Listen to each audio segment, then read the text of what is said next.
about their conduct because they banned rape and people who were caught were convicted, right?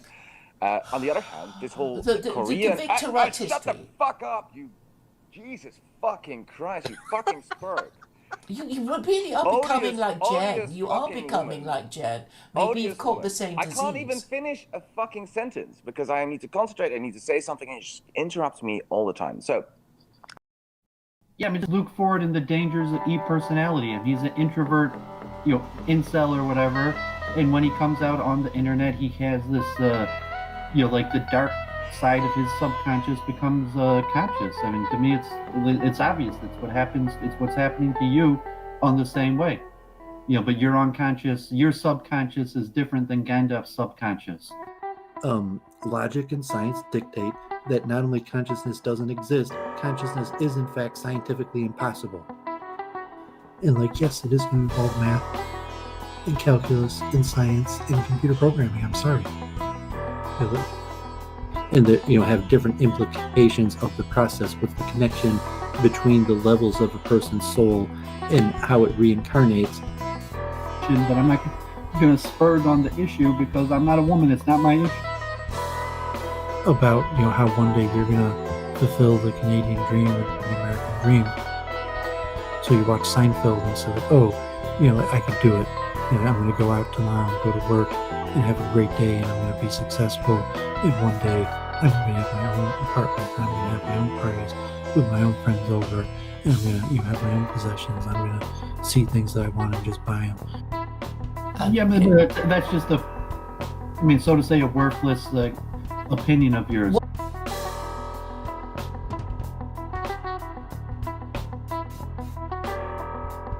Hello and welcome back to Week in Review with the one and only Doovid. Thank you so much, everyone, for joining us tonight for another exciting episode of talking about what has been going on this week. New people, new debates, new conversations. I'm excited. I'll hand it over to you, Doovid, for the introductions. Yeah, great to be back. Good to see you, Jennifer, again, as always. Guess Jennifer had a pretty good week. She had her debate against T-Jump, and we did the post show. And then we did Thursday night debate prep on her channel, 974 subs. So she's got almost 70 subs this week. So hopefully, this modern day debate will trickle her over 1,000 subs this week. Not too much on my end. Charles Moskowitz canceled this week. They had looks like things are slowly getting back to normal here. So I honestly am from the few people who did not get vaccinated, and I could have got vaccinated already 2 months ago.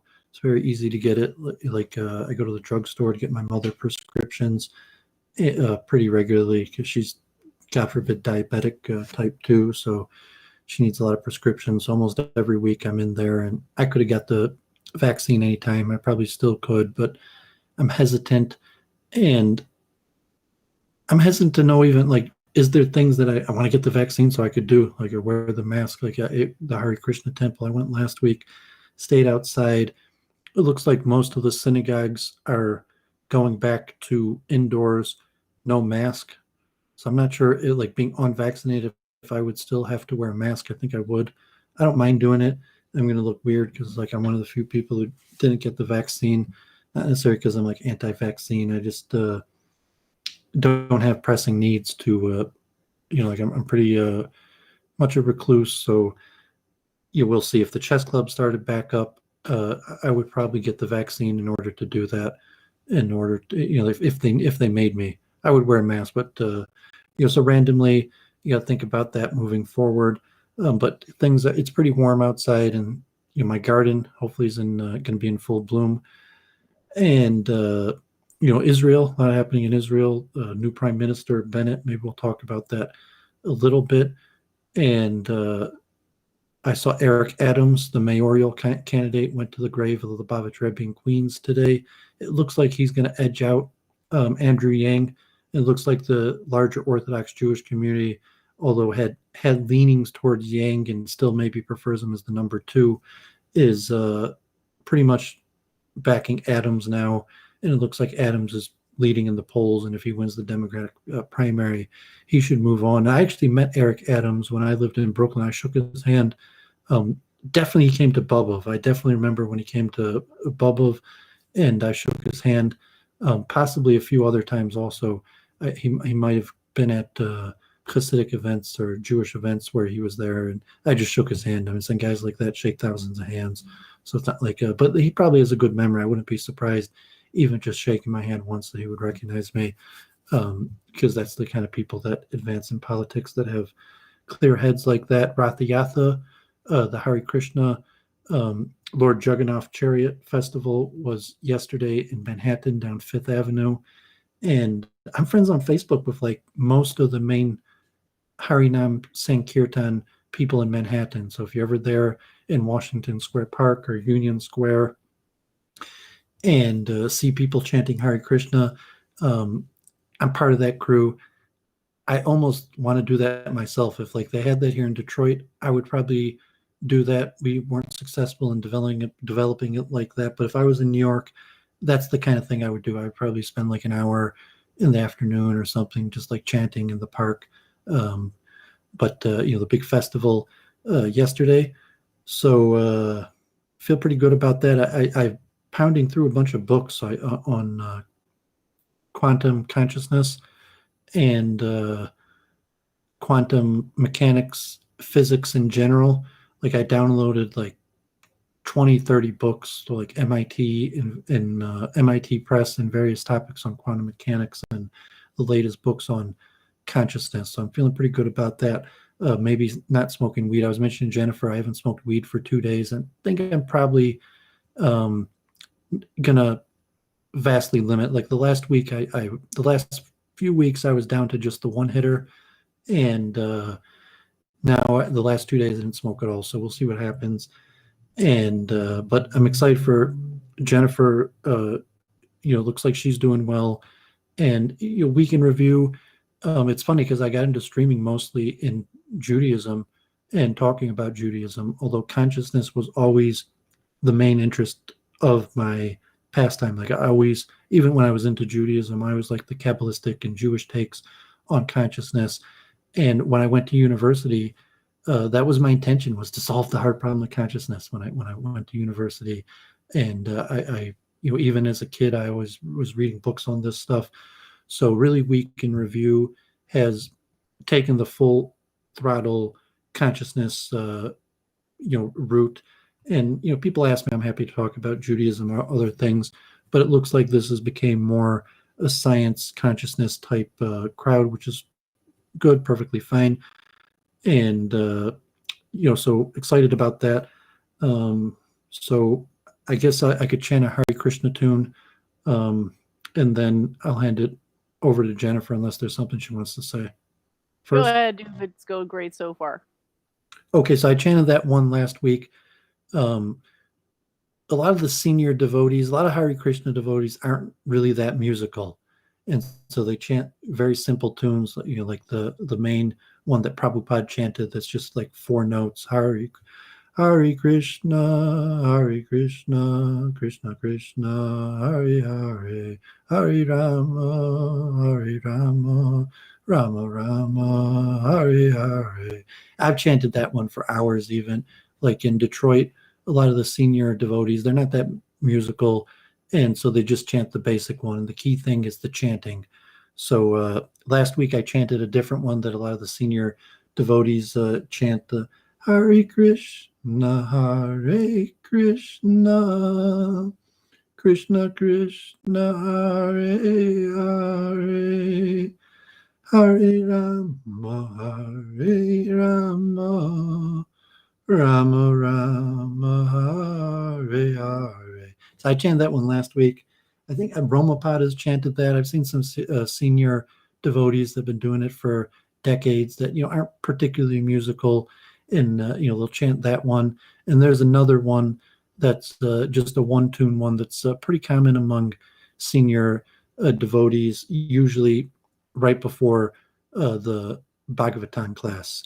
And I'll try to do this one a few times, just a little more advanced on the basic tune, but a nice tune.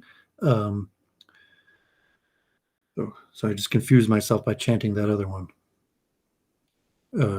Sorry. No worries. It sounded great to me. No, I mean, Someone's I wanted asking, are you done now, or did you want to give another one? No, I was doing one more. I repeated the one from last week in the general one. Hare Krishna, Hare Krishna, Krishna Krishna, Hare Hare, Hare Rama, Hare Rama, Rama Rama, Hare Hare. Hare Krishna, Hare Krishna, Krishna Krishna, Hare Hare, Hare Rama, Hare Rama, Rama Rama, Hare Hare. So each one they have like a little. It's not quite like the hero's journey, like the 3-part ones I've been chanting, that you really need someone with a little bit of musical talent. So a lot of senior devotees, they don't have any training in music. So the 3-part ones that are like a hero's journey are beyond their musical ability to lead. But these simple one repetitive one become common, and a lot of times the same people just chant the same one. But they have a little different feel. Like the one I chanted last week, kind of is like making love to Krishna. Like you see people chanting, and it's just like you could feel the love between the person chanting and Krishna. And this one I chanted has a little bit of like the hero's journey, where there's a struggle. Where Hare Krishna, Hare Krishna, Krishna Krishna, Hare Hare. Like how would you call upon Krishna? So the musical, the raga, it's an interesting science. Jennifer is not particularly musical like that, but there is a science, and it's most well developed within Hinduism. And also beats and drumming. I mentioned play the kartal. I do it with my hands a little bit, like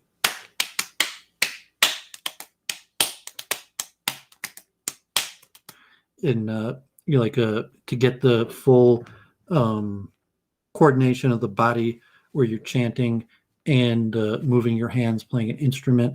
And I mentioned to Jennifer, certain skills for public speaking correlate to chanting, like talking on beat, or even like a crescendo, where you talk to a tune, and almost like symphonic or jazz to your tune, where you end your statements melodically, and then people might even recognize, at least subconsciously, the melody that you're talking to, and so they know when you're getting to the conclusion of your sentence or starting a new point, because you put like a melody in it. So it's actually an extremely important skill to develop. And really, chanting is probably the single best way to do it.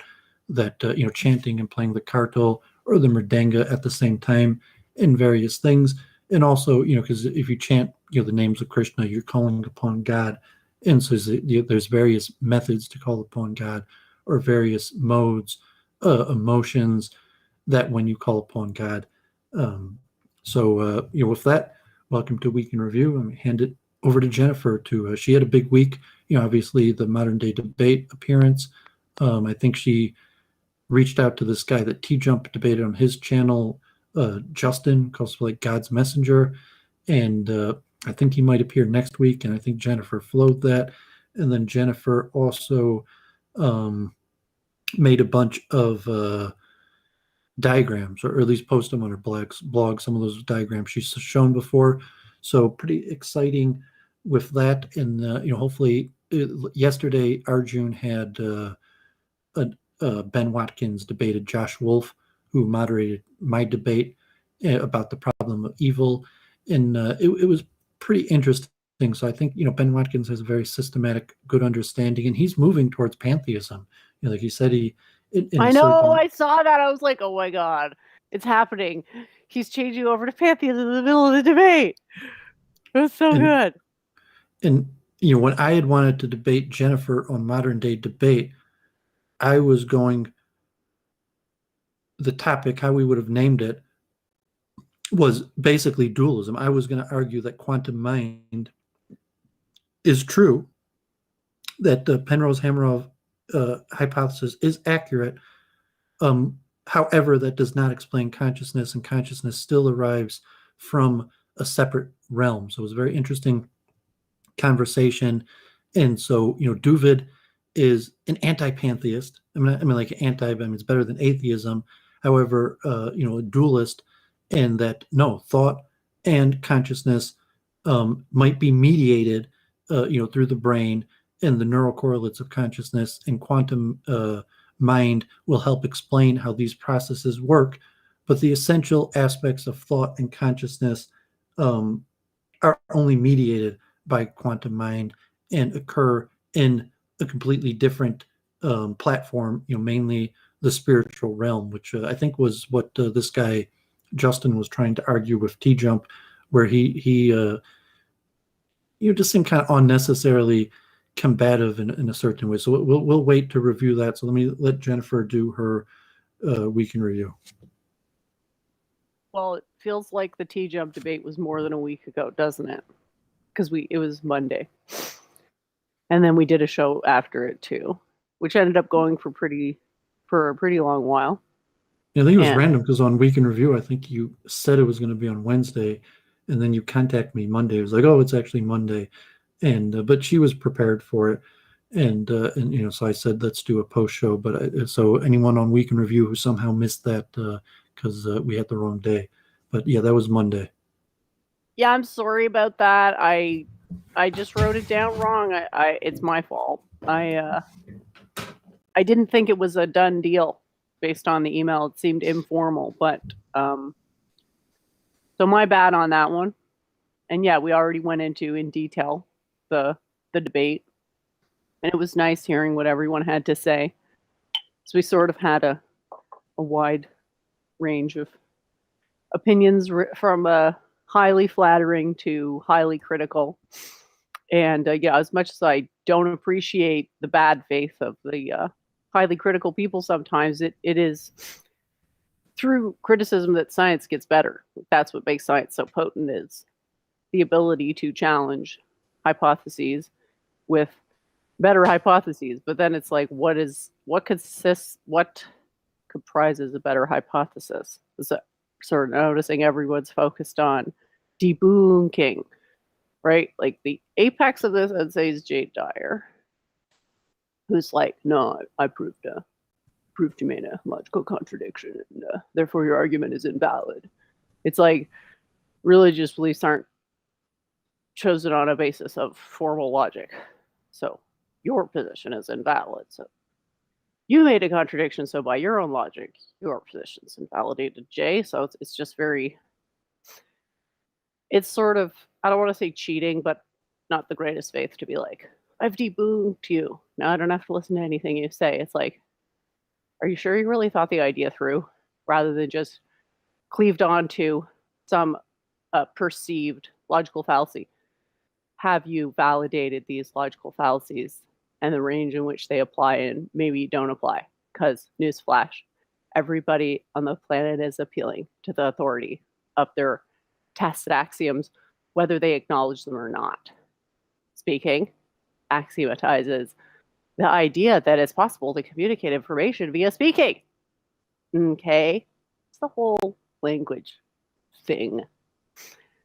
You can't escape faith assertions. This is, I think, what most people are trying to do, is like dodge the whole, see faith as a weakness because all these problems in religion, so don't want to place faith in everything. So it's kind of where the one meme comes in that is also on the blog, and I just thought I'd plop that right in the middle of the article. It's not Chad. It's not the science method to do that, right? So you're clinging to the authority of, quote, the scientific consensus. That's not what you think it is. Yes, there is a consensus, but again, you got to go back to the thermometer thing. It's easy to have a consensus on the fact that water freezes at 0. Not so easy to have a consensus on why. So the fact that something happens and why something happens aren't the same thing.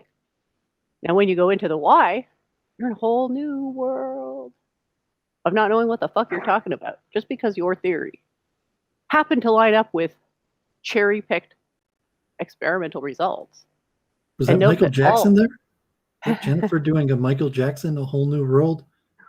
Whole new world, a new Fantastica, or is that different? That's It's the Lion King, isn't it? oh, it's the Lion King. It's not Michael No, Jackson. sorry, the it's Lion Aladdin. King. Aladdin. When he takes her on the magic carpet ride. Anyway, where was I? I totally lost my train of thought there. Well, Oh, and yeah, you like- got off your. I mean, because you do your negative review before you axioms, talk. right? Before, I well, I mean, you're go getting too ahead. much into the philosophy, and just the week in review first, and so if that concludes your week in review, and that's all you had was. Well, I also was obsessed with the debate with Teach Jump and JJ, because it was so good, and like all the reviews were terrible. I mean, the digression I was just on to me is my week in review, because that's what I've been thinking about this week, is like explaining why you can't axiomatize a negative no matter how hard you try. But yeah, back to what else happened this week. That was great, and I chunked that all up in my, I don't know if we want to call it flow or like my little take on flow, because I still don't think it's actually, I don't want to say it's not flowable, but I don't want to say it's 100% not clear what flowing means to me right now, but I want to leave the door open for things to ameliorate themselves in the future. I'm just doing a couple of analytical, I don't know exactly what you want to call them, but graphs that are meant to indicate certain types of information. So we'll go into that probably more in detail later if you want me to go through. Although I think it's self-evident, I'm not entirely sure. Because I think people tend to either not think at all about what's being presented or overthink it. So that'll be fun. And I threw a bunch of little diagrams up. And that's what I was saying, like, the whole idea that I'm after, like, blind submission, that's misguided. I want good questions in good faith, which is kind of hard because most of the time the best questions come from your opposition, which is sort of like, that's just part of science. And so Domingo had this like question about like, and also like in a way it's hair splitting, but it's hard to see why it's hair splitting as to whether the universe was conscious. So I did this diagram, which he latched onto, and well, he didn't like that either. And I'm gonna go into all the reasons why he didn't like it, but yeah, these diagrams, I had a lot of fun making them. I've been practicing making them for a while, and they're seeming to get more cogent over time, so I hope you really enjoy those. The biggest one, or the biggest development in my opinion, is the photology thing, which again, I can go into in more detail later if anyone's interested. Basically proving how a static field can be formed through total internal refraction of light, which is external to the boundary of the thing generating it. Doovid, are you still there? It looks, there we go. I don't want to blab forever. So go ahead, Doovid. Yeah, What? so maybe at some point, if you want, you could do a more in-depth analysis of your diagrams, but they're on your blog, so people, it might be better if people just look at that if they're interested. Could reach out to Jennifer, and maybe she'll even do a separate stream going over some of those diagrams. I watched that T-jump. I wasn't going to watch it, but Jennifer ended up flowing the T-jump Justin debate, so I watched that just because she flowed it. And I think Jennifer, from my impression, suffers from some of the same problems, and I've tried to express the idea in a few different ways. I mentioned, the difference between a Mason and a magician is that, if you're a Mason and you're in the lodge with your fellow Masons, it's not magic, it's science, and you talk about it um, objectively. But when you're on the countryside, you might put it off like magic. You're like, oh, how do you do that? And it's just like, oh, I'm just awesome. Good luck figuring it out.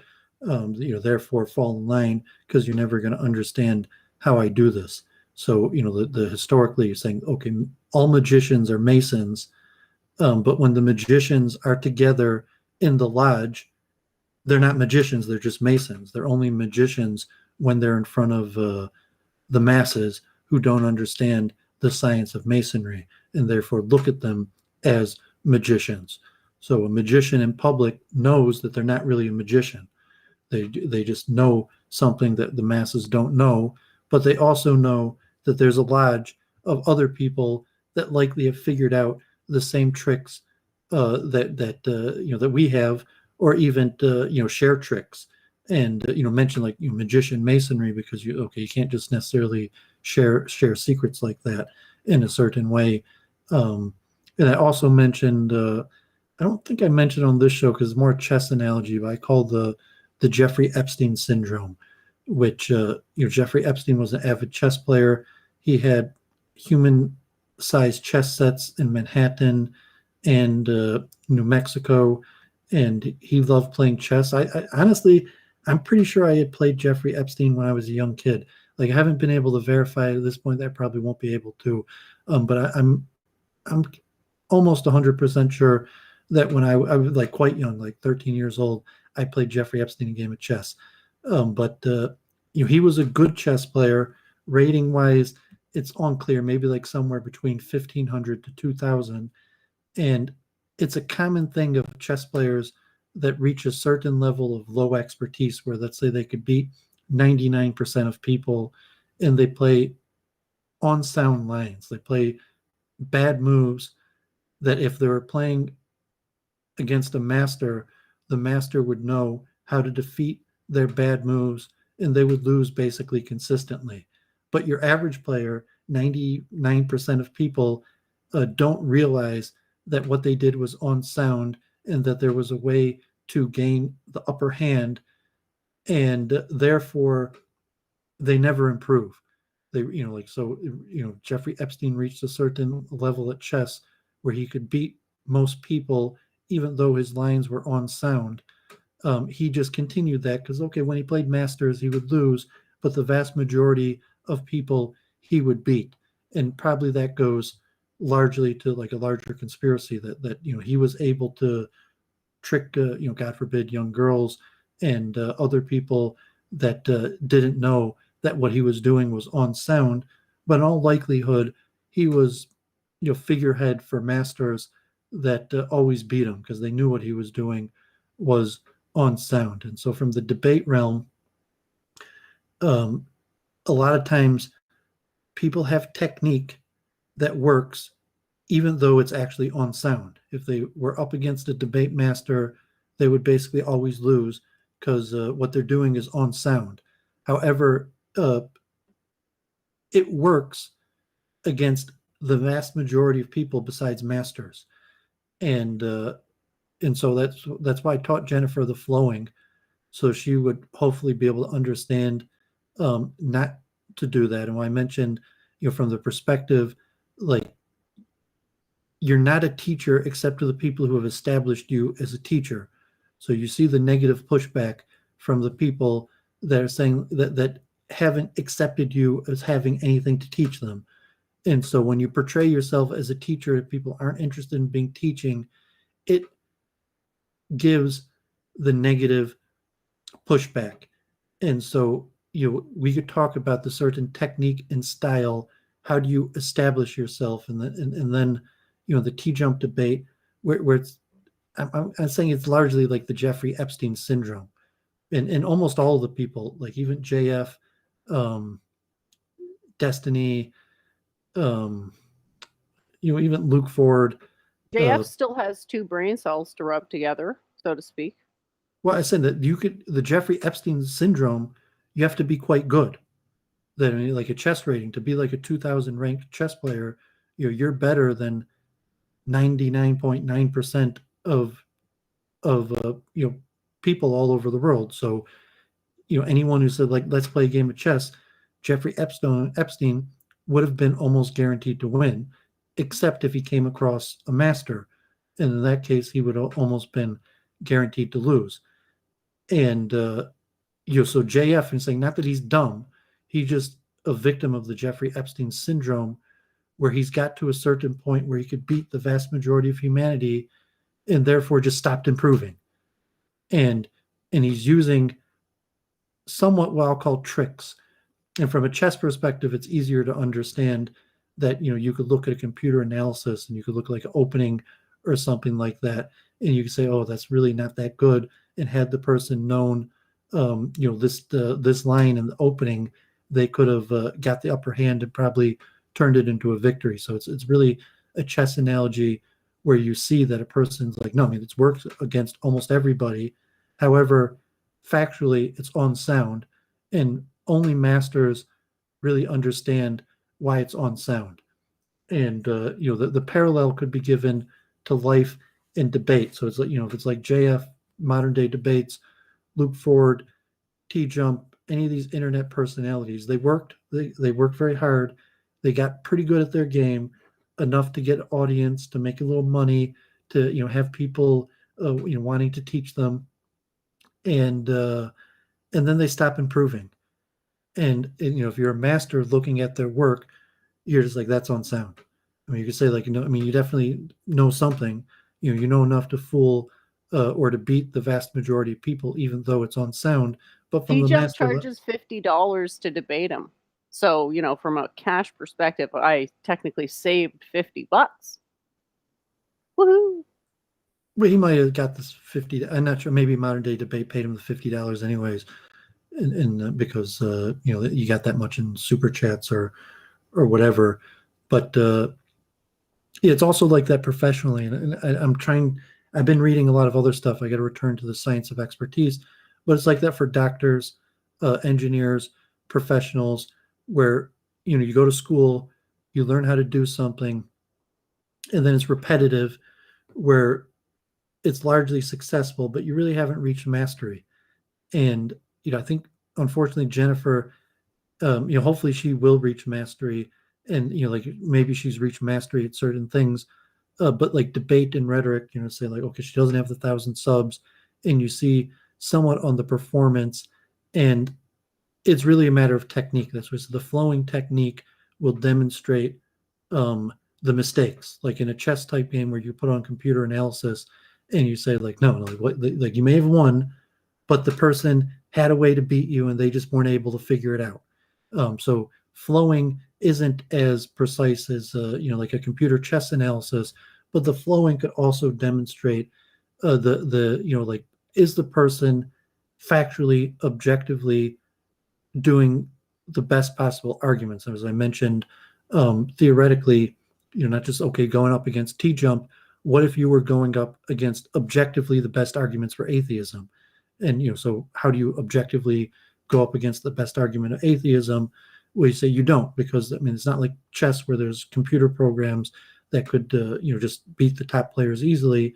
Although there are some computer programs that are designed to debate, we could look at those and generate arguments, and maybe over a period of time we'll start getting into those. Those are mostly testing, and they're not the same as chess programs. Like the debate argument type of software is really not that good and needs a lot of development. So it's just like, okay, who are the best atheists? Maybe Jennifer is eventually going to debate Richard Dawkins or something like that. It'll be Deepak Chopra 2.0. Only this time, the Indian side's going to win.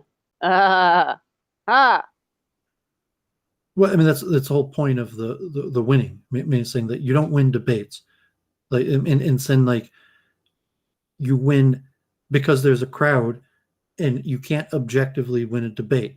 You could win a prize, you could win followers, you could win converts, like Luke Ford mentioned. Like his father used to debate, and they would baptize people. It'd be a debate, and and then they would baptize people right after it. That Seventh-day Adventist, where different schools of preachers and churches, and you would win because afterwards there would be a line of people waiting to be baptized by you from the other person's camp. And so theologically, probably in the Vedic realm, it was similar to like Luke Ford's father in Seventh-day Adventism, where you would gain followers, that people would be following their guru. There would be a debate, and then afterwards, some of the followers would choose to leave their guru and seek the new guru, and that was the purpose of the debate. And sometimes it's not like a winner or loser. It could be a matter of style, where like me and Jennifer debated in front of 100 people, and 50 of them were my peeps and 50 were her peeps.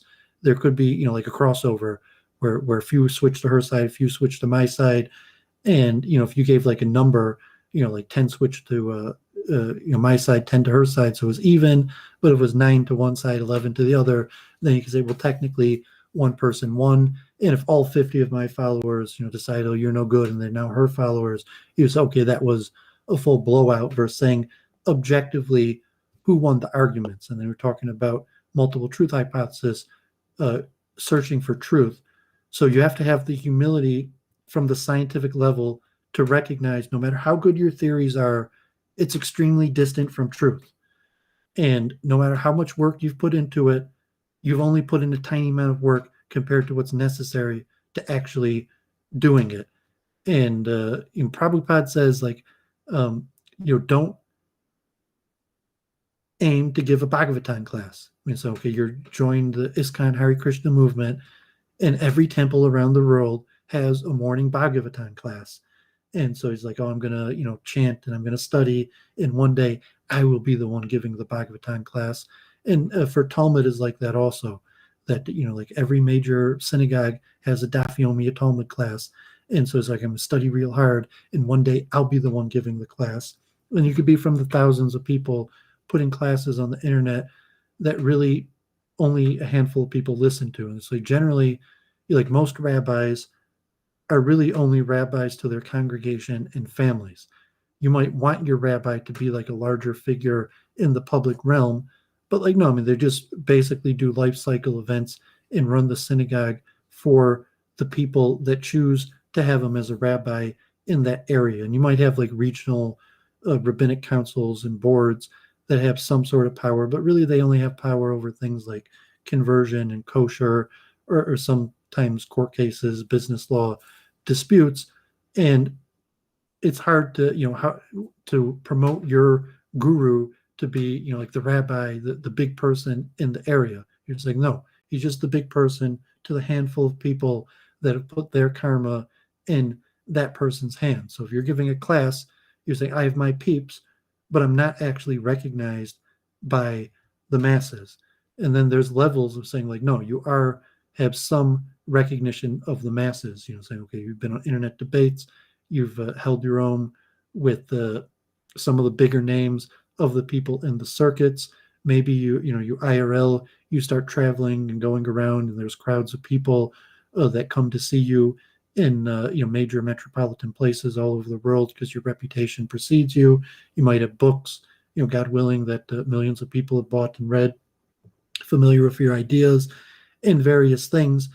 But to go back to the Mason magician attitude, that even no matter how big performance you have and how good of a magician you appear to the public, eventually you return to the lodge and you recognize that I'm nothing, and my level of knowledge compared to objective knowledge is basically close to nothing. And so that I would take that as the objective attitude towards debate and arguments. And that's why I put really the purpose of debate in the Vedic and Talmudic world is to serve God better. And, saying that, having followers or teaching might be an obligation, but it's basically meaningless. And saying that serving God includes having, being a teacher or helping others, that's just part of serving God. And the question, how do I serve God better? And you do that through having debates. And that's the bigger picture of saying, I'm always a servant.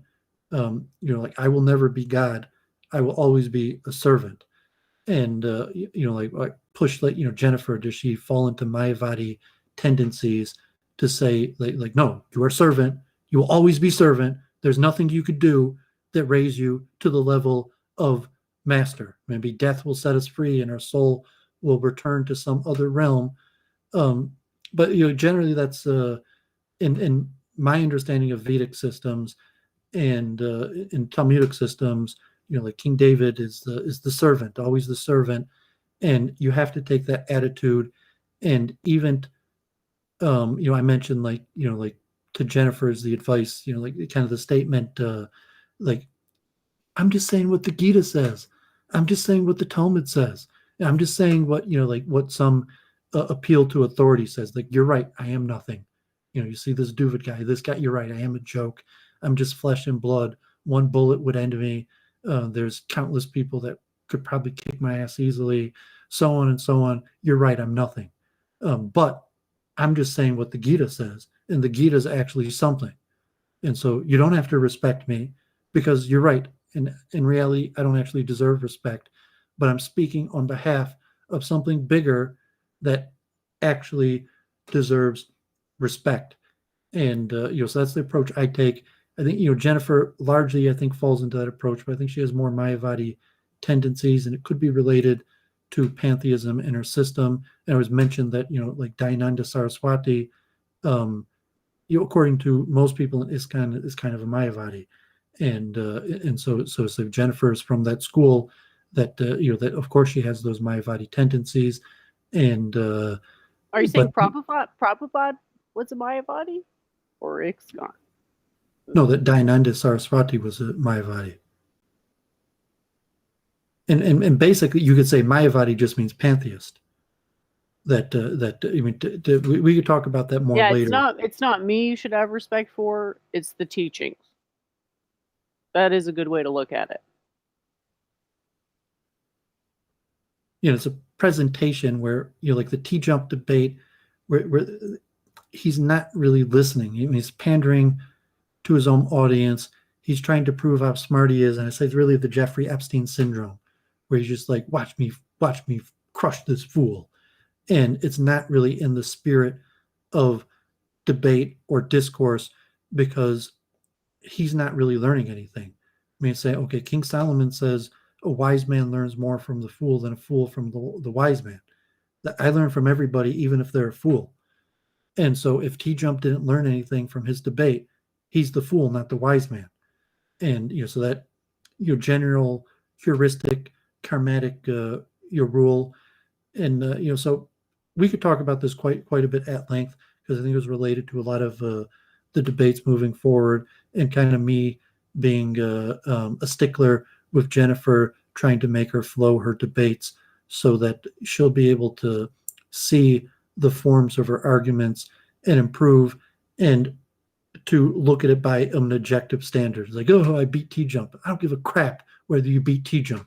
I care about the objective standard of truth. And if you beat T-Jump but didn't meet the objective standard, I don't care. From the that kind of harsh level of like you play chess games, like I'm state champion, I won all my games, and then you look at the computer analysis, like you played crap. Your opponents could have beat you easily. They just missed the best moves. I'm unimpressed that you beat everybody else, because that just means everybody else played like crap. And so that's kind of my attitude towards everything, even towards scholarship. I don't have like PhDs or a bunch of letters or accomplishments like that, but but really, like, your accomplishments are meaningless. There's a goal, there's a task at end, and if you're Jewish and believing, it's like like the temple's still destroyed, the temple has not been rebuilt. I don't care what you've accomplished. Like the Lubavitch Rebbe, the way he looked at it, like he accomplished in many ways more for Judaism possibly than anybody historically. Rabbi Wolfson said the Rebbe did more for Judaism than anybody since Moses, and possibly even more than Moses. However, the Rebbe, when he looked at it, he looked at himself like he was a failure because the temple was still destroyed and not rebuilt. And from the Judaic perspective, that's the accurate way to look at it, that there's a goal, and as of now, our temple has been destroyed, there's a mosque there, and the goal will not be complete until Messiah comes and the temple is rebuilt. And all accomplishments in perspective of that are basically meaningless. And in Vedic, most Vedic cosmologies, understanding it's similar. What the goal to go back to Godhead. Okay, so what? You acquired a bunch of good karma. Like from the ISKCON system, Maya is made up of the three gunas, which include ignorance, passion, and goodness. That goodness is also illusion. So building up good karma is not actually an objective accomplishment. So you look at it, I built up a bunch of good karma. Like I'm a good businessman. I did a bunch of accomplishments. I helped a bunch of people out, so on and so on. But in reality, that's all Maya. It's all illusion.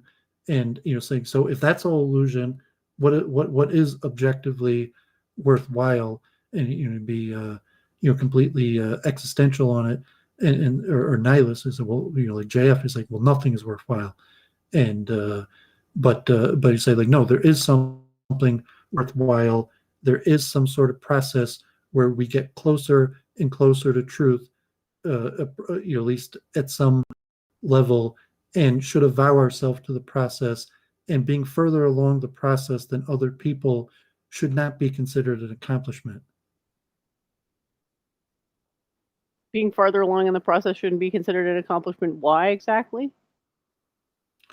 Well, I mean, mathematically, if you look at it like infinite, like anything divided by infinity is zero. Okay. So if someone is on stage 0 and you're on stage 1 trillion or something, divided by infinity, it's still equally nothing. That the best person in the world standing next to the worst person in the world is equally insignificant in stature to the infinite, to God. And that could be laid out in a purely mathematical argument. And there's other reasons that you could give why you shouldn't consider your accomplishments, why it should not be considered an accomplishment to be further along the path than others. You could use some sort of benchmark and some sort of path mark for work and the reward of work. They're saying, okay, but you can't even to assume that, like, okay, I'm further along the path because I worked harder, is also something that a lot of the sages say you shouldn't look at it that way. You should not, even if all the evidence points to the fact that you're further along the path than other people, that humility is such a key factor that you're better off rejecting it. Not in a way that's like, okay, like, God forbid, like ISKCON, I obey the 4 regular principles. I very rarely get angry. I'm charitable. I'm nice to people. I got people asking me to help them out, and I help them out. And, I have accomplishments and degrees and, all these various things that you're not going to say that, someone who has, can't even read or doesn't know math is more accomplished than someone that obviously knows it. But to say, is there even such a thing as being further along the path is questionable. And because there's such a thing as enlightenment, and you can think of everything as a vector distance from enlightenment. Yes, I mean, there's mathematical ways of looking at it, but these are general things the sages have mentioned in saying the extreme value of humility. And in Judaism, Islam, the expression of a person who fears God. So the problem of pantheism and Hinduism in general, I find, I mentioned it to a lot of my Hindu friends and Christians a lot of times, is the missing principle of fear of God. So, I mean, Judaism, Islam, The universe is pretty scary. You're clinging to your God because you're scared of the universe. I'm clinging to my God because I'm scared of the universe. Same principle. Well, I'm saying from failure, to say fearing God, to say likely I have failed, and when I stand judgment before my maker, objectively, I will not be just, I will be wrong. And the best of us, like from the Yom Kippur prayers that I've chanted some here and there, and even to his Vedic stories, was saying that no one knows that they're going to be judged righteously before God's eyes or from the objective standard. And like the problem of evil, the question of karma, and you say evil is okay, the righteous get rewarded and the wicked get punished. And saying evil is when the righteous get punished and the wicked get rewarded. But to say that I know I'm righteous and I know I'm going to get rewarded is never within the know of man. That a man could never know that he's righteous and deserves reward and is not wicked and doesn't deserve punishment. And that's the factor of fear of God, is the recognition that I may not be righteous.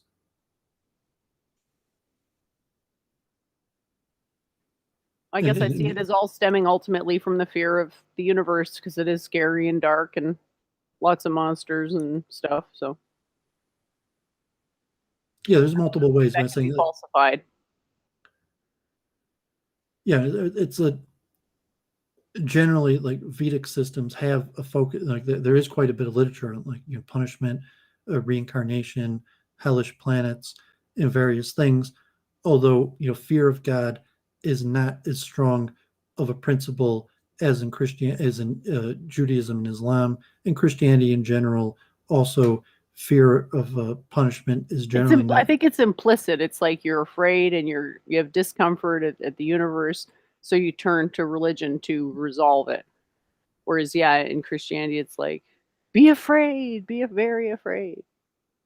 Well, I'm saying opposite. In Christianity, has much less fear of God than Judaism and Islam.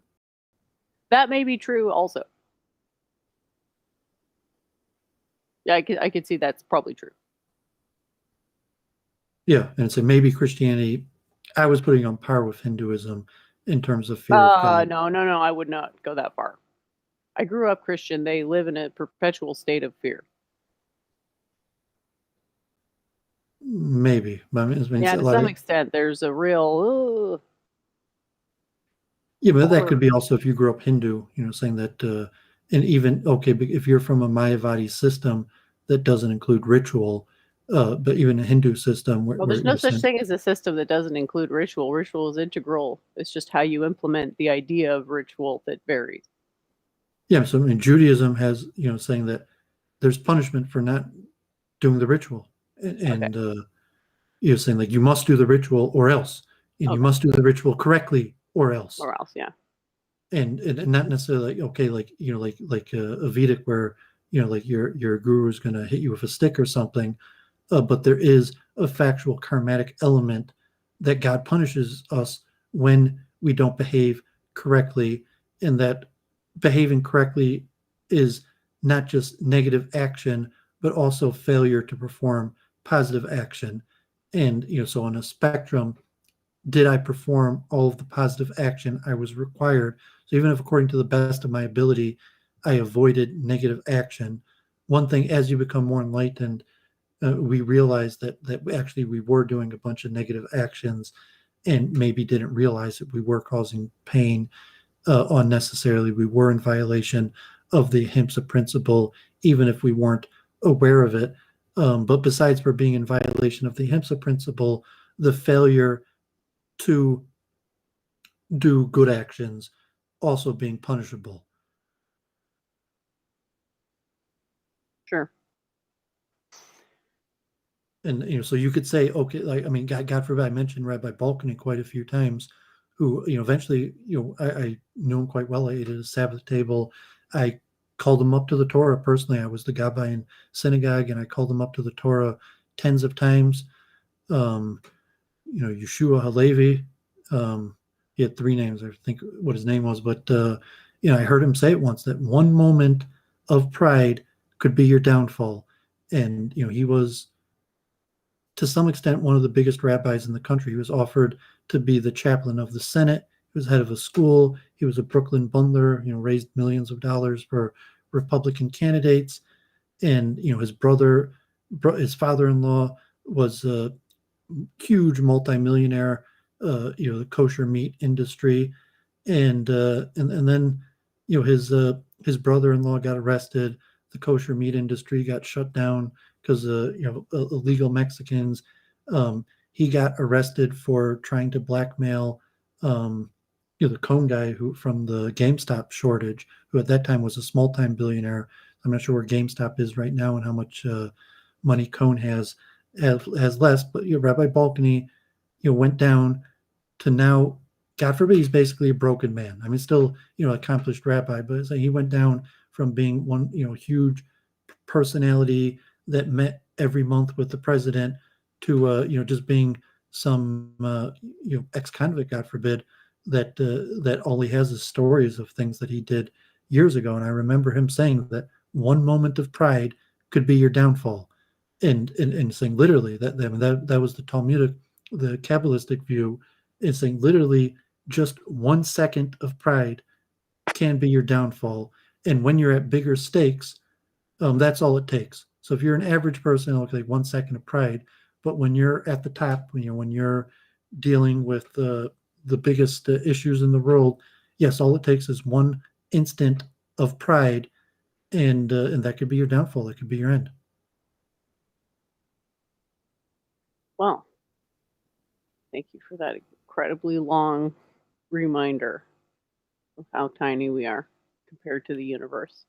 I'm saying Jennifer, okay, like she's just, getting her, about to get her 1,000 subs, appearing on Modern Day Debate, and say, okay, the penalty for 1 instant of pride is less. But as she gets bigger, the penalty for an instant of pride increases. And don't you find the prideful people just more sort of tend to fade into irrelevance, a la Molly memes?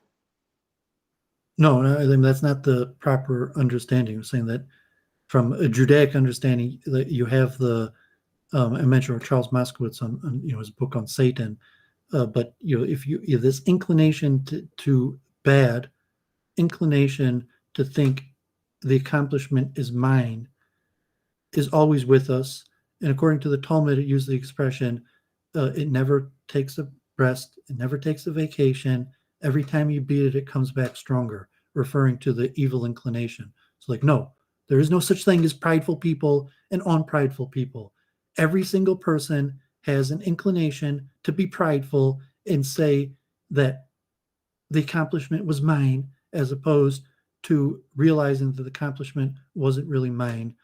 And if you see a person that's prideful or a person that's humble, it's not that one person's prideful or one person's humble. It's that the humble person is at every instance defeating the evil inclination. And the prideful person is at those instances of pride losing to the evil inclination. I mentioned the Talmud.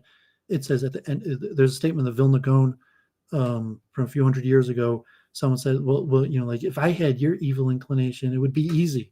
Like I have such a big evil inclination, as opposed to, the great rabbi who has a tiny evil inclination. And the rabbi immediately retorted back, if you had my evil inclination, you would die instantly. I mean, saying you have no idea the type struggles that I have to overcome, that you just think that I must have it easy and must not struggle. But, so the Talmud says at the end of days, when Messiah comes, he will slaughter the Yetzer Hara, the evil inclination, and evil people will see that their evil inclination was a tiny piece of rice, and righteous people will see that the evil inclination that they defeated was mountains. And the simple example, like the evil person who basically acted poorly their whole life, and when they see what caused them to act poorly, what was the thing that got them, you'd be like, oh, it was that girl that they always wanted to have sex with. It was that guy who beat them up in 3rd grade or embarrassed them that they always wanted to get revenge with. It was something dumb, small, and petty that they wrestled with their whole life. They couldn't stop wanting to have sex with that man's wife. They couldn't stop wanting to get revenge against this person who wronged them, and that drove them to do bad things largely their whole life, as opposed to the righteous person who, possibly unbeknownst to people, became Herculean tasks. They overcame, maybe thousands of women that were willing to have forbidden sexual relations with them. They overcame millions, billions, trillions of dollars of fraudulent gain that they turned down, and so on and so on. That the righteous person really overcame insurmountable tasks, and it was just unbeknownst to the average person that couldn't see it. And the wicked person, when it comes, they'll see that it was just something small and petty that really got them their whole life. And as a teacher, a spiritual advisor, unfortunately, that's the way it is. You're saying, why are people acting the way they're acting? And it's usually something dumb. It's like something just utterly small and ridiculous, and a person could be caught up in years of their life could be wasted because of something small, petty, dumb, and as opposed to the righteous person who has all these important things before their desks, who wouldn't even consider for a second ill-gotten gain. So the person who the evil person that basically would have hoarded any ill-gotten gain that they could have gotten. Saying unquestionably, if there was ill-gotten gain, if there was promiscuous women that were willing to have relations with them, if there was money that they could have finagled and cheated their way into, they would have done it. As opposed to the righteous person, it's like, no, they had all this possibility to sin, they had all this possibility for ill-gotten gain, and defeated the inclination to do it because they wanted to be righteous.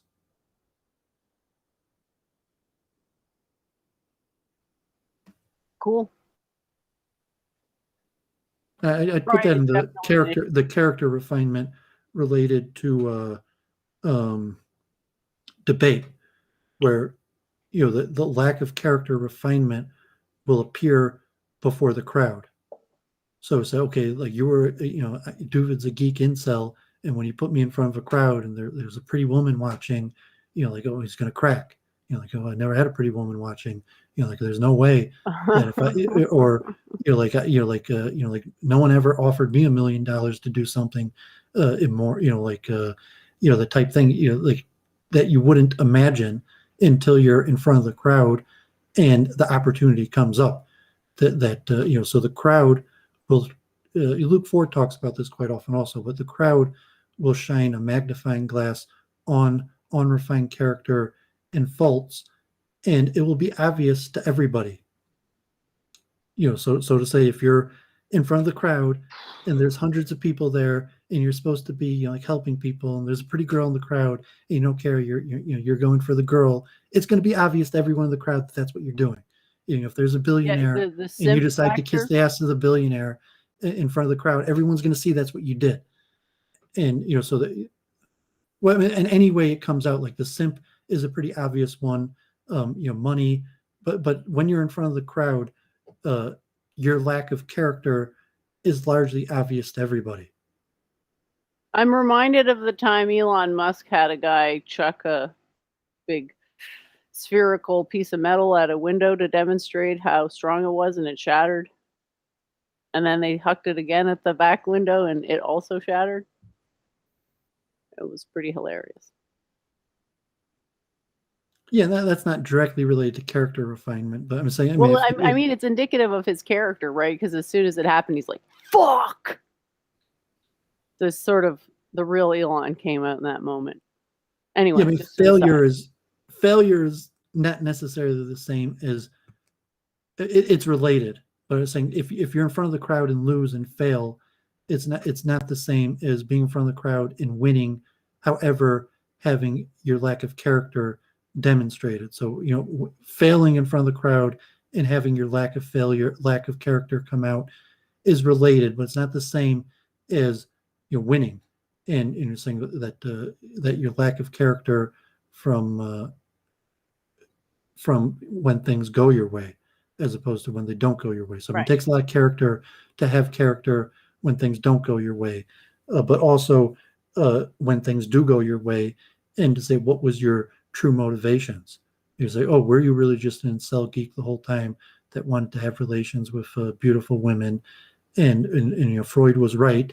And the second that you had that opportunity, you demonstrated that was your intention the whole time, or so on and so on. Whatever the person's vice was, that was demonstrated. That saying like, oh, like until you were in front of a billionaire that was telling you you're awesome. You didn't think that this person would kiss the ass of wealthy people, but that was because they never really had the opportunity or the scenario, so on and so on. And also kind of like the president and the power, when you're in the president's office and the important decisions are coming your way, where it's like, what should we do with this important decision? And how objective are you to say, oh, wow, I could really help out myself, my people, people have been good to me, or I could objectively try to make the best decision. And like the righteous king, the righteous ruler, which, to some extent, from possibly, some systems is impossible. There is no such thing as the righteous ruler, that by force, the ruler is not going to be able to objectively make the best decisions. But, that theoretically, the possibility that a person would have power and they would use the power objectively, without bias, without self-gain and self-interest. Lot to unpack there. So, to summarize, I think it was sort of best said in the Gita, where it's non-dualism of between fame and infamy. I like that one. Do you remember that bit? Not sure. I mean, 18 chapters, non-dualism between. I've read the Gita multiple times, but well, it's best to have non-dualism between. I don't know if he uses that, if he phrases it like that, but fame and infamy is like best to have a difference towards, or whatever. How do you think the debate could have gone better for me with Mr. Teachup? Well, as I said, you had to. I mean, from just the debating perspective, you need to carry forward your arguments, and you need to talk directly to the audience in a way that you summarize what he's saying and summarize what you're saying. And you might have had, a hostile time where James wasn't like, final statements, Jennifer, or something, and T-Jump was basically coming at you the whole hour without stop. I'm not saying, it might have been a difficult situation for you to do that, but I mean, from just the pure debate perspective, like the flowing perspective, and why I said T-Jump probably won, is from a scoring of a academic debate style, is because you have to carry your arguments forward, and you have to demonstrate that the points that you made were not countered and carry those forward, or you have to do what T-Jump did and recap the argument and show why you won. So from that perspective, T-Jump did that and you didn't. And even if he was wrong, give up at the end and say he wanted to go to questions after becoming in an NPC loop over whether consciousness or something about consciousness? I don't even remember. I showed that on my. It came from the brain, and then it was just like, okay, the conversation's over. I don't really think he summarized my points and managed to land a BTFO. Neither did I, and that's a good point. Maybe if I didn't even try. Sort of summarized what he said.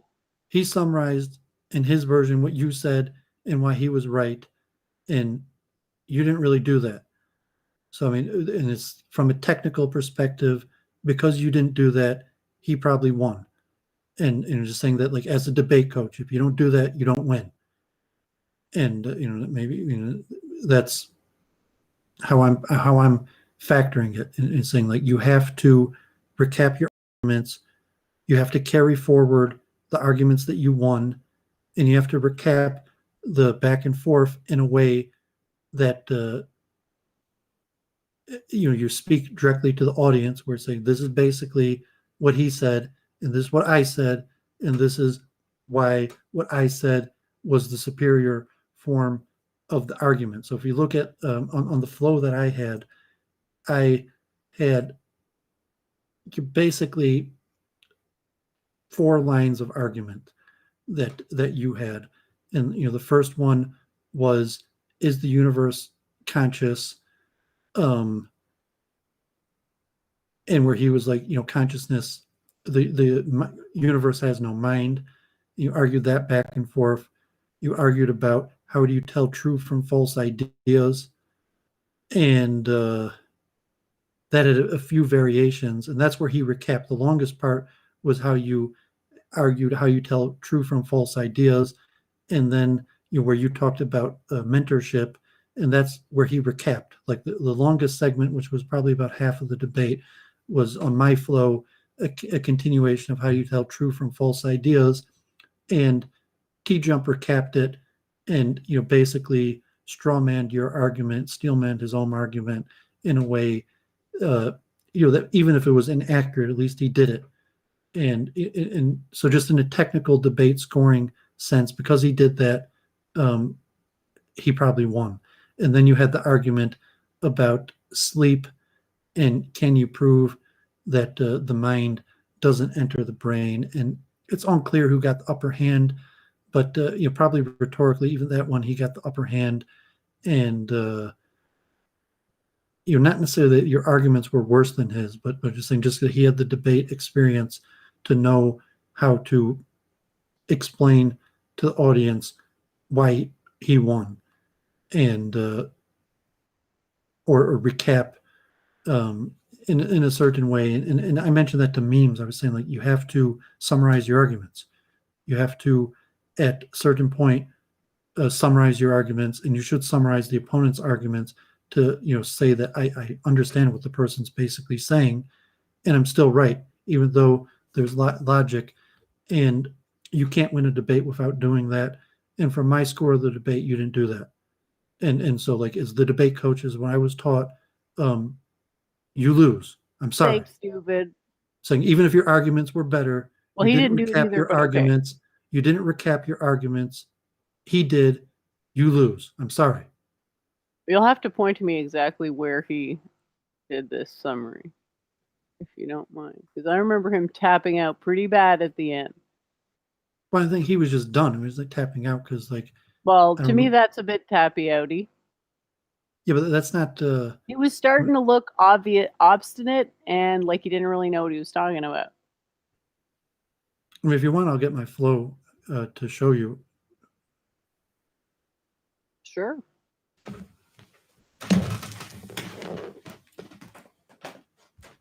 I'm not saying I, quote, won that debate. I think I did reasonably well. There were a few points I thought I could have done a better job on, but essentially I was concerned about coming across not well. So I didn't pull every single thing out of okay, I can't really see that. You're not going to be able to read it. I mean, even the picture that I took, you're probably not going to be able to read it. But this section here was Jennifer's opening, and this was supposed to be T-Jump's opening, which he decided not to do, and just went into a line of questioning. So, I mean, you might, depending on how you look at it, say like Jennifer won because she actually put forward an argument, and he didn't. But in terms, there were three main parts, or lines of questioning. This line of questioning, this line of questioning, and this line of questioning that goes around, and then T-Jump, recap where it goes here and around. But so on mine, so the first line of questioning is, does the universe have a mind? And it went back and forth multiple times where you kind of talked about the waveform and qualia. I think you were wrong. Like you said, you said Hamarov like invented the term qualia, which is probably just incorrect or popularized it. And although I'm not sure about that. I never heard of qualia before Hamarov, and it was definitely a mistake to say he invented it. I should have said he sort of popularized it. I just found it ironic that he doesn't agree with Hamarov, but he's speaking of qualia. So the line of argument, like the first 15 minutes of the debate, where you're talking about the universe having a mind or not, what does it mean to have a mind? And so even if you give that like a wash, relatively. And then the second line of argument was, what is divine? How do you define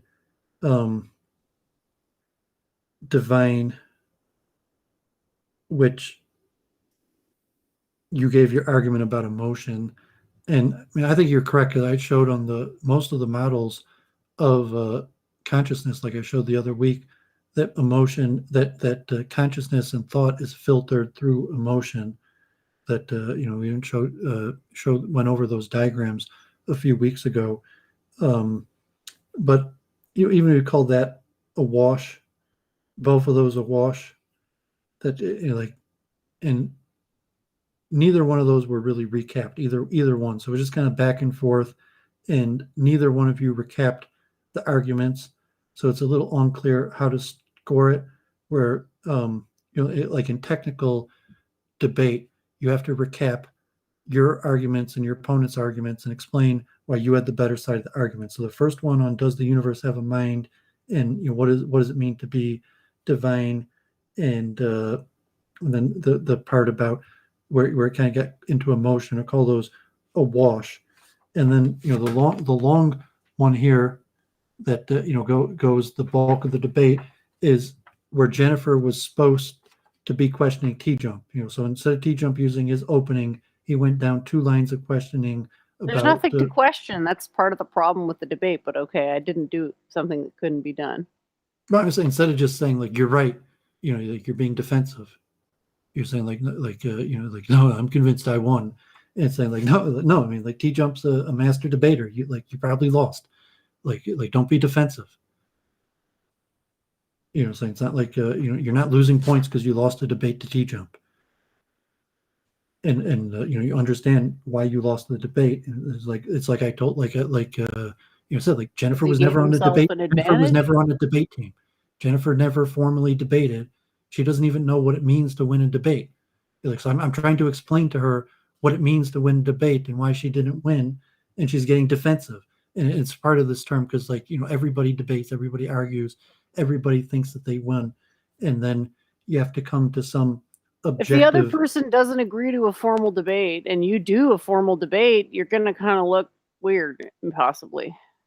Well, I'm scoring this a way that formal debate is scored, where you have basically a few. I mean, why I said why I told Jennifer you have to flow the debate. You can only score a debate if it's flowed, and you say that there were basically 4 or 5 lines of argument, and from a scoring system you would score the lines of argument, who won those lines of argument. So I'm looking at 2 and 3. I'm calling those largely a wash on does the universe have a mind, and what is the meaning of divine. I call those a wash, so the score still is even.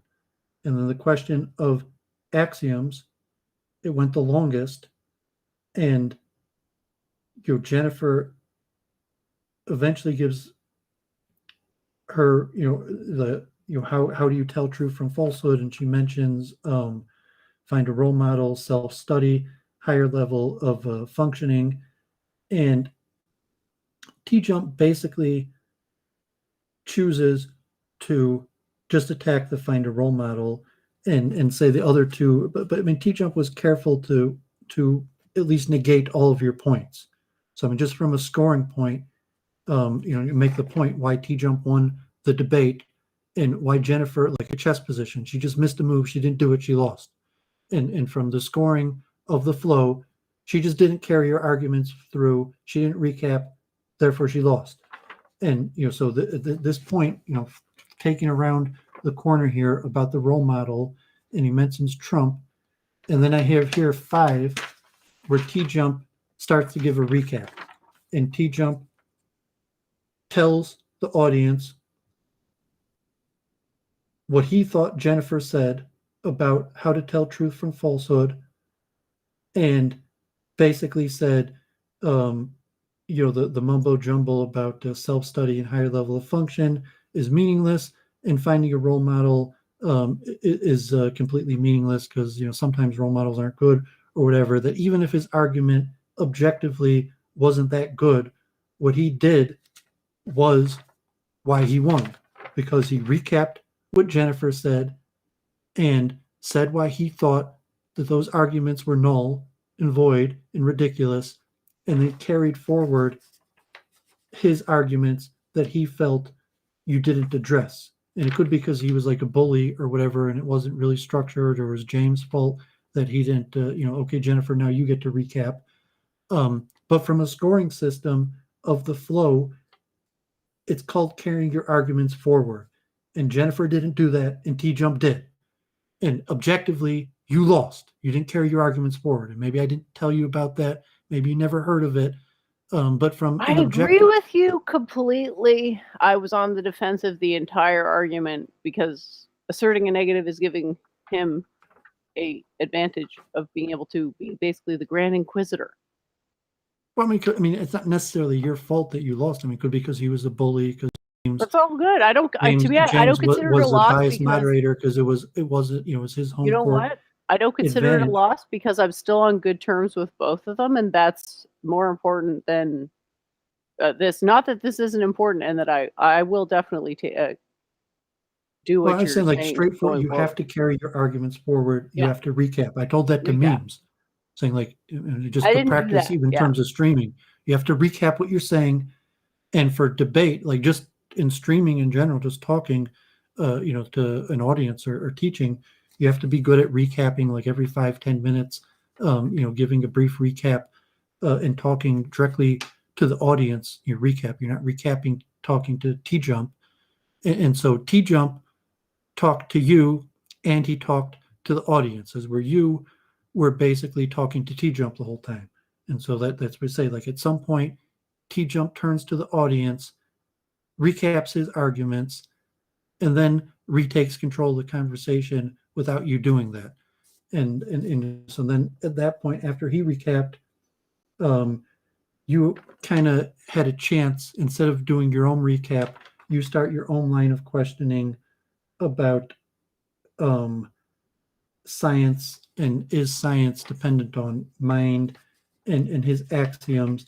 And he basically flips it on you, and kind of takes, like, he speaks on behalf of sciences where you're talking on behalf of nonsense, which I don't think his arguments were necessarily better than yours.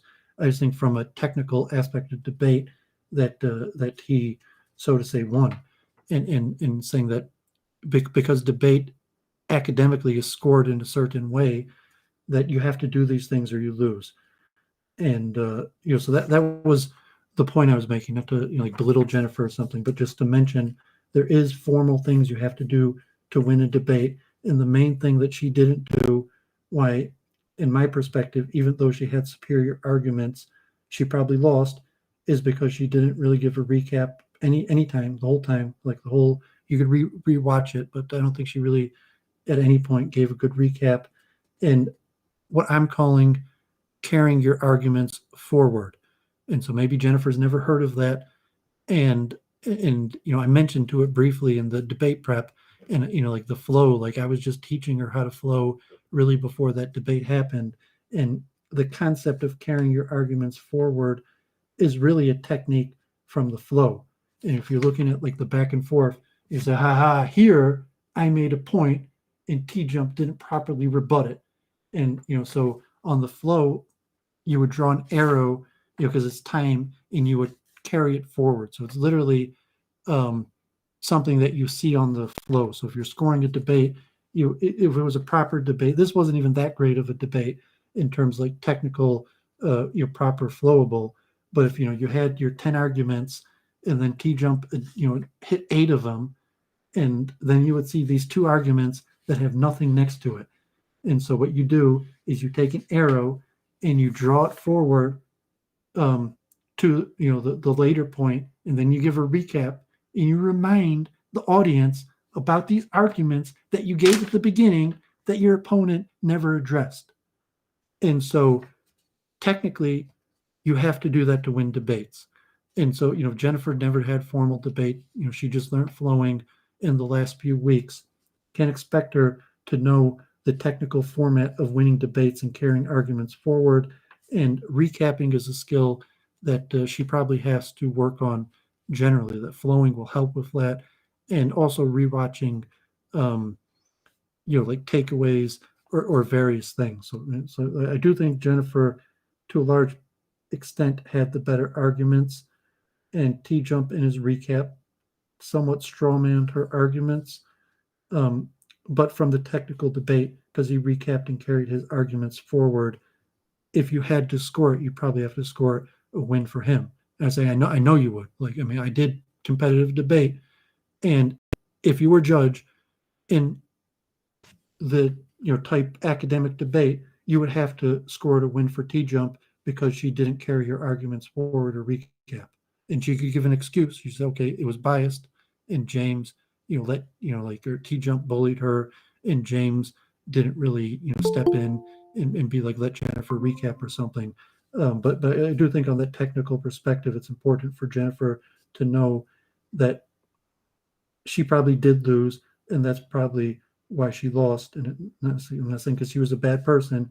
It's because these are new things that she never did competitive debate. She didn't know about, and now she knows.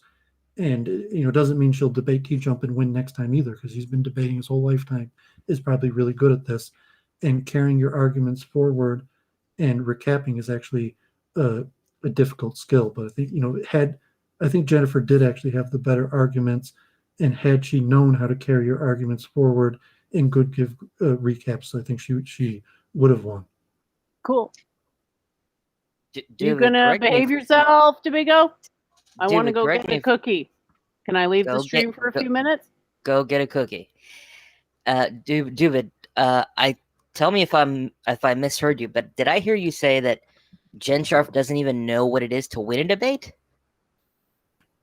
Well, I mean, she obviously is a smart woman, knows how to, debate, but no, I mean, she never was on a debate team. She never took a debate class. She was never in a formal debate.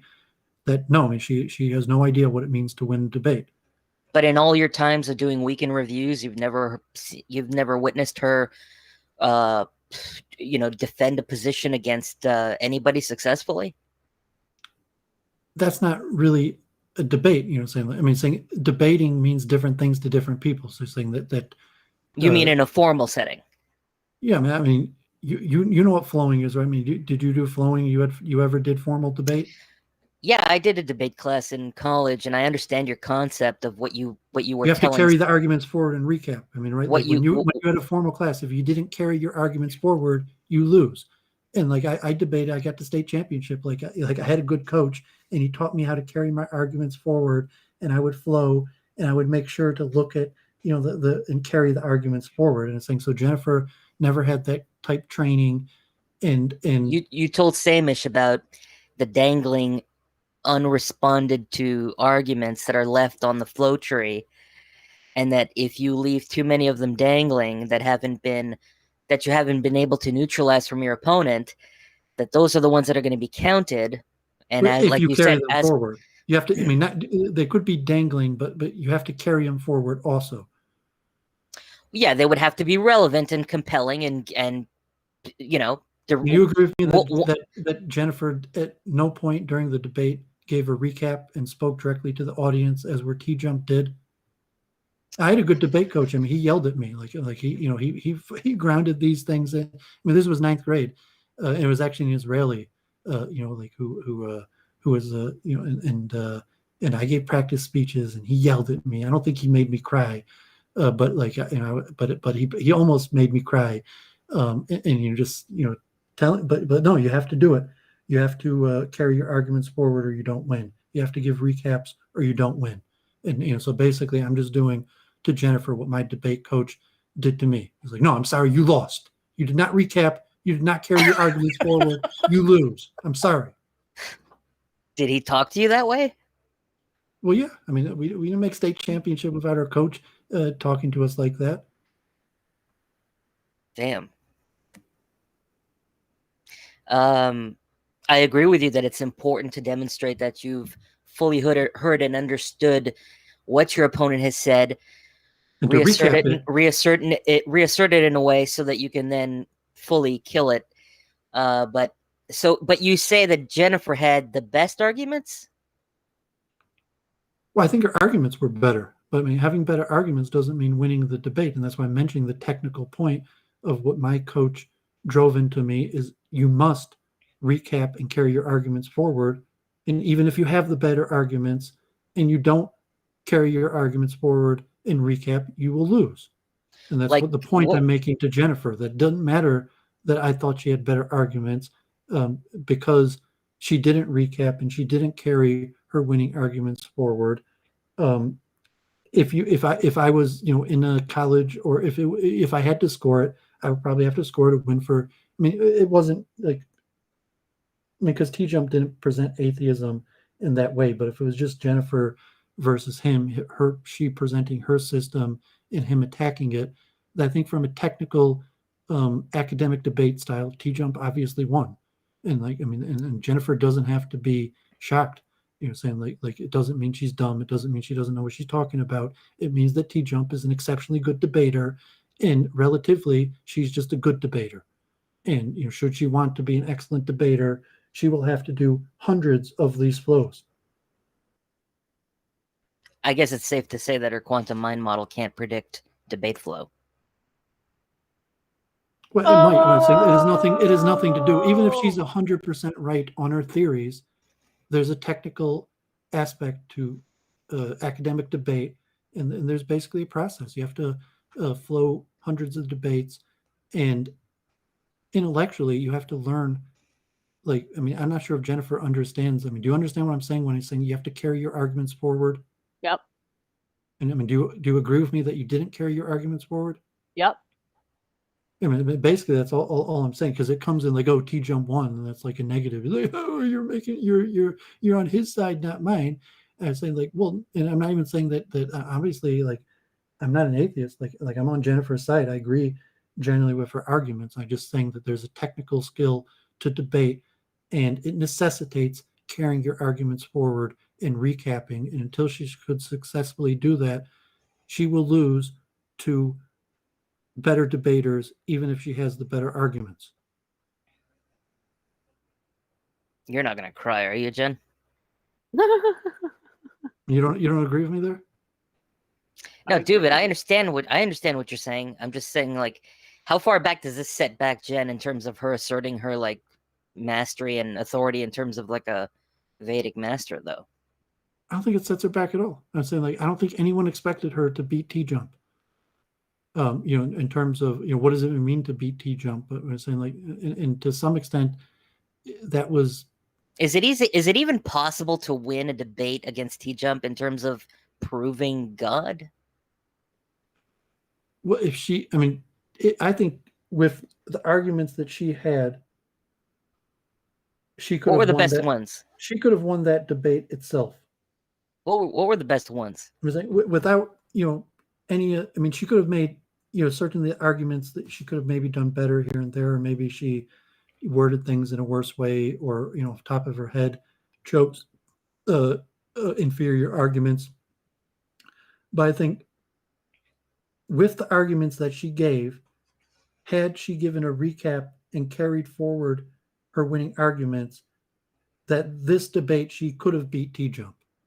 That, like, besides for reworking her arguments, that even without doing that, just had she given a proper recap and carrying her winning arguments forward, she could have won the debate that she had on Monday.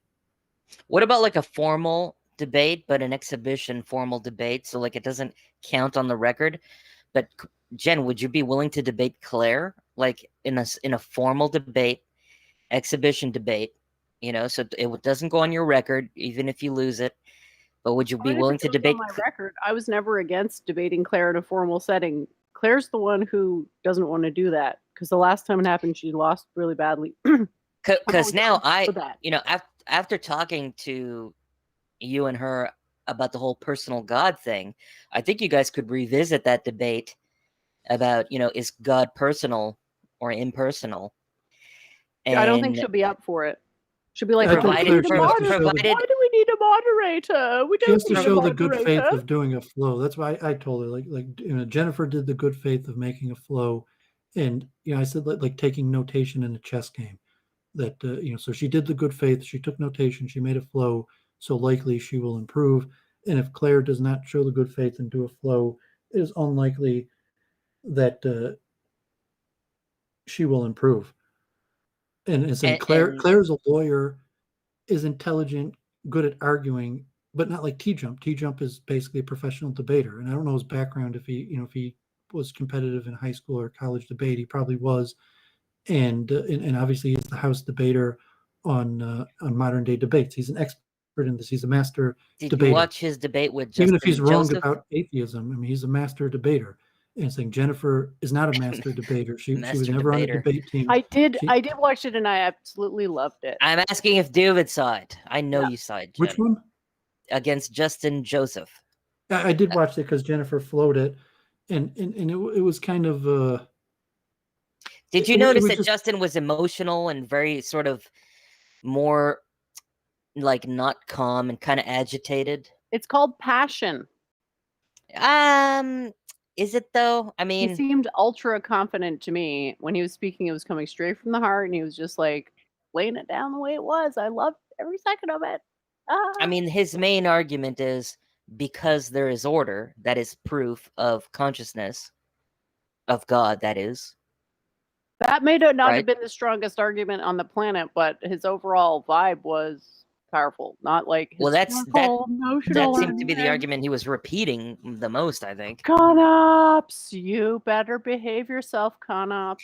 But so, Doovid, I mean, Doovid, do you carry any of the blame since you coached Jen? I mean, like, is part of this on you? Well, I think she did a good performance. I just saying, I'm saying, like, T-Jump's one of the most, famous debaters in America, I guess, like on YouTube, so I'm saying, like, I don't think anyone expected her to beat T-Jump. But it's also the topic of the debate. He had the home court advantage. Saying like that. Is modern day debates his home court? Yeah, he's like their house debater. I mean, he's buddies with James. Like, they hang out, they vacation. Oh, together. I didn't know that. Okay, he's been the regular for years. The topic of the debate, it's kind of, I mean, it's just easier for him to defend it, right? Well, but why is that so? No, I don't think he really laid out he didn't lay out like Jennifer because laid to out prove God to him, you have to materialize God. It's because you can't assert a negative as an axiom. And atheism is a negative assertion. It's saying there's no good in religion. I mean, you know how it started off wrong is your definitions of what God is, right? Because in his mind, God is that invisible man in heaven, pulling strings. But to you, God is the universe. And then his face contorted, as it did several times during the debate. So it's like, this is why I say, have the debate with Claire again, but you guys have to agree on definitions and terms and what it is you're actually debating. I would recommend Jennifer, setting the minimum bar of doing a flow for debating someone. You're saying if a person is not willing to do the work to make a flow, it's probably not worth her time to debate with the person. And so you're saying Claire has to do the flow also, as you're saying? Yeah. Yeah, well, I think Claire is willing to... she wasn't even willing to summarize a debate, which is the first step towards flowing. Like, I've got a diagram showing right now, which is my version of a proto-flow analysis. And the first thing I had to do was summarize it. And then I chopped it up, chunked that thing, and then divided into two people and colored in some dots. Claire won't even do the first step of this. So I don't think she's going to be up for it. Like, you can try to convince her. She might go for it. Remember what I told you about European men in pimp hands? I'm sure bearing you could down on her neck. Sure, you could perhaps. I don't think she fully understood the concept of the flow. I think the word flow confused her. I think if you just use the word chart or like, uh-oh, that's not Conops. That was not Conops. That happened to Claire also. Well, we just have Doovid full screen, so I apologize if you guys had to watch anything bad. No, there was nothing. Don't worry, the audience didn't see it. No, it sounded like some Arabic music. But yeah, I'm saying the debate is a loose word that means different things. I mean, like a technical, formal, academic, competitive debate style is, at least to set a certain standard. Saying, okay, to spread your ideas, and and even T-Jump, where so if he was formally putting forward materialism like Ben Watkins, and so he said, what does it mean, atheism versus pantheism? If it was, and so basically it was just him rejecting what she was saying, as opposed to him establishing materialism. So in terms of the debate with Justin, where he tries to establish in a stronger level materialism, that everything is in fact a derivative of the material realm, and then the debate of where do ideas come from and consciousness, that Justin's argument, so to say, from experience. I'm not sure, like, I mean, how to score that debate. It was, I mean, they had certain streams of arguments that they did that were interesting, but it was just too much back and forth, and they didn't establish. They couldn't establish really things that they agreed upon, and There was a brief moment where they actually did agree on like one concept. I don't quite remember what it was, but there was a point where they kind of both acknowledged and say, yes, I I think me and Ben TJ said, Watkins, I recognize, I acknowledge that. Sure, I accept that. me and Ben Watkins had probably, I mean, might have been entertainer as many views, but like a more well-developed conversation of materialism versus dualism, where we both understood the other person's position and why a person might subscribe to that position, although obviously supporting our own position. So Jennifer and T-Jump didn't have a debate like that. Like in T-Jump and Justin didn't really have a debate like that. And that's probably just T-Jump's style of atheism, where he just tries to knock down people's system, and his system on his own is just like science could explain everything, even though he really, I'm not even sure. Well, I don't think he know if says he has that. any background in science, even to establish himself as science. And I mean, he's taking the position that I don't think he said that science can explain everything. I don't think he said that. Well, I mean, he's kind of like most philosophers and scientists are naturalistic pantheism. He said, my Most- position is naturalistic pantheism, but I'm also asserting that that's my position. So, a bit tricky, isn't it? Interpreting the conclusions of one's own position. Well, you would think that the moment you told him that God is the universe, you would kind of, one would think that you would be able to sort of catch up to him, and then, based on your quantum mechanical axioms and reasonings. But then again, it seems like he completely disagreed with your beliefs of quantum mechanics and quantum physics. Well, that was the first line of argument in the flow in the debate, where the question of does the universe have a mind? So T-Jump's position was minds uniquely arise from brains. It's a physical product of the brain, and that the universe unquestionably does not have a mind. And then Jennifer trying to establish, like either photons or processes, that minds exist as products that outside of brains. I scored that as a wash, but even that, like, it's but so did T-Jump say that the universe doesn't have a mind because the universe doesn't have a brain? Because that's where Jen would be able to. Yeah, he said that the universe does not have a mind. Because he believes that a mind comes from a brain, an organ. But then Jen should be able to make the argument that the universe's organ brain would be, and then Jen would provide her explanation. Well, I mean, she did kind of like the question, like calculators and waveform reductions, and I was trying to have a gotcha moment. I was like, you're assuming something ad hoc. You don't know whether it's true. All I was trying to do is establish that he had no clue whether the universe was conscious. And so to assert that ad hoc, whether the universe has a mind, the answer is definitely no. You're going to run into problems down the line with the predictions of that axiom. I mean, your attempt to have a gotcha moment probably failed. And so, did you explain to people what it means that the universe has a mind? But Domingo asked me a really important question afterwards, and I counted that as a win. I consider that a bigger win than anything that could have happened debating a random atheist, even if it was the best atheist. But I do appreciate what you're saying. I think you are largely right. Yeah, I mean, T-Jump and Justin largely suffer, was the same question about what is a mind, what is the origin of mind.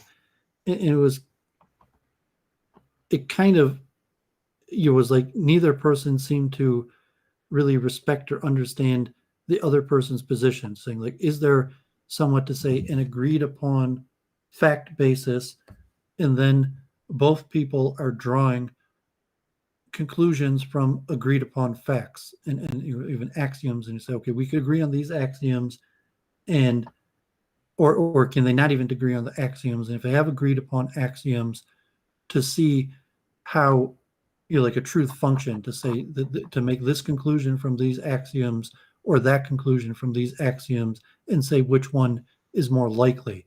And so, and I said, like a proper debate, that's why you have to carry your arguments forward and recap, where you're saying like, okay, even T-Jumps admits these axioms and these axioms, and in some way of speaking directly to the crowd, trying to steelman the other person's position, and then some sort of, even if you accept T-Jump's points on this, this, and this, still my argument is reasonable, and let alone that, then carry forward your argument that's added on, that T-Jump is wrong about, or that my points on these axioms that T-Jump didn't accept in reality are good axioms.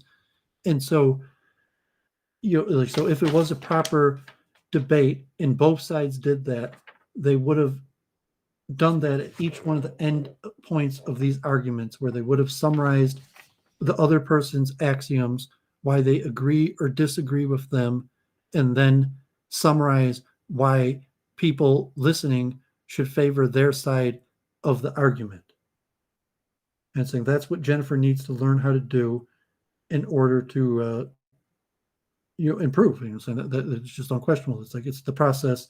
That's what it means to be a good orator, a good debater, and she has to work on that. And saying that, like, and in some, you could look at it objectively, like, what is, okay, you beat the other person, versus objectively a good performance. And T-Jump has somewhat like it's unclear what T-Jump is, like, if like I said, like the Jeffrey Epstein syndrome, where he got to a certain level of expertise and he just wants to replicate that expertise to to average people and make his money, get his fame, and he's not really working anymore. Like, it's not like, me and Jennifer, who are still working on solving the hard problem of consciousness. T-Jump space, the hard problem of consciousness has been solved. It's materialism, dude. Don't you know? And then he's just, kind of spitting out arguments quickly, which is really false. It's like, no, like no one thinks the hard problem of consciousness has been solved. No one thinks that, the hard problem of consciousness is necessarily going to be completely explained by material neuronal processes in the brain. However, T-Jump has basically accepted that that's what it is, and then he just spits these arguments really fast, and has reasonably success at what I'm calling the Jeffrey Epstein syndrome, where he's just basically good at beating average players, and stopped improving, and doesn't even have any interest in the continual improvement, because he's already reached his goal of being able to easily beat most people. Fair enough. And he has merch, and you can debate him yourself for $50. So I guess he's won and has really good karma, according to you, Doovid. Do you aspire to have merch and be able to charge people to debate you one day, Jen? Oh no, that would be against the tradition, wouldn't it? Oh man. I may Jen, not you, have, Jen, eventually may not, lost. You lost, Jen. I'm sorry. I may not eventually entertain every debate, like flat Earth stuff. I had that one debate, and it's on the channel. People can look at it. I'm not going to go doing more of those, right? I'm kind of surprised modern day debates platforms Like, that because I might ask to be they do it paid just to for do the that. views. They're doing it just for the views. I mean, Exactly. Like I might do a flat Earth debate to get paid, but it's not like I would want money to be involved for our debate circles because that's a sacred thing. Well, oh, it's the Jeffrey Epstein syndrome. You say, okay, my goal was to be able to go to the bar and, God forbid, and pick up a woman and bring her back home. And so, like I figured out how to do that, and now I'm done. Now I'm just going to keep on doing that again and again and again, because that was my goal, and that's all they're going to do. you're saying So, he's resting on his laurels and he's picking soft targets now. yeah, so it's like as opposed to saying let's use debate as a process to get to the bottom of really complicated ideas. They're just resting on their laurels and counting the money, have the platform, getting the views, and really it's like debate is one in preparation. So And Jen's arguments were high caliber and high velocity kinetic rounds, but they all failed to hit the target, is what you're saying. well, I mean, this thing completely failed. I mean, she got 70 more subs, and it's saying I don't think she was expected to outperform T-Jump in that in debating skill like that. Like I mean, you have to, that's something you have to work at. And but it was saying that debate is largely one in preparation, and someone like T-Jump who's been debating for years, you might be able to prep like a month and still not beat him. But really, if you like debating, you like preparation. And so, like, no, I don't think any of the people on modern day debate really like preparation. Even that, I watched the beginning of that critical race debate and like Destiny and It's that. unwatchable. Well, because like, I think Destiny like watched a few videos, and this other woman watched a few videos, and the guy against critical race theory was the only guy who actually had done any study or read any of these books. But it's saying like, no, I mean, the debate is one in preparation, so you can't really debate critical race theory if you don't know what it is. And so just saying like, oh, we have these big names and these big characters that you all like to see, and we're going to have them talk about a topic that they really don't know much about, because that's the platform. It's narrowcasting. That they're saying like, oh, I like learning from Destiny and T-Jump. So every single subject, I'm gonna have Destiny as my teacher, even the ones that he knows nothing about. And even from his perspective, it's like, well, how much preparation did you put into it? He's like, well, I watched a few videos on it and just used my natural brilliance. And saying like, but no, Enlightened by my own intelligence, gang. I mean, from that, it seemed like none of them really understood critical race theory. Like none of them even mentioned like the Frankfurt School and like Adorno and Horkheimer and they were just talking about like the modern books and stuff like that. But it didn't seem like any of the panelists at all had a deep understanding of critical race theory. And it's like because debates are one in preparation, and at most one of the people did preparation. And so T-Jump, as I said, I don't think he did any preparation for Jennifer. I don't think he probably didn't look at her channel, prepare arguments, even look into pantheism in general. Damn. He just went cold and used basic technique. He just winged it and still beat her. Well, yeah, basically. All right.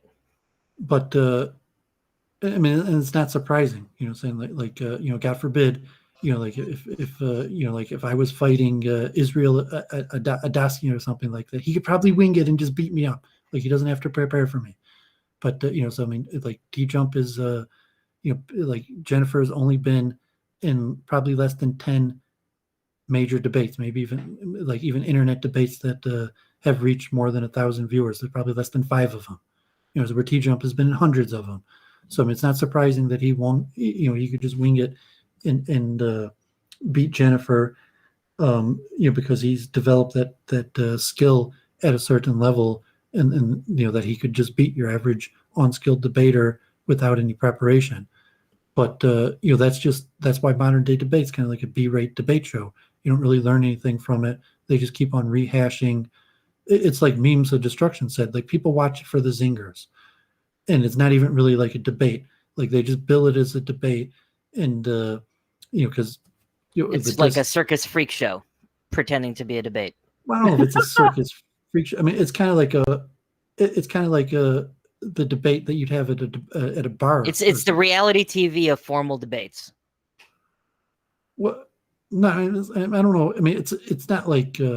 I mean, it's still like some level. I'm saying it's not like the complete, but plebes at some like level of debate skill. I'm saying it's not. They're not really. They're kind of like bar debates where the audience isn't really taking the topic that serious. Even the debaters aren't taking the topic that serious. But it's still. It's the Entertainment Tonight of debate shows. Yeah, and that's why they keep on repeating the same arguments, and they don't really get further. Like even the JF and capitalism. And let's be honest, what's the name of the host? What's that guy's name? James. When he talks and he does his his plugs, he talks like a primetime Entertainment Tonight correspondent, right? Doesn't he? Yeah, I mean, so that might be what they're going for, and saying like you probably make more money off of that. Like saying everything's always about money, eh? It's so sad. Well, I mean, they probably have a community like money, women, popularity, views, and he probably had a good show for a while, worked at it, and then had a minimal amount of success, and then stopped working so hard in terms like the library. Do you really want to spend hours every day reading? And saying I like spending hours every day reading. That's what I do. That's what I like doing. I don't even like debate talking with people that much.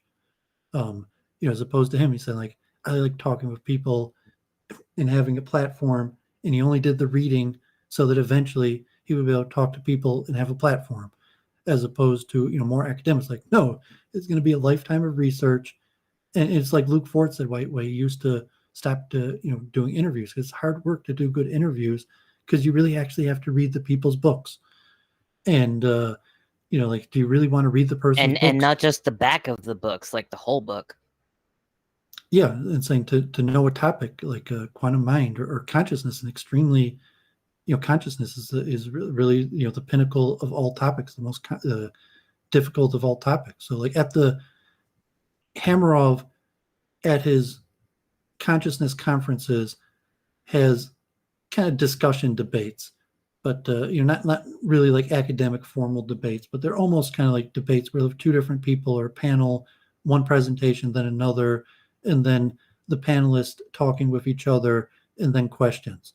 So it's basically the format that modern day debates have, and so it's better than nothing. It's like maybe it's upper undergraduate level debate, or even lower graduate level debate, and I keep on stressing the point: debates are won in preparation, and so if you want to host regular debates, you really have to love doing preparation. You really have to love trying to understand topics. So, could be, if you just wanted to be a debater, that's what I told Memes, just find one area of expertise to have like your stump speech, like dueling. That Memes could be a subject expert on dueling. He could go into shows and talk about dueling and little anecdotes and history, and he could debate with people over dueling. And he could create like a little e-personality just based on dueling. But, to be a real debate channel, you have to properly research everything that you're going to debate. So, I mean, if Jennifer had to come up like capitalism versus socialism. You have to anticipate your opponent's arguments and preemptively destroy them before they're even made. What chance would Jennifer have if it was capitalism versus socialism? I don't know whether she's a capitalist or a socialist. But it's saying like, okay, that she's going to argue that. And I mean, so JF gives a reasonable argument for capitalism, but even that is not such a great argument. And even like Destiny, he knows a little bit. He's smart. He's read a few books, but like no, they're not really experts on the topic. So it becomes like personality, where okay, what is Destiny's area of expertise that he really knows well? And so, well, maybe he doesn't even have one. He's just a gamer, and he argues like politics for the left in general. And he could, kind of like T-Jump, he could argue any topic and knows enough rhetoric in order to, like the Jeffrey Epstein syndrome, that to the average person, it looks like he won. Doovid, I'm a little bit uncomfortable at how many times you keep saying Jeffrey Epstein. Well, I mean, it is the Jeffrey Epstein syndrome. I mean, when you say go to a bar and pick up a woman, I'm thinking get Giselle to go to a high school and pimp out underage girls. Well, I mean that God forbid he figured out how to beat easy competition. All right, so Claire's telling me that she's willing to do a flow. Epstein mastered. I mean, it was illegal, immoral, completely wrong. However, he mastered some technique of fooling and tricking young girls and turning them into prostitutes. God forbid. But he mastered it, and he was able to replicate it again and again and again. Well, I mean, it's not a lot of skill involved, Doovid. Come on, all you had to do is hand them some cash. I mean, it wasn't that hard. Well, I mean, he needed, just like Maxwell, he needed women to help him. He had a whole system of doing it. No, I mean, it's quite hard. Like, there's a lot of, God forbid, there's a reason why it was Jeffrey Epstein who had all these Nobel Prize winners and, multimillionaires and billionaires in his pocket. Because, no, it's not that easy to get young girls and turn them into hoes. It's not just a matter of money. Money is important. Definitely money was the matter. But, whatever the technique of how he got in the mind of these young women, and so to say, like it was a game of chess, he beat them. And then he was able to basically consistently beat them. And then he was also able to... Okay, but let's maybe, let's think of someone else to make an analogy with, right? I mean... I've been specifically referring to this as the Jeffrey Epstein syndrome. And because I do want to make it pejorative, like resting on your laurels and saying the syndrome of being able to achieve your goal at a low level in something that's really not respectable, but like it works, and then you just keep on replicating it anyways, because you figured it out how to do it, and you could get away and figured out how to get away with it, God forbid, and then just keep on doing it. Let's call it the Hillary Clinton syndrome. Okay, I don't have to keep on. All right, so look, Claire's telling me that she's willing to do the flow. She's willing to meet terms, but here's the thing. She's saying, I will flow the debate Jen and I had. I'm not sure she's fully understanding, I don't know if she fully understands what the flow is. That it's something she needs to do beforehand. Exactly. It's an arborescence. Jennifer's a smart woman, understands conceptual meta-analysis. Maybe Claire won't have the same ease, but Jennifer started with an outline. The first one she did was just an outline. So let's call it a flow map or a flow chart, right? Maybe that'll make more sense to people. If Claire did an outline, that would be sufficient as a good faith effort, at least for the first time. It would be a good start, because once you have the outline, it's easy to transform it into what I made. Yeah, because an outline doesn't show. You could do an outline in certain ways with the standardized, Roman numeral 1, 2, 1, 2, and then A, B, and sub 1, 2, 3 under it. But then even that, the flow shows more information, shows how arguments relate to each other, and to some extent is supposed to show time dependency as moving forward, like a NAT chart. Doovid, I've heard you say that you don't want to debate T-Jump because, everybody's debated T-Jump. I'm not going to debate T-Jump for the sake of debating T-Jump. But how about just for the sake of debate? How about for the sake of the challenge and to maybe avenge Jen? Well, I told Arjun, he was... originally, Arjun wanted me to debate T-Jump. Fuck off! On his channel. And then he decided that he didn't want T-Jump. He wanted someone more academic and serious, I guess, because he thought T-Jump was more kind of like blood sportsy. So he got Ben Watkins instead. So, but like, no, I don't mind. I don't self promote myself for debates, and I'm not trying to get on modern day debates. And honestly, when I wanted to help out modern day debates, when I set up and JF even agreed to be the host, I messaged JF and he said that he would come on and host that, and then they never responded. And my intention was to help up the game of modern day debates. That that people would start talking about more important issues at a higher level. And Do you feel do you feel like that channel's beneath you? Well, honestly, it's beneath me. If they invited me, I'd probably do it. But like, I'm not self-promoting myself. And I think it's more in the realm of like entertainment. And I'm not sure anything good would come out of it. I think my dharma would probably be more Judaism, saying like modern day debates. I think Yochanan, he's been on Week in Review a few times, was the only Jewish person I remember being on modern day debates. But yeah, I mean, it would be more likely. I mean, I could debate atheism against T Jump by saying like, yeah, Arjun did it, Siddharth did it, Jennifer did it. It's just a repeat for me to debate T Jump on atheism. If I was going to go on modern day debates, I think it'd make more sense for me to debate something where they don't have like a wide array of people already debating the issue, which would probably be.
he's playing video games while like talking to people, and I get that what Doovid is saying about him like resting on his laurels, because it kind of looks like he's not even trying. And at one point, he kind of got like he was very catty and kind of just very snarky, and somebody said at one point, you know, why are you mad? And he's like, I'm not mad. You know, like when people are mad and they say they're not mad. So it was one of those, and then I posted that comment. And it didn't get deleted. The funny thing is, no one, the mods left it alone. Because, you know, because that word has a meaning of like the opposite of mad, you know, like happy. Anyway, but yeah, whatever, man. I don't really care. I mean, I don't know. I saw T-Jump debate Ryan Dawson once, and just his whole attitude, his smug attitude, is just a total fucking turn off.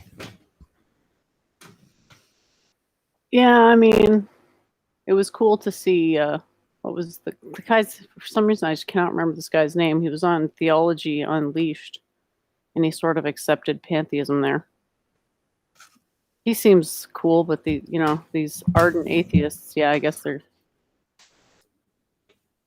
Like I say, you can't assert a negative. Maybe that's not self-evident, but hopefully this whole foray makes that obvious.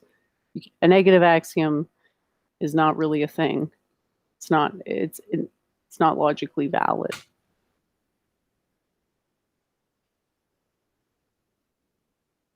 I think I watched the end of it, Justin, and he like T-Jump said like he does this because he doesn't want to work or get a real job, and it's kind of like against. It's not my view of the system, and it seems even like self-defeating. Like if you're so smart, making money should be easy. Like to some extent, making money is one of the best demonstrations of intelligence that even in America or anywhere in the world, that the easiest way to demonstrate intelligence is by making money, and or rising to power. And you could argue against that, but saying like that. Well, it's easy to argue against that. There's plenty of dumb people that make tons of money. They sell crack. I don't think so. No, I mean, I don't really think you have that many millionaire crack dealers. And no, it's not that easy to make money. There's not that many dumb people who make money. And I think statistically, making money, wealth is one of the highest correlated things to intelligence there is. I mean, generally, if you had one piece of information about a person, that the amount of money they have is the single best indicator of intelligence. I mean, we've discussed that multiple times. But so if he's going to reject that claim and say like, no, having money has absolutely no correlation with intelligence. In fact, the majority of rich people are in fact dumb. Like, I mean, I think that's near ridiculous because the substantial evidence show that no, I mean, that most intelligent people, most rich people are intelligent. Certainly, the correlation with education levels and wealth and direct intelligence, that even the people who don't have high levels of education that become wealthy is usually based on intelligence. But I mean, so that I've had that argument with Jennifer many times, is that karma is money.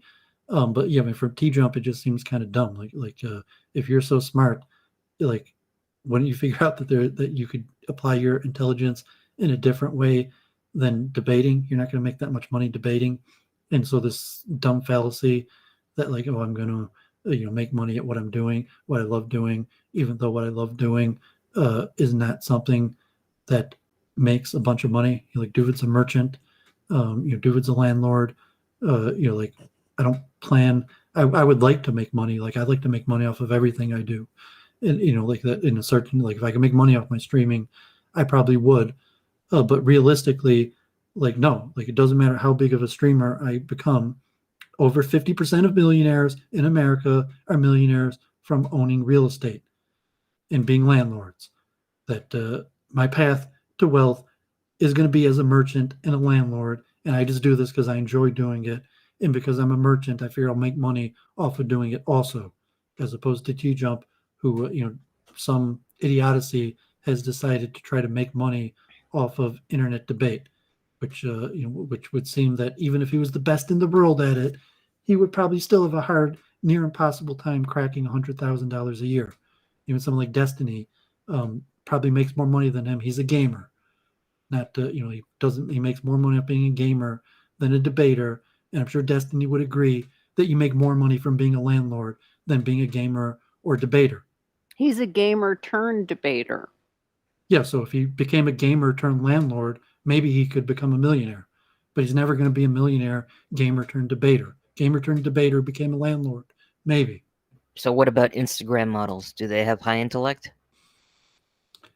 Well, I mean, to successfully run a business, I mean, there is a correlation between attractiveness and intelligence, and certainly being able to maintain a good body and complexion and various things. You probably need the advice of doctors and good care. And then at a certain point, it's running your own business. So whether you're, a debater, gamer, cam girl, God forbid, Instagram model, at some point, it's largely just going to come down to the skills of running your own business. Well, if you got enough money, you'll just pay someone to run it for you. I mean, not really. You know what I'm saying? You could be, I mean, God forbid, like I lived in Manhattan and saw some pretty, some stuff I've talked about before, but, so I managed rappers and stuff like that. Like, no, it's not. You could be the most attractive woman in the world, and you could be the most talented person at whatever in the world. It's not that easy to just, get a manager and let them do things for you. And there has to be a certain level of, I told it, I mean, maybe I mentioned this to Jennifer. I don't think we ever debated, but I said that promiscuous women, prostitutes, are usually intelligent. That like, and Luke Ford has talked about this also, that like most pornographers, they're not necessarily that attractive. You rate, most women in pornography is like 6s. But you're saying that women who end up in prostitution or even pornography, it's probably because have high IQs relatively. That it's not so much about attractiveness, it's more about intelligence and even being promiscuous. Like, so if you're a prostitute, to find guys that are willing to have sex with you is maybe not that difficult, but to get them to pay you is extremely difficult. To get them to not beat you up requires quite a bit of intelligence. And so you say, "Oh, I'm going to have a pimp," and and yet again, it comes back to the pimp hand, doesn't it? Well, I'm saying that successful prostitutes are more successful because they have high IQs than being intelligent. In fact, you have to ask the experts in the field like Luke Ford, but no, I mean, statistically, the most successful people in pornography wasn't because they were the most beautiful. It was because they were intelligent. And I even argue that, but isn't it also because they were willing to... That's what the Talmud says, that women who are too smart become whores. I mean, it's not women who are too pretty become whores. It's women that are too smart become whores. Wait a minute. Women that are too smart become whores. Become the whores and the porno stars and the prostitutes. I'm saying it's more related to IQ than beauty. Are you saying like it's the easiest job because all you gotta do is lie there and get railed? So they're like, oh, okay. No, I was saying because you don't get paid by just getting. If all you had to do was, God forbid, get stooped, then it would be easy. But the point is, you have to get paid. You have to not get beat up, and it's extremely difficult for a whore to get paid and not get beat up, and so that's why. That Doovid, on average, would you agree, it's high IQ women that become promiscuous. Would you agree that a lot of prostitutes are prostitutes because they have a drug habit to maintain? Well, it might be related, but I'm saying that on average, that I'm not saying like, geniuses, like, any woman with a high 150 IQ is going to become a whore, but I'm saying on average, promiscuous women are more intelligent than their counterparts.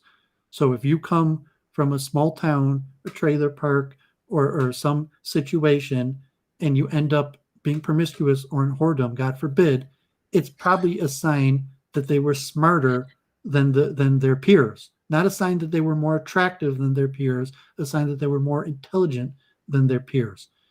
And so just mentioned this level of intelligence being able to make money off of it. So you say, oh, if you were the most intelligent woman in the world that all rich guys would want to have sex with, God forbid, it's difficult to actually get a check and to not get beat up. And so how you go about doing that is like, oh, I'll just have a pimp. It's not that easy. It's just like, oh, I'll just hire somebody to run my business for me. Like, no, it's not that easy. It's not that You know, easy to figure out that you need a pimp. Even though It's the not hot that- girl would eventually have pimps fighting over her for You damn can't just, shekels. it's not just like having a pimp and that solves the problem. You know, like good pimps are hard to find, and pimps Oh, what also about the take free market? good pimps also take all your money and beat you up. Sounds like a Perhaps our lose-lose definition situation. of good pimp is somewhat different then. Well, I was saying, I mean, God forbid, I live in Manhattan. I remember hearing from people on the street that you could just have, God forbid, God forbid, God forbid, you could have relations with a prostitute and then just beat them up and not pay them. And your average Well, guy that's in the one of the street, advantages of it being illegal, isn't it? well, I was saying that's what your average guy in the street thinks. And that's the fact. And most prostitutes get beat the hell out of very often. And so it's very difficult to be a prostitute because you're going to get beat the hell out of and you're not going to get paid.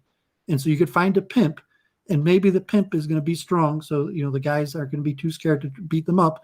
But then how do you get the profit share? You know, But Doovid, if the odds are very likely that you're going to get beat up being a whore, and not paid. wouldn't that explain why it's crack whores that are whores instead of high IQ women that are whores? Well, I mean, they're Because- on crack because because they're on crack because they're in pain because they get beat They're- up, or they're or willing they, to take the risk of being beat up because that's how badly they need the drugs. No, I mean, God forbid, they're on crack because they have, God forbid, rough sex and get beat up, and then they have severe amounts of pain. So they're taking crack because to alleviate the pain that they're in from getting beat up. Oh my god. Is that what you think, Doovid? I lived in Manhattan. Like, I used to walk the streets and see prostitutes at night. You know, like I So you never had think- so you relations think- with any. I so even you used think to that- take prostitutes off the street occasionally and You speak to think- them. you Like, think- I studied the business. I lived in Manhattan for years. I promoted parties and rappers, and I lived in the Lower East Side, and I've walked the streets. I've seen it. You're suggesting that crack whores are crack whores because they get on the Because they're in crack pain, because they're in of the physical pain. they're They in need physical- crack. They need crack because they're in physical pain. from the and the rough crack kills their sex pain. from the rough sex that they had. God forbid. Oh my god. It's not like they become crack whores, and then it's not like they Oh my become God. a crack addict. Well, I was saying the cause and effect. I was saying that it's just a fact that if you're an attractive woman, it might be very easy to I'm get a gonna go guy to now. have sex with you. It's going to be extremely difficult Good to get talking to him you to guys. get him to pay you for it, and therefore it's more a matter of intelligence and not attractiveness. It's not like if you're a 6, then it's harder to get paid, and if you're a 10, it's easy to get paid. Like, no man wants to pay, and so it's a level of intelligence that gets the money out of the person. And I mentioned this to Jennifer a few months ago, but God forbid, it's related to any type thing. Making money off of it comes down to running your own business. And it's just like, oh, I'll have someone run my business for me. You can't have a person run your own business for you. You have to consult and have decisions made together, and the person has to be able to explain certain concepts to you in a way that you understand them. And if you can't understand the concepts, you can't have a person run your business for you. You can have an accountant or a lawyer and just do whatever the accountant or lawyer tells you, which usually doesn't happen. So, I don't know. We scared off Domingo by talking about, God forbid, prostitutes having high IQs. I don't know why he was so scared of that. I mean, because Jennifer even had like, oh, prostitutes, they're just dumb. They just open their legs. And saying like, no, you don't get paid just by having sex. It takes a certain amount of intelligence to actually get money for it. And that has absolutely nothing to do with being attractive. It has to do with being intelligent. And it's the same way for any business that you do. Like if it's debating and it's saying just like, it's unlikely you're not going to, you have a better chance getting wealthy, becoming a landlord. Becoming a landlord is the single best path towards wealth. Any other field, like, selling crack is not really a good long-term perspective or even short-term perspective for becoming wealthy. Being an internet debater, e-celeb is not a good long-term perspective for being wealthy. Being a landlord unquestionably is the most sure path towards wealth. I mean, how many times have we discussed this? Many, but apparently this long digression has scared Domingo off. Well, I mean, maybe he's scared because, okay, I have clean hands. Like you're saying, like I lived in Manhattan. I saw some pretty crazy stuff, but I largely kept my hands clean. And in saying that, but I know it's on the street. Like I lived in Manhattan. I went to events. I walked home at night, and I was at clubs late at night, and I saw what happens. And unfortunately, like I heard countless times of people like you just beat them up and don't pay them, and they say because the women are stupid, because the women don't realize that that the guy's not going to pay them, and when they demand pay, he's just going to beat them up.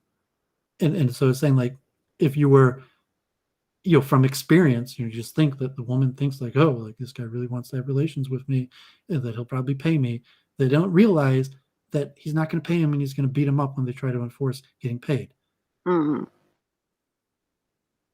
Cool. I mean, even Jennifer, like that's not really. I don't think. I mean, God forbid, she's just a country girl from the country girl of a high IQ. She doesn't know the degeneracy that really happens in the city. That in her own head, she thinks I'm wrong.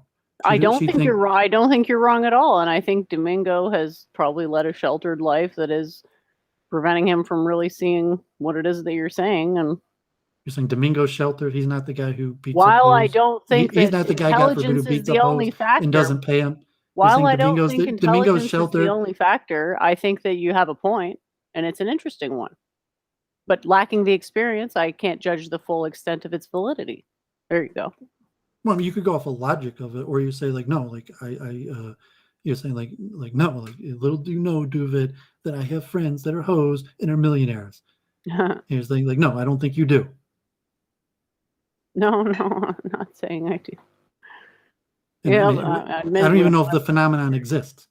I'm saying there might be like a drug dealer, like a drug dealer that became a millionaire. There might be a few phenomenon like that, but like no. It's very difficult. Those are career choices that you end up getting arrested or beat up or injured, and it's unlikely to have. And even Luke, I mean, Luke Ford's the expert in it. I'm not like I live in Manhattan. I saw a lot of things.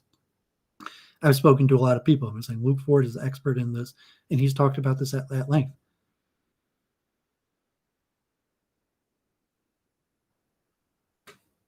But you know, cool. We don't have to. I thought Domingo. I mean, I'd mentioned this to Jennifer. We said we were going to talk about this at one point because she seemed to disagree with me that promiscuity was not a sign of intelligence. Is where to me it's factual. There's been studies, heuristics, or just pure logic that promiscuity is more correlated to intelligence than attractiveness. Sure. To me, it's just a question of what's the deciding factor, like the dominant factor. So I'd say there's probably some other factors that are pretty, like Domingo said with drugs.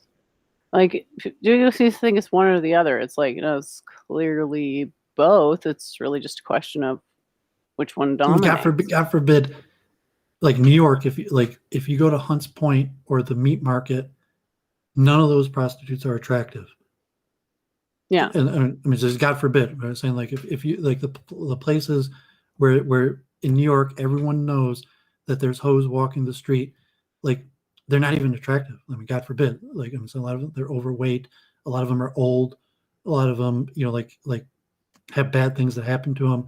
But it's saying that like because literally it's not correlated to attractiveness. But I'm not saying they're geniuses. But I'm saying relative to the surroundings that they grew up in. That what led them to become prostitutes or promiscuous in general is probably that they were more intelligent than the women, than their female peers. I'm not saying they were the most intelligent of their female peers. Sure. No, I get it because they were able to get money out of it. Yeah. I'm not. I take your point. There's no contention here besides what I said earlier. So it's all good. Yeah, I think sheltered people from the suburbs have trouble hearing stuff like this because, yeah, they're sheltered people from the suburbs, and that's kind of what Domingo strikes me as. Yeah, I'm just talk. I mean, who knows? But yeah, I'm a relatively sheltered guy from the suburbs also. By saying I lived in the big city, and I wasn't blind, and I talked to people, and like I largely stayed away from sin, but I wasn't blind to what was going on, and I was curious. Like I went to Hunts Point, and I was just curious. And I lived in Manhattan. I walked through the meat market, and I think it was 14th Street. Like like there were always prostitutes on the street, like at certain areas. That's just how this big city works. And like in Detroit, there was a strip club right across the street from the synagogue for years until it got burnt down and closed. Thank God, God forbid. But you're saying like you don't have to be involved in the sinful activity to see what goes on, and even hearing the negative stories of what happens to people, and it, really it's because the Talmud says it. The Talmud says that women who are too smart become whores, and you could look at it like a misogynist book, but I mean that's why I discussed it with Luke Ford, and that's the first place I heard to put the heuristic, like what is it that causes these women to enter that path or fall down that path, and it's not because they're stupid, it's actually because they're smart. Because if they're stupid, like, God forbid they would fail, or they realize that they stand no chance in it. Cool. Yeah, someone was asking about OnlyFans. Well, I mean, gave the example like like a cam girl or something. God forbid, like a debater or internet personality is not a good path towards wealth.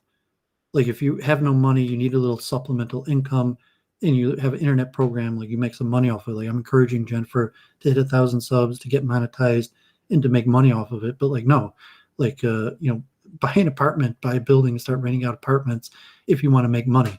Like that will probably turn you into a millionaire over a period of time, as where it's probably near impossible that you'll ever make more than like tens of $1,000s a year off of streaming. Cool. And so I was making the point about T-Jump trying to make money off of being debater, saying like he obviously can't be that smart if he's trying to make money off of being an e-debater. People are paying him. The shtick works. If it works for him, cool. He's also got merch, cups and shirts and stuff. Well, I'm saying you have a degree in physics. You worked. You got paid. There's no way T-Jump is ever going to make as much money as you did at your job by his merch in e-celeb. Okay. It's not feasible. And even in terms of part-term work, like he could just buy something and sell it, be a middleman merchant, and make more money off of that than being an e-debater. Even like if like I'm selling books on my eBay or something, but even if he used his e-celeb to promote not like some stupid merchandise for his own program, but just selling things, like if he was selling suits or selling ties or something, he would like that's a better way to make money than off of this internet thing. So I'm making a point about intelligence in general, that like obviously T-Jump is not that smart if he's resigned and reduced to trying to make a living off of something that's basically impossible to make a living off of. Cool. Yeah, I guess there's just no winning. Did you want to go over the chunking of the debate or not really? No, go ahead. Awesome. Yeah, so this is not really looking great, but it's the best I have for the moment. But this is the first summary. Now, I didn't, or wait, what? Yeah, summary. I didn't do a transcription. Like I would never transcribe. That would be way too tedious. But basically all the different things that got said, I put in here and labeled them with colors based on whether they were positive assertion, negative assertion, question, answer, leading question, first rebuttal, and then secondary rebuttal. So I want to make I don't want to have a different color for like third rebuttals. The idea is like, if you're staying on the same point, sort of nagging back and forth, that becomes problematic at some stage in a You hair should probably splitting choose a kind of way. different font, because the font you chose, when you make it bigger, the letters become less clear. So you need a font that when you zoom in, that the letters are still clear. I can still make this one bigger. Whoops. But the other one is just shared on the computer thing. Yeah. So you're not going to be able to read the text here because it's been shrunk from its original size, because my computer has only so much memory, so I can't make the pictures too big, so it can't like fathom them at that size. So I had to shrink the summary so that it won't ever be legible, but your own summary will be legible, and it's color coded based on, yeah, this is sort of not the greatest because it's not, it's, let's see if it's legible if I really zoom in. Can you read that? I'll wait and see when it comes up, but now it's covering the entire screen. Can you see it, Doovid? Or can the audience see it? I'll see what they're saying in the chat. No, I'm saying it was you sent me the file, and it was problematic because when I zoomed it, the font became illegible. So even when I zoomed it really big, then all of a sudden the font wasn't clear anymore. So even though, I mean, I basically was able to read it without. I mean, it's semi-readable, but I think you could have just chose a better font. I'm not sure which font or why that it came that way, but it's because I resized it. I had to, so that it would fit on the. I sent you 3 files. The first one is not compressed. You should be able to read those no problem. So there's like file 1, which is uncompressed, which is just the summary, and then the other one. If you see on the right here, you have positive assertion, and at the zoom, it's really unclear. It's hard to read, but even that it says positive assertion, because like you zoomed it, the font didn't. It's not that. Yeah, I should have made that one a bit bigger, for sure. But other than that, I mean, that information is available on the other. That information is all on the other page. It was just more for it to have like a. Because the idea is that you can see the whole thing at once. I think it's the font that you chose, actually. But I'm not sure. It's because I resized the image because it was just unwieldy, because I had taken it out of a Microsoft Excel. So the size generated was huge, had to shrink it to 1/4 of its original size just to fit it all into a sheet that my computer could manage. But anyway, you do the summary just so it's clear for people. You do the summary and it looks like this, and then you chop it up so that you can sort it according to the speakers, and that's going to give you like color coding of how balanced their speech was in all of these categories. And then I have these derivative measurements that I think are really cool, that are sort of like ratios between amounts of different types of assertions. And it's I'm glad I added a category of negative assertion, because like logically speaking, they're not equivalent. So it's important to distinguish that in some sense in the diagram. And I think it does a good job to show that they were essentially having a noticeable pattern difference between their debate approaches. I don't know. I don't really have anything else to say, but I think if we could make it similar to yours, where T-Jump is more shooting down the other person's arguments than putting forward his own. So I mean, that's basically the same as his with your.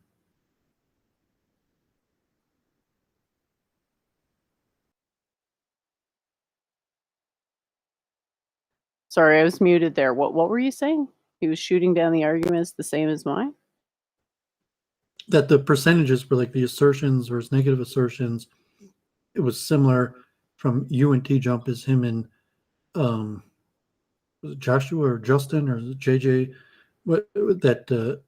Because his style is more to expose the flaws in the other person's arguments than put forward his own arguments. Yeah, so it starts to set up that debater profile. If someone is indeed using a consistent negator strategy. Like, yeah, the negator, the archetype, the negator, Negatron.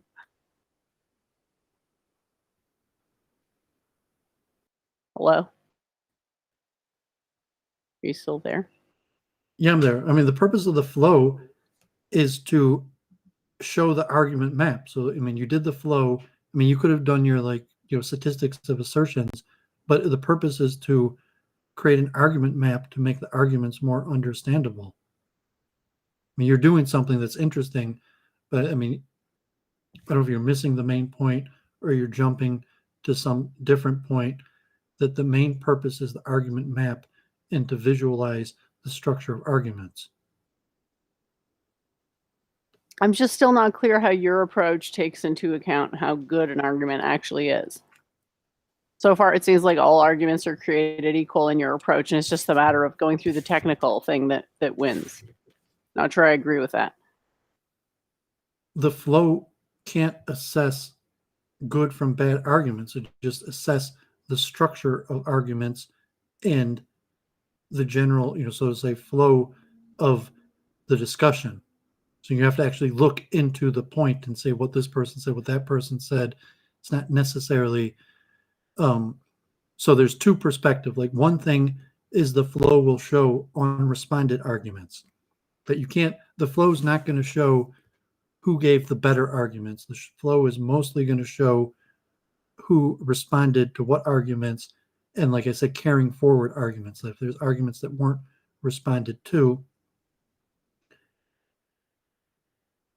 so in the assessment level of like the logic, like whether the argument was logical or like actual logical structure, generally the flow doesn't represent that, but it has the argument.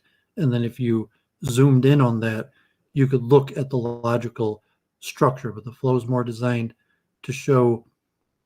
So even the flow you did, like you had topical areas, and like in the Talmud, they call it Shakavataria, but there's a back and forth between the two people, and that's what the flow shows. That here's where you started, and here was the back and forth. And if it's not just like tit for tat, where 1 point on 1 point, like T Jump's, most of his are more like tit for tat, 1 point on 1 point. They're usually, in structured debate, it's not just like 5-10 seconds, 15 seconds me, then 15 seconds you. It's usually longer periods of time where you're supposed to, in a set period of time, address all of the arguments your opponent made, and then even make multiple points on different ones. So if it's just a tit for tat argument, it's harder to flow, and the flow is less meaningful than if it's a full 5-minute introduction where you make 10 points and then the person responds to a certain number of the points you made and introduces new points, because then the flow is most useful, because it'll show the arguments that were responded to, the arguments that were left empty, and the new arguments. That's why academic competitive debate is done with the flow. Like T-Jump style, if you or JJ would have never happened in academic debate, because it never becomes tit for tat like that. Usually you have set time periods where people are supposed to make all of their points in and then hand it back to the other person. You could still make an argument in the flow of any conversation, but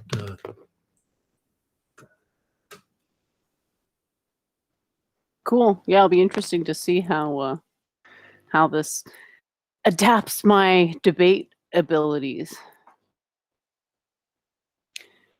Because yeah, I mean, winging it and then just getting the technical knockout be fun.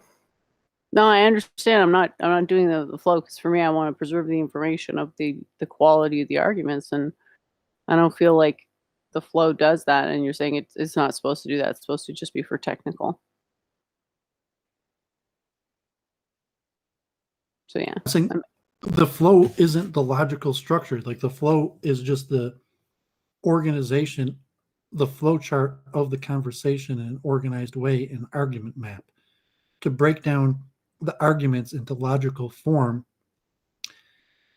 is somewhat beyond the flow. You could put it in a flow like afterwards, like you're doing, but I mean, so the flow is supposed to be done during the debate, and to show the general flow structure of the arguments, like an argument map.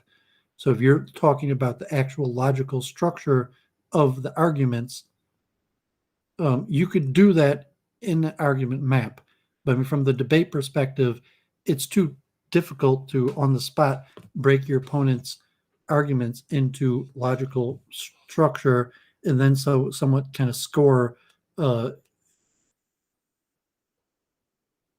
If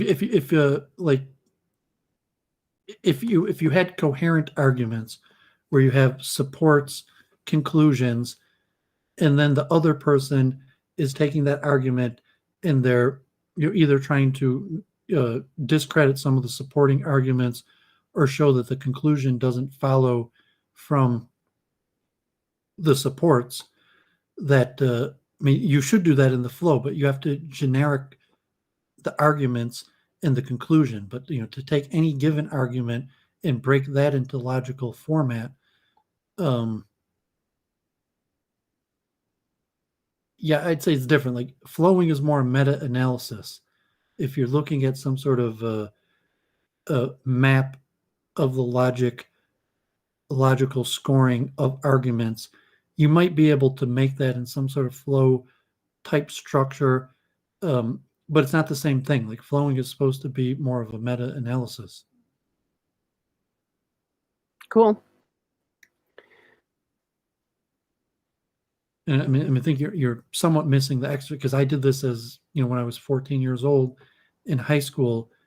That you're approaching it differently, like the flow as a technique to help you understand the structure of conversations. Like linguistically, you could break down every single thing, every single word out of our mouths into like these linguistic maps of noun phrases and verb phrases.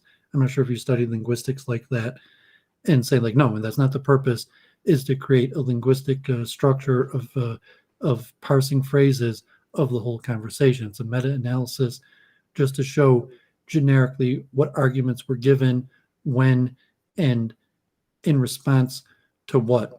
And then if you wanted to go further and break those into, like phrase parsing or logical trees or format, and then structure it against each other, even from a pure intellectual, whether that's even possible. There's here are my arguments for pantheism. Here's T-Jump's arguments for atheism, and then you want to break that into a logical structure of conclusions and tautologies of just basic logic, and then trying to see who has better logic. Like that's kind of what multiple truth hypothesis would do. But say multiple truth hypothesis already a higher level than just flowing, because saying like I said, you lost a T-Jump in a flowable way because you didn't carry your arguments forward and you didn't recap.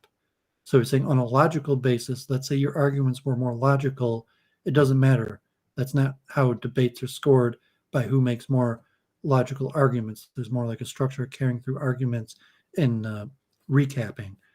But in terms of like a truth discovery function from an objective level, whether it's possible humans or a computer could do that, then yes, that would be what you would do, is somewhat give like a logic score on the totality of the arguments and assess some sort of truth value that like you would have a logical score. Maybe T-Jump had like a 0.4 and you had a 0.5, and therefore yours was more logical. But that's not the way debates are scored. That's it is kind of what I'm getting at with multiple truth hypothesis. And it's saying logic is definitely when people score debates, but it's more about the flow in carrying forward arguments and showing that the other person didn't respond to certain arguments that you carried forward and get points on those, and then some sort of recap where you're expressing what they said and what you said. And it's based on logic, but to show why it's more reasonable, or why the people listening, even if they had a clear understanding of the other person's position and there's reason to it, that they should still choose your side. And I guess presumably in a good debate, there's not going to be a flaw in either side's logic. Both sides are good debaters. they're not going to be making logical fallacies. But you could still have a winner with neither side making logical fallacies, because it's going to be a case of uncertainty where you have one side being more plausible than the other. Like if it's communism versus socialism or capitalism, and it's an experienced debater and they're not using like pathos to do their arguments. In theory, all of the arguments on both sides are going to be logical, and the winner doesn't win because they were more logical. Mm-hmm. Yeah, that's why when you respond to every point, that's technically correct. But then when you actually do a debate that way, it can seem rhetorically loose. Like some points, should they even be addressed? Yeah. Well, to ease it for scoring, this was in high school, you structure in terms of advantages and disadvantages, and then it could be easily scored in terms of advantages minus disadvantages. That the first affirmative gives their argument, and then they list a bunch of advantages, and then the first negative, point by point, tries to argue that the advantages aren't advantages, and then they introduce disadvantages, and it makes for very easy scoring because you could just total it. If there's more advantages than disadvantages, the affirmative wins. Sure. And the advantages, you don't want to lose because you're not logical. So, I mean, if you're a good debater, you prepare. This and good debate is done preparation. All of your advantages are not going to have any flaws in their logical structure. And the disadvantage is not going to be, there's a flaw in your logic. The disadvantage is going to be a larger structural argument that what you're saying is an advantage, even though logical isn't, in fact, an advantage due to more a framing issue than a logic issue. That if there's obviously if a person has an advantage or disadvantage, that there's a flaw in the logic, you could point that out and you're like, that's not an advantage, there's a blatant flaw in the argument. But most people, like the first affirmative is almost always a prepared speech. And so you're going to assume that there's not going to be any flaws in the person's logic in their first affirmative, and that when you argue that the advantages are not really advantages, it's more a framing issue than a logic issue. The fact that he wasn't willing to give an opening speech made it impossible for me to respond to it. To me, that's a loss on technical grounds, if you want to go technically. He also loses on technical grounds, cuts he. Well, I mean, you shouldn't be concerned with winning or losing. Saying if you're talking winning I am or losing, concerned with it, though. but I'm saying if you're talking winning or losing like better. it would be discord in high school or college, where you actually have winning or losing, but saying you're an adult, you don't win or lose debates. There's no such thing. So it just makes you sound stupid when you talk about winning a debate. You don't win debates. And that's why I see it. Like when you talk about winning a debate, it just makes you seem. But you already said I lost the debate to T-Jump. If it had to be scored at an academic level, yes, you lost. And I explained why. The fact he didn't do an opening speech doesn't mean. No, because you didn't carry forward your arguments and give a recap. I'm afraid not giving an opening speech is the first disqualifier from that, if you want to get that technical about it. He didn't give one. He gave himself a huge advantage in not doing so.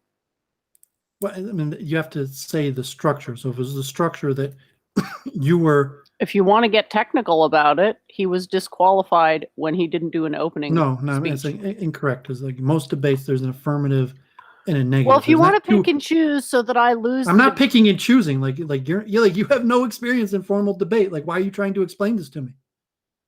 I know what technical wins are. Saying there's a first affirmative and a negative. Wins. There's not a first affirmative and then a second affirmative. So you, as the affirmative, put forward an idea, and then there's a negative.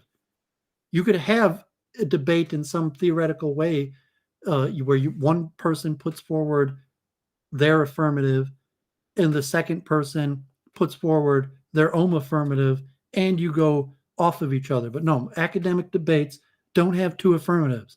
They have a resolution, and one person is the affirmative, and the other person is the negative. So you don't really have a debate of atheism versus pantheism. You have a proposition like pantheism, you're the affirmative, and T-jump is the negative. So even to frame a debate academically, there would be no debate pantheism. You can't academically debate pantheism versus atheism. So it's like, no, you were the affirmative. If we go on the grounds you were of the the affirmative, channel, and your we were affirmative both supposed to give a was 5-minute introduction. We were both supposed to. That was the only condition of the debate, was both of us are supposed to give a 5-minute introduction. He didn't do that. He loses, I'm afraid, on technical grounds at that moment. You're completely wrong, because you were the affirmative, he was the negative. That's not how it was framed, I'm afraid. That is not how it was framed. That's just what they called the debate. They called it atheism versus pantheism. Exactly. That's not how I'm scoring it. I'm scoring it as you were the affirmative, he was the negative, and you lost, he won. Because you were the affirmative and he was the negative, and largely he made more points in terms of advantages and disadvantages that in a scoring classical system, that you had your advantages, he had his disadvantages, and at the end of the day, that he won on if you count 5 points. So the fact that he didn't give an opening speech to you doesn't really matter. No, because most debates aren't. Even though that was the stipulation of the modern day debate. Forget the formal debates thing. I'm not sure. That's just your claim. Whatever the stipulation was, whatever they called it, I don't know. Debates usually have an affirmative and a negative. So the way the debate appeared to take place was you were the affirmative, he was the negative.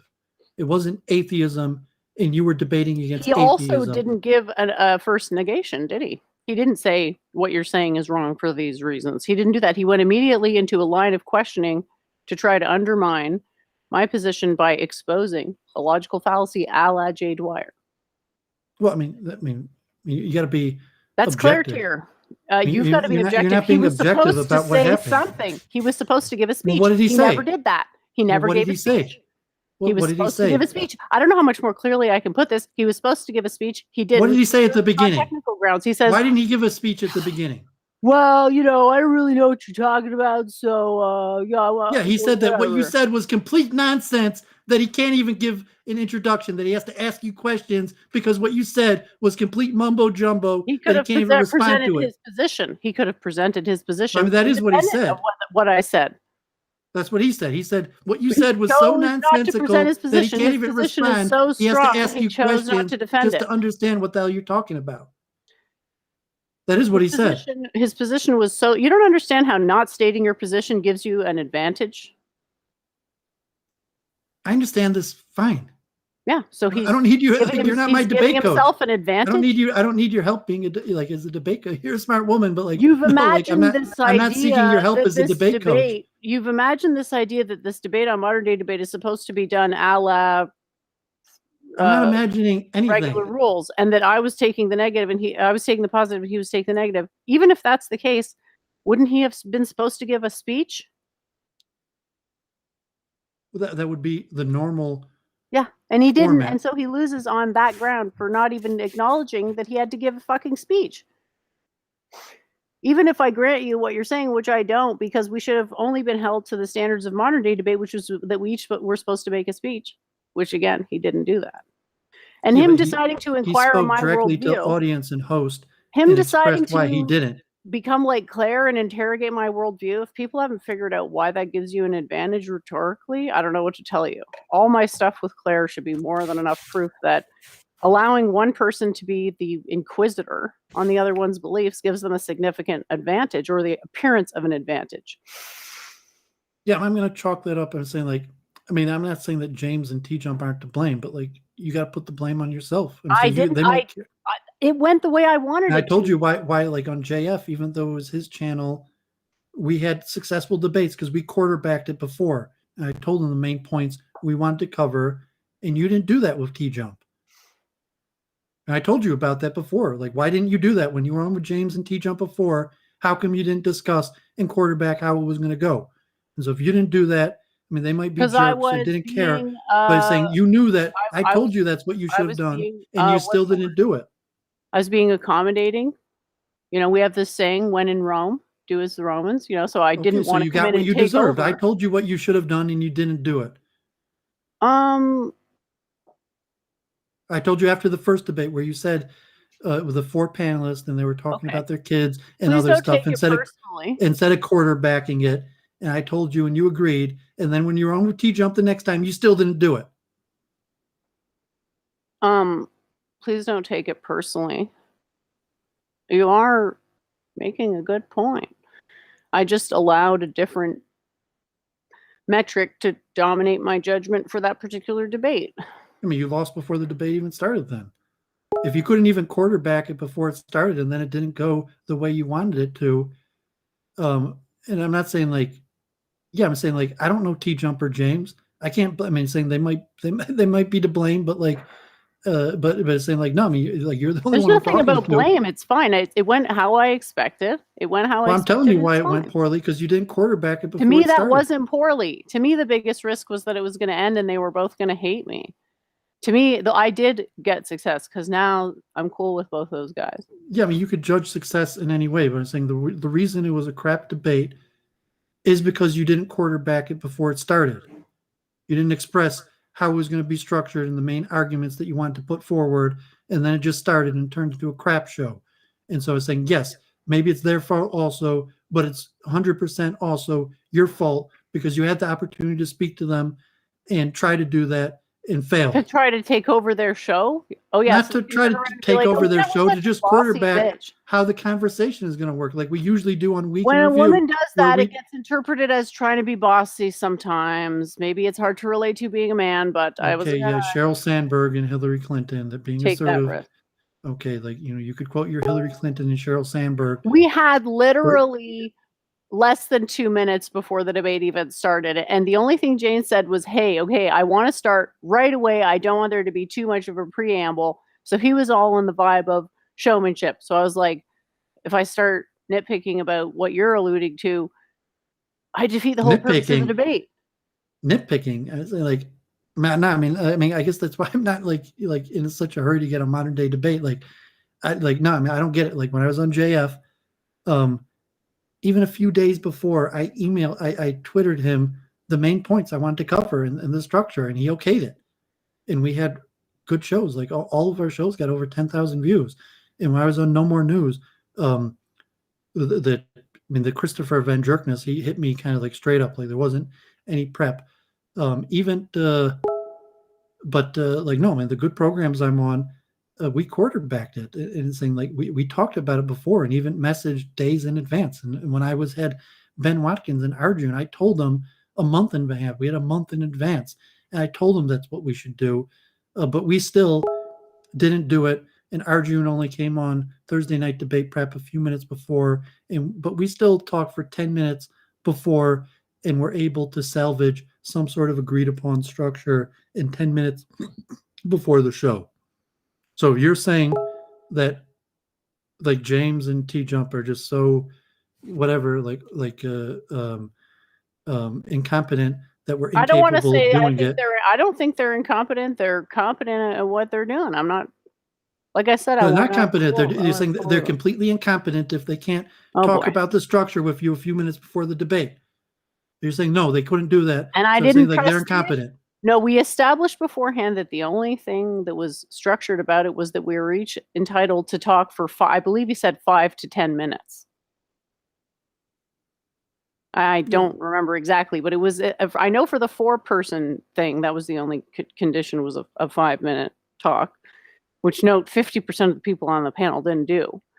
But with T-Jump, I think it was more relaxed. It was just 5 to 10 minutes. I don't think I got cut off, or I don't really remember. I think I actually ended my own speech on that one. Name sexism or whatever, but it's saying I don't want to say it's because of sexism. At the end of the day, you failed to get them to agree upon a structure, and then it became a crap show, and so you could blame them or whatever. But at the end of the day, you were on the program, you could have set the conditions, you could have tried to get some sort of agreement from the show. And so you're saying either they're unprofessional or incompetent, and that's why you weren't able to, or you're unprofessional and incompetent, and that's why it wasn't able to happen that way. I guess my desire to be cool with those guys for the purposes of networking outweighed my desire cool for the guy to be let's like, just go into the debate and actually, not even talk about the structure. I want to be cool with you. That's not being cool with the guys. That's being dumb and unprofessional. I'm following their lead. I would have been able to rise to whatever standard they want to, but being as though it was James's show, me coming in there being like, actually, yeah, I don't want to be like that because it's not going to give me any advantage, is it? Like, what am I going to say? I insist that you do a 5-minute speech. If not, I will say you lost on technical grounds. It's like, it'd be nice if he could give a speech, but he didn't. No So one I cares infer who from wins that or loses. he's trying to give himself an advantage. I'm trying to teach you something because you didn't ever took a debate class, and so I'm trying to teach you, like in high school, or how they'd score debate. But like, no one cares who wins or loses. And saying the reason it was a shit show, the reason it was unstructured, is because you did not talk about the structure before the debate. End of story. Period. And you want to give an excuse why you didn't do that, fine. Maybe your excuse is valid, and maybe I'm being rough on you for no reason. But God forbid, end of the story. Period. It was a shit show because you weren't able to establish the structure beforehand, and it's fair for me to blame the failure on you. And, audience. You think it's unfair for me to blame that failure on you, that you weren't able to get them to agree to some sort of structure before the show?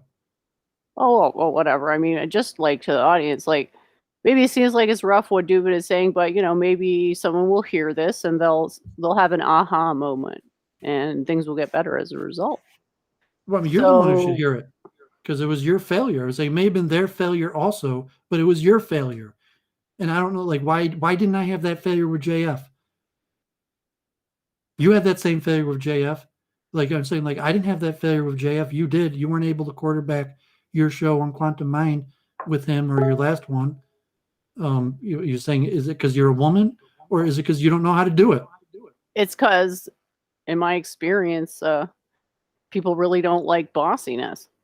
I didn't boss JF around. They interpret being bossy. I just said let's agree upon the structure. I told them these were the main points I wanted to cover. Try saying that when you're a woman. It's just a little different, and that's really all there is to it. Like, I'm just going by my own experience, really. It was really your own idiocy, because, like I said, that you should have idiocy. I love that because I told you should have given your practice speech on Thursday night debate prep. You're like, oh, I don't want to give up I don't want them to prepare. I don't want them to. And saying like, no, it would not have hurt you for them to already know your first introduction. Would have helped you if T-Jump had saw Thursday night debate prep and had a chance to hear the exact same thing that you were going to say the next day. It would have helped you. It wouldn't have hurt you. And we could play it back. It's on the Thursday night debate where I told you should just give a practice introduction speech, and you're like, oh, I don't want them to give an advantage to know what I'm going to say. Well, you know how you have these superstitious things in your religion. So for me, observing something multiple times diminishes its potency. So had I observed the introduction prior to the first time I presented it, it would have been more stale in my view. Plus, I didn't want to give them. They already had. See how that worked. So no one advantage. understood what you said. Not even the people who follow you understood what you said. How great you weren't stale. And now, not only did the people on modern day debate have no clue what you're saying, T-Jump and James had no clue what you're saying. Even the people that follow you and like you had no clue what you're saying. Because you didn't want to be stale. Perhaps I made an error in judgment. Perhaps the people in the chat can weigh in too. And I'll take everyone's opinion on board. I'm not so rigid as to not be able to take advice. There's and no bossing around. You're just saying, like, these are the main points I want to make. That's how it gets interpreted, okay? It's no. I don't know how to say it. Look in the mirror. It's probably your personality. You're saying, oh, it's because I'm a woman. Like, no, it's probably your way of expressing yourself and the way you present yourself. Like, no, I don't think it's because you're a woman. I don't buy that. I don't think there's anything bossy or pushy to saying, to trying to agree to a structure beforehand. Well, And now even you're like being 2 like minutes, Domingo with the prostitutes. You're even just 2 saying, minutes I don't know. before, That's you're true, saying that's not you've been in contact with James for months. You're saying like no, like the contact for months, and it never came up how it was going to be structured. The only thing you could have got out of him is that you're going to have 5 minutes to talk at the beginning. Months of communicating with James. The only thing that you got him to agree upon was that you're going to get a 5-minute opening speech. The part we could agree He's on. like anything otherwise, it's impossible because you're a woman. No, he goes, oh, you don't understand, I'm a woman, and the only thing it would have been seen as a bitch or pushy if I asked for anything more than certain that I was going to get a 5-minute opening You're speech. asking me not to go off my personal experience that I've lived since as far as I can remember in this life. So well, how well did that help you? It's gone. Things definitely go better when people don't immediately despise me the second I open my mouth. Yes, and there doesn't. I mean, there doesn't have to be anything confrontational about trying to get a structure. Trying to say these are. I mean, in reality, like with JF, I was so confident of my arguments that I gave him my arguments beforehand. And you were not confident of your arguments. You were scared to give your arguments beforehand, and it turned into a crap show. So like JF was not, like, oh, Doooovid's being so pushy. Show. He gave me my arguments beforehand. He did not look at me as being pushy that I gave him my arguments beforehand. He's like, that's crazy. It's like, that's not an argument. No, that's probably why he had me on his show multiple times, because I was a good guest and we had a good coherent conversation.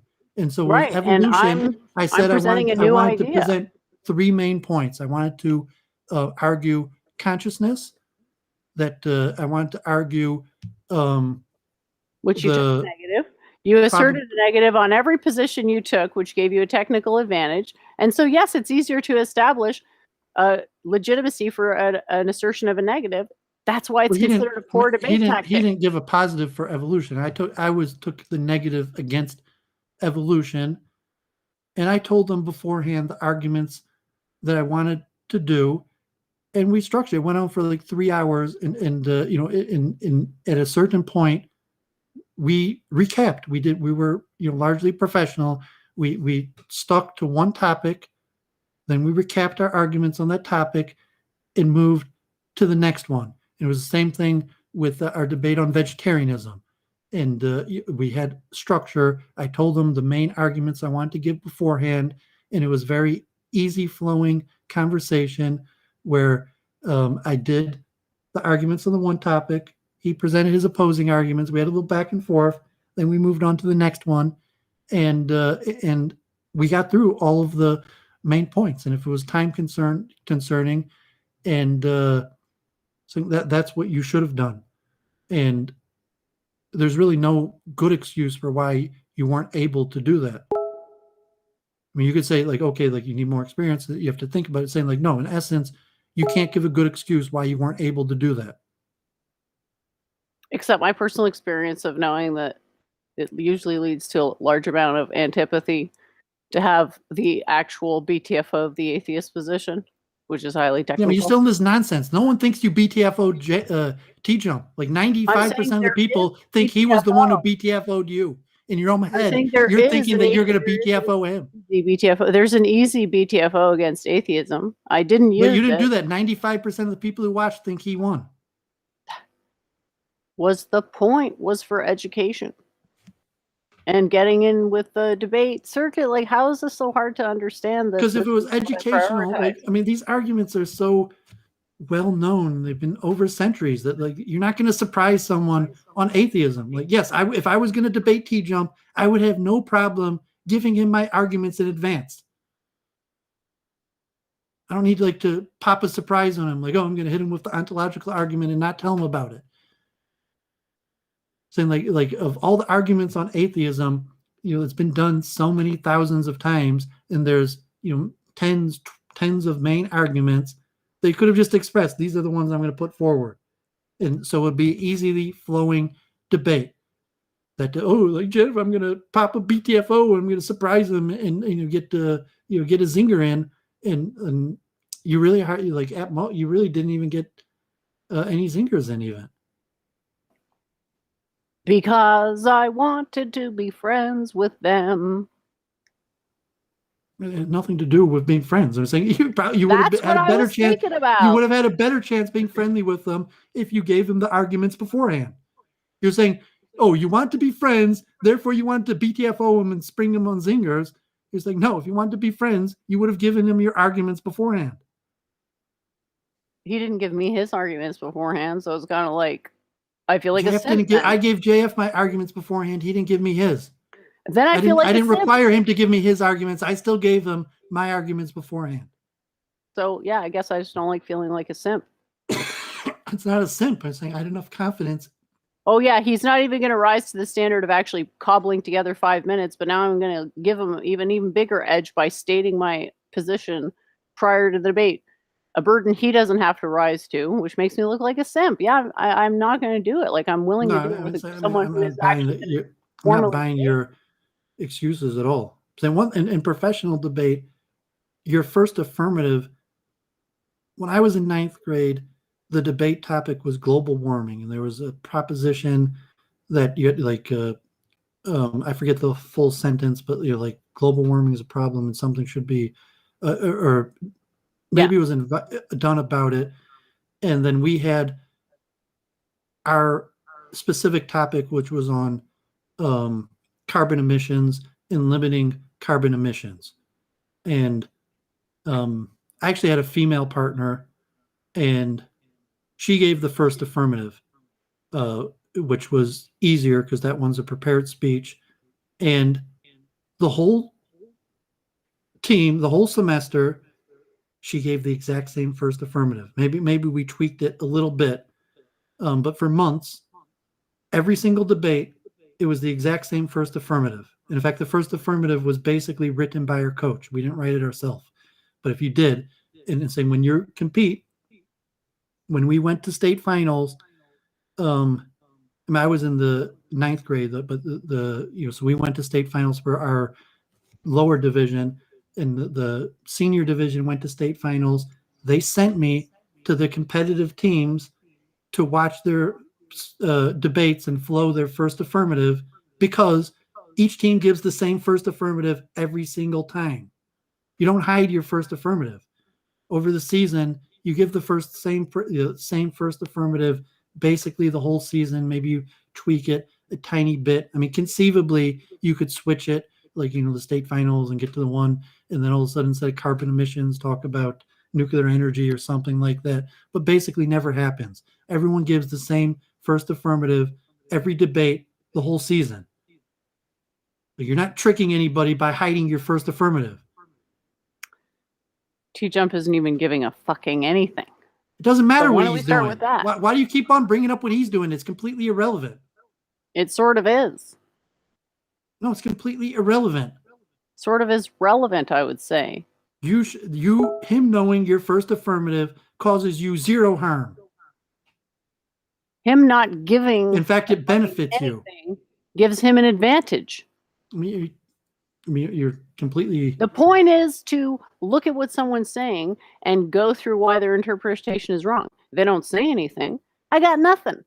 I got fuck all. The only thing I got is to try to play defensive while he interrogates me the way Claire does. Yeah, that's what happened. And most people think you lost, including me.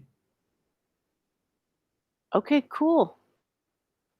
And it's saying basically you have yourself to blame, because I told you beforehand you should have practiced your first affirmative, and I told you that you should have made sure to quarterback and talk about the structure of the debate before it started.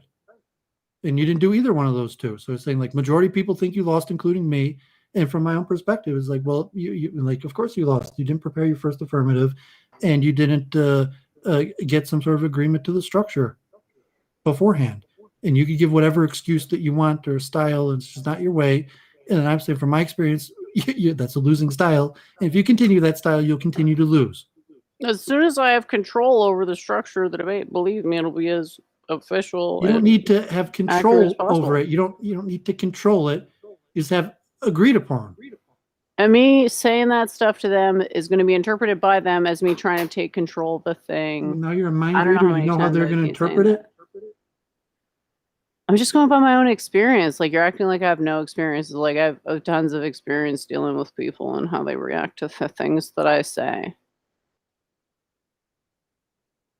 Well, maybe I'm saying that I know it's already on the verge of boiling over for a lot of people. It's like, you said, people, I thought they didn't like me because I'm Jewish, but well, maybe, wait, what was it that you said? You I thought used to people think didn't like nobody you liked me because I was Jewish, but then maybe it's just my personality. I can relate to that, There's aspects of my personality some people just react to with rage. Do I No, want to be honestly, dealing with I wasn't trying to be the friends with any of the people I talked with.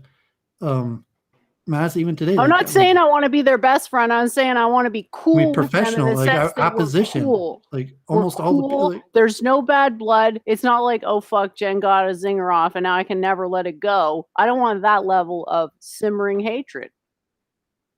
It's like, where have you been for these past years that we've been doing this? Like, the number of people that despise me is like, and are willing to act out so dumbly about it. yeah, I mean, that's completely irrelevant to being able to have a structured conversation. And it's saying that it has nothing to do with being liked or not liked. I don't think like whether JF likes me or not has nothing to do with the fact that I wanted to have a structured conversation. I gave him the arguments beforehand and we agreed upon the structure. And he might not like me, but he's saying like that's why we had good shows. That's why it was relatively successful programs, because we did that. And whether he likes me or not, I don't know. And to some extent, it doesn't matter. Yeah. Like, we're not best buddies. Like I'm not even really friendly with Luke Ford. Like, we're not even friends on Facebook. Like we're professional. We work together, and even him, like, he doesn't like structuring his shows, and that's why I thought his show was, somewhat going nowhere. But he doesn't really get Adam Green. Like, I mean, are me and Adam Green friends? Like, no, we have a professional working relationship, and you want to produce good content, and saying that we're opposition. Like, it doesn't mean you produce good content. It's like, even if you're gonna have a fight, even if it's like a duel, like you agree to rules in advance to the duel, or else it's not really a duel. And if part of it involves the other side giving itself an earned advantage by not declaring rules, I got to play by those rules, which means the game where you can't. It's like a drinking game. I'm not so sure. You can't ask what the rules are, and you can only find out what the rules are by other people playing the game.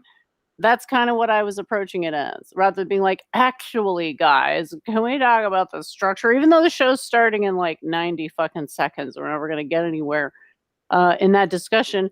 And we haven't talked to this point. It's like, yeah, T-Jump's a professional, which includes being able to wing it in that sense. So I got to play by their rules. I thought you'd be cool with that. Not that I'm not going to take your advice. Yeah, I mean, it doesn't even make any sense to me. You're telling me that you just got the link 90 seconds before it started. And then it was like you didn't talk to James, and all they're talking back and forth, like none of the other stuff ever came up. And you think even if you just mentioned to James about the structure, that he would be like, oh, this horrible woman, I can't be your friend. She asked about the structure. I said, you told me that you messaged James tens of times. Yeah. And you're saying like, no, like none of those times, like if you just mentioned that you want the debate to have a certain type of structure, James would have been like, no, I can't be your friend. I don't want you on the show anymore. She wants it to have structure. Like, no, I don't buy that. Like, I find that near impossible to believe. My first suggestion of going on the show was, hey, can I come on with Doooovid to debate? I didn't even get a response from that. So obviously it's within his purview to just ignore messages. That's cool. And so I'll play by his rules if I can get on the fucking show. It's all good. What's the problem with that? I'll take what you're saying under advisement. It's so you're saying point. it wasn't, you were just trying to get on the show. Like, I mean, I was trying to get through that fucking thing without resulting in the things that have happened that I know you know about that have gone badly in terms of people's impressions of me. Yeah, I mean, that could be or not, but I'm saying, like, I don't see any connection between that. And I was saying, like, I'm saying it was your fault because you should have been willing to just give him your arguments in advance, and that would have solved the problem. And saying, like, if you just emailed James, how would that have solved the problem?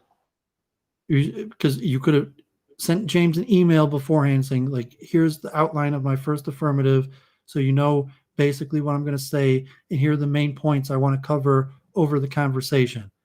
And that, like, if you just emailed him that, I doubt he would have been like, damn you, woman, for giving me your first affirmative and telling me the arguments that you want to cover in the show. Like, no chance. Like, it's impossible that he would have been like, oh, this horrible woman gave me your arguments beforehand. And then there's the optics of symptoms. So it's saying, no, it's you that were scared. It's you that had something, even though I told you that what you should do, that you were scared of giving your arguments beforehand for some reason. I'm going to step away for just a minute, and Claire's here to talk, and I'm sorry. And I'll be back very soon. I just had to step away, and I didn't want to miss anything Doowovid was saying. Is that okay, Doowovid? Yeah, I repeated myself a bunch of times. Hi. I was listening to what you were saying about the debate, and I thought T-Jump was having the same disadvantage I felt I had when I debated Jen the first time about personal and impersonal God. And, I had no idea what Jen's arguments were, even though I'd streamed, it seemed, hundreds of hours before we actually had that debate. Yeah, that's why I'm trying to inform Jennifer, like, it's not a bad thing. It's a good thing for the other side to know your arguments beforehand. Yeah, because if people don't even know what you're talking about, you haven't even passed the first hurdle of having your arguments understood, let alone argued about.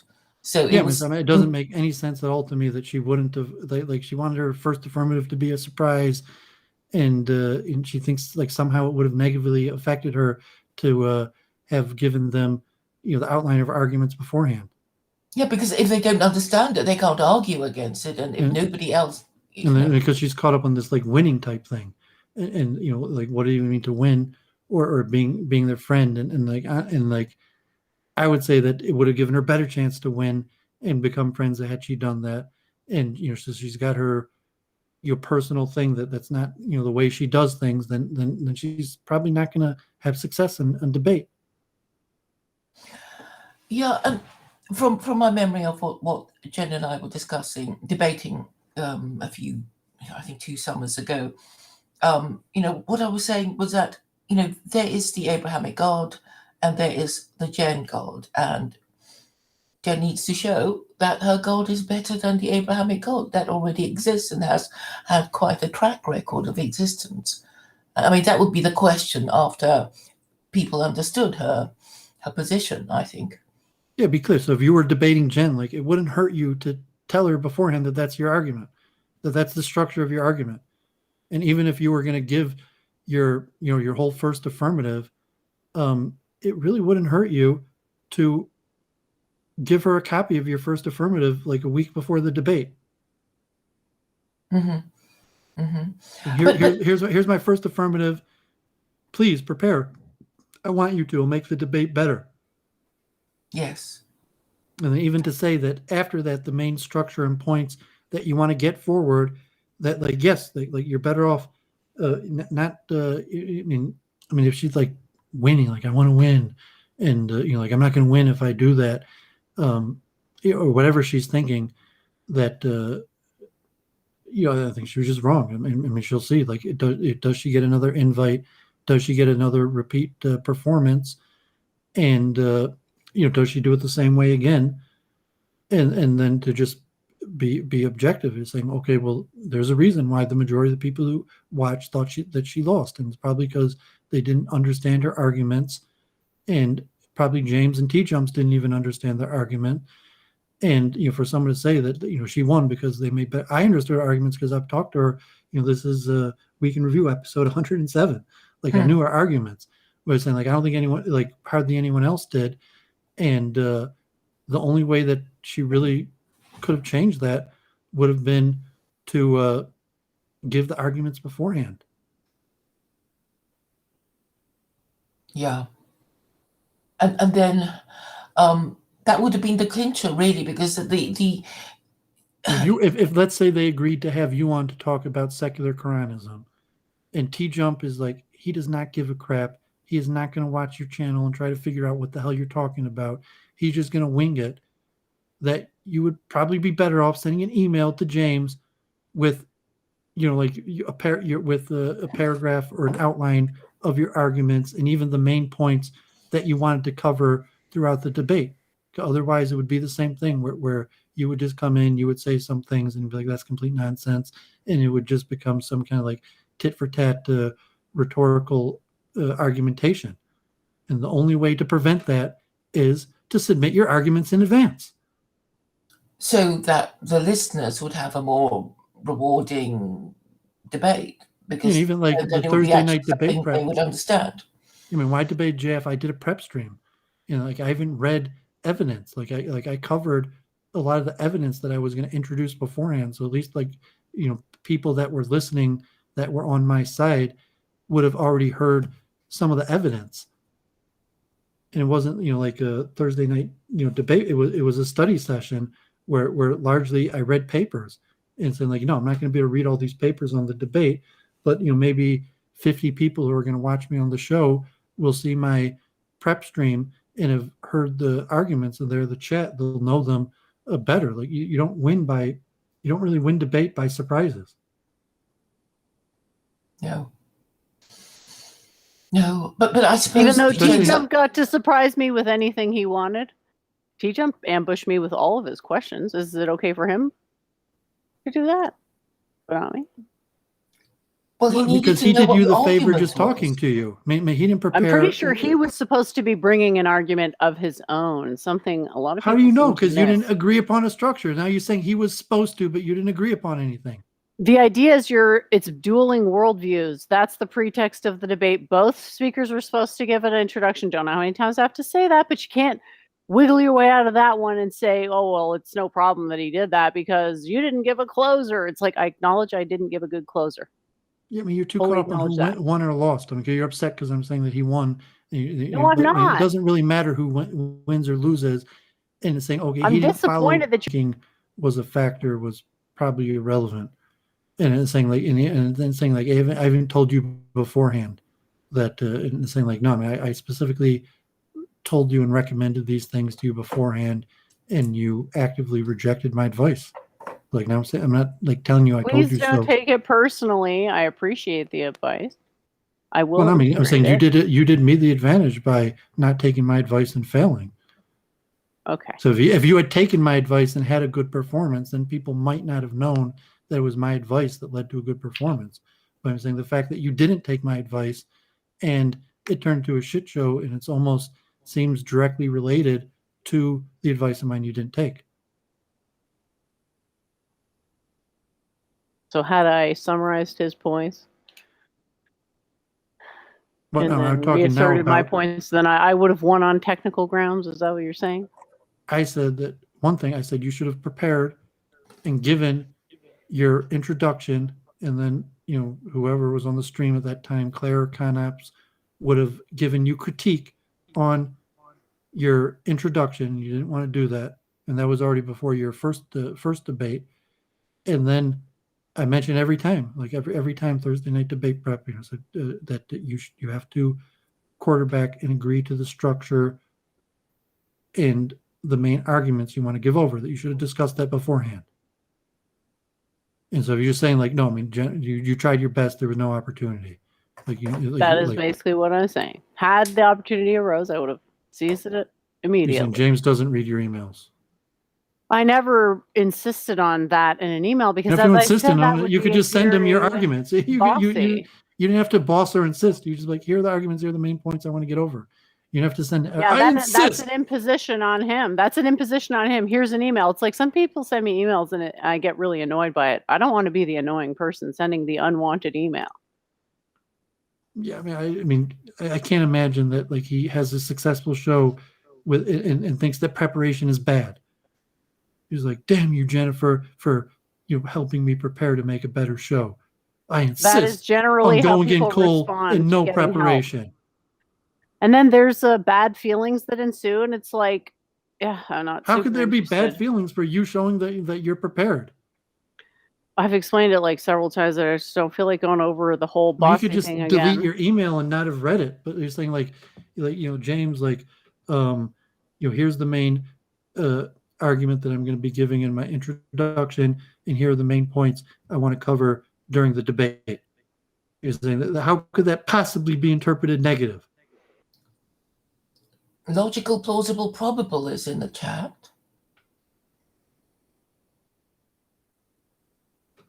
I just don't see how that possibly could have been interpreted negatively by him. Well, you're not a woman. And so, yeah, so I'm thinking like James. I mean, if I was you're trying to get on some woman show, maybe, but saying like I'm thinking like James. I can't imagine James getting an email from you that You shows. can't imagine that it's an imposition to send someone a word email with tons of information. Like even that guy, JJ, the Pantheist guy. I was like, should I send him these diagrams in the email or not? I don't want to seem like an imposition, but then I was like, if he might just not read it. appreciate Saying like he's having you on a show, he's trying to make money and get it, and like that you're prepared and are doing work for the show. I can't imagine that he wouldn't have seen as positive. He might have not had time, might not have cared. He might have just deleted it. He might have replied just good without reading it. But like, no, I can't imagine that he would like, damn you, Jennifer, for sending me this email.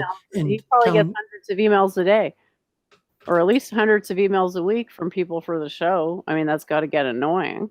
He doesn't read. I mean, he's saying you were going to be on the show. You're saying he wanted. It's an imposition for him to read the email of the person who's going to be on the show. I want him to think, what an easy guest, what a low maintenance guest, guaranteed good performance, even though I don't have to put any effort into it. Doors open to put more effort, but I don't want to impose. I mean, he could have read it during the show. Plate. I mean, at least if he had the email and he didn't read it beforehand, that like during the show, there was no email. There was no email. He sent me an email. Let me look at it. He gave me no indication of wanting a structured thing, so I'm not going to impose that on him. Okay, I mean that's why like I didn't really care to, like honestly, like I told you when I asked to get a modern day debate, it was largely a favor to you. I had no interest. I'm not pushing to get a modern day debate. The first time, like I sent the email and I even asked JF, and we said that on Week in Review, it was basically as a favor to Jennifer. Thank you so much. That okay, you're on the show. If that's the way he runs the show, okay. I mean, I don't know how you can have cred as a debate coach if you're not performing debates on a regular basis. Frankly.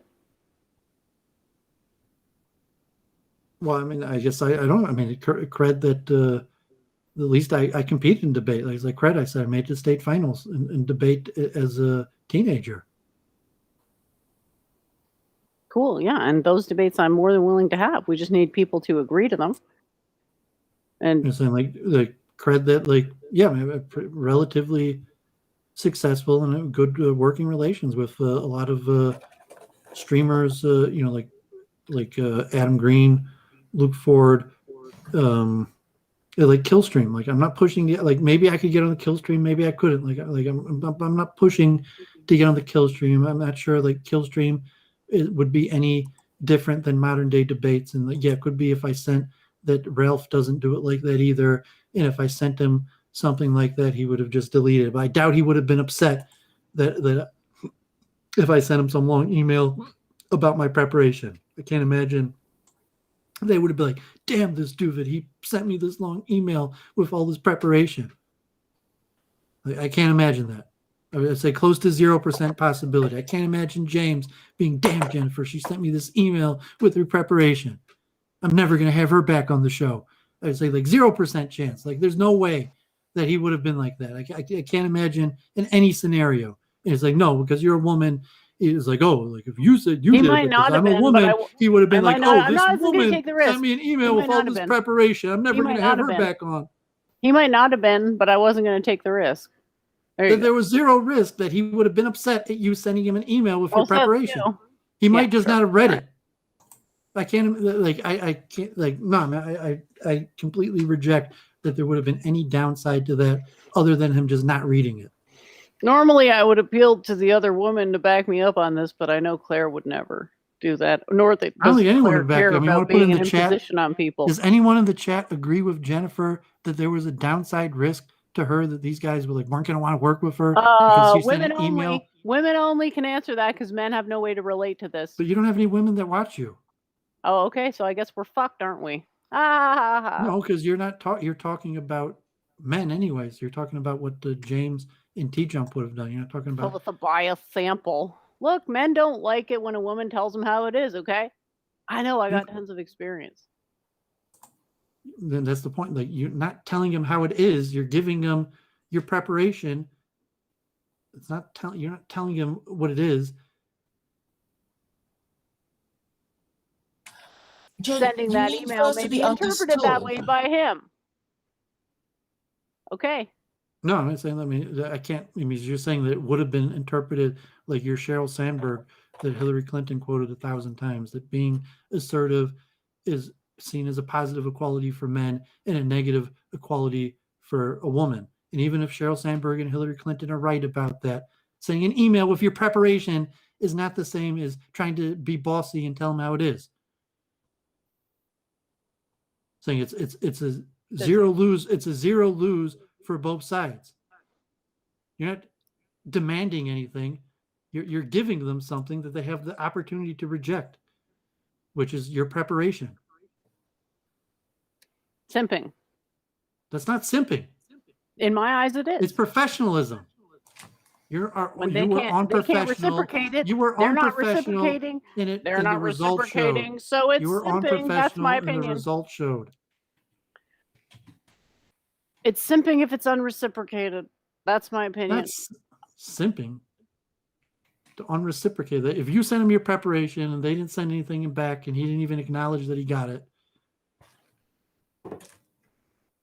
I don't see a worse downside than like you just deleted your email or just like looked at it. Even though you acknowledge that the assertiveness thing is a plus for because you're not being assertive by giving him your preparation.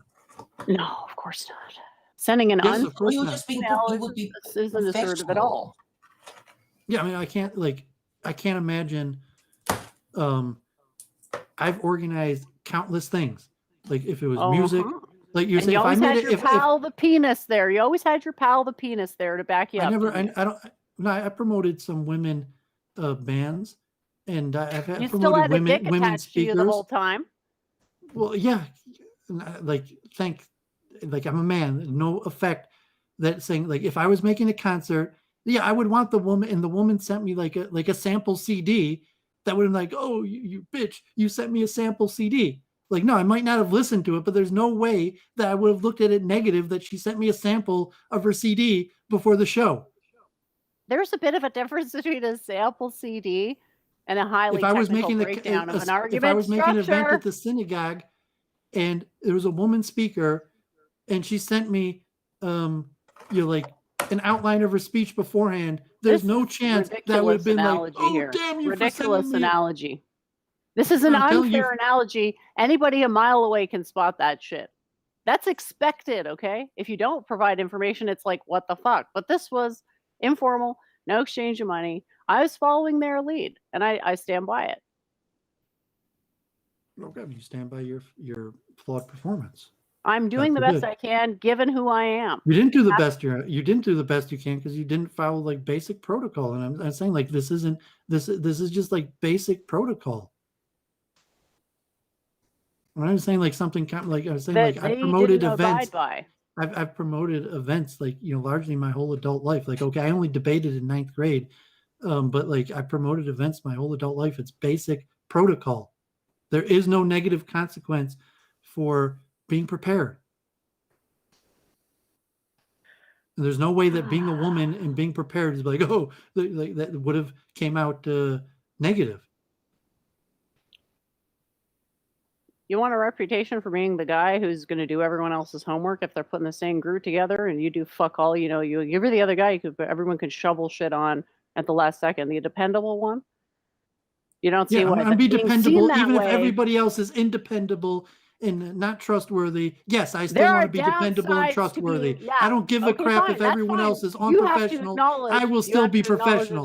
You have to acknowledge that there are downsides to that. No, there aren't. And you're saying, oh, the people don't like me. The one everybody schleps all their fucking extra work onto because they know he's old, reliable. Being known for that has no downside. Yes, I do a good job. I do good work. Even if other people don't do a good job and good work. I'm glad that works for you. My method involves being able to look at myself. My in the method mirror, does not involves being doing seen. crap work because other people do crap work. I do crap work also, and that's why you I get don't a think crap anyone's result. going to say that. I don't Well, that's even what think you're it's saying. far enough to say that it was a crap You're result. like, my method is to do crap work because other people do crap work. It's like, no, I always do good work. I'm always professional, regardless of what the other people do. Okay. Jen, you haven't won if people don't even know what you're talking about. I mean, that is really the thing that I don't think you quite understand. I don't think you are in a position to criticize. You are willfully ignorant. About what?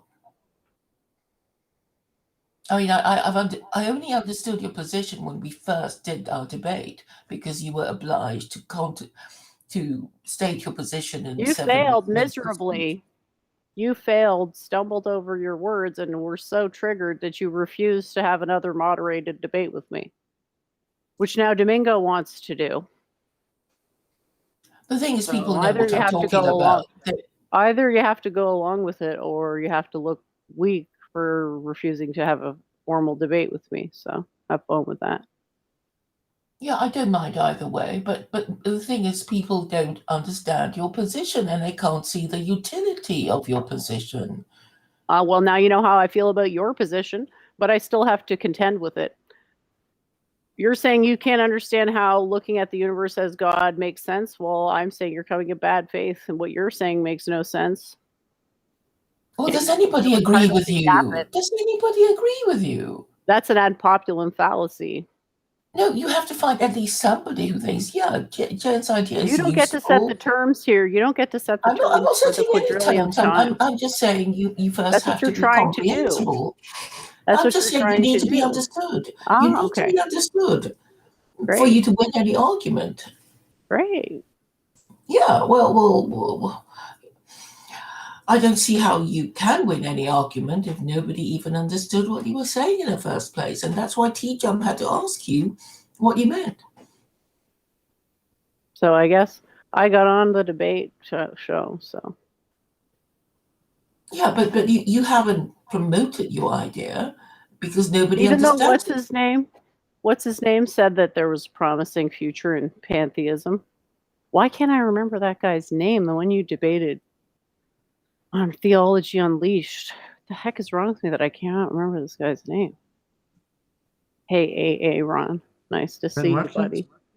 Thank you, Ben Watkins. It's short-circuiting some other memory that I have. Sometimes that happens. There's like an overlay.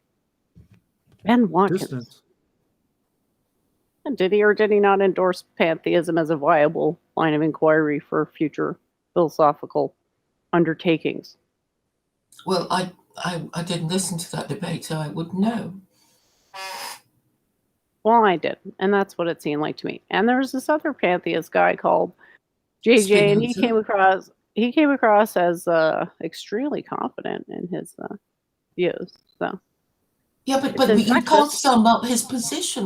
Why would anyone be pantheist? You can't sum up your position in a way that makes any sense either. So well, people I think know that my that position makes sense. A new school of Nobody Sharia. cares what you have to say, and that's the end of it. Wasn't really. Well, they understand. You say like no one cares what women have to say in general. I mean, if you say that like that no one's going to take you serious as an intellectual because you're a woman, and there's really nothing you could do about that. Are you talking That's to correct. me? So my only option is there is no option. You're saying that's just a fact. It doesn't matter what's in your head. My guts, or are people no one hates you a little bit? No one hates you. Oh, what planet are you living on? People don't hate women. All right, well, whatever word you want to put in for the very bad feelings that makes them do what they do. Well, they have bad feelings towards you. They just don't take you intellectually seriously. They don't hate you. I mean, they might troll you. I mean, most of the trolling You have no fucking clue whether these people hate me or not. I've heard bile coming out of these people's mouths. I don't have any other way to interpret that but hatred sometimes. Pure aggression, unbridled resentment, anger. No, I mean, I don't see that. Like, I don't think women get that much hatred. and just not taking seriously. And that's why I say you have to go to measures to taking seriously, like giving your arguments in advance, making sure it's very clear what you're saying, being very easily understandable. I know people hate you; they just don't There take you is seriously. the risk of people mistakenly thinking they understand my teaching They hate you and maybe then because they think hurting you're Jewish. themselves in the process. Hurting I would say, themselves like, in the process. The I'm only not going to people I take know who that hate you, risk. the only people I know who hate you that I've seen is because they think you're Jewish.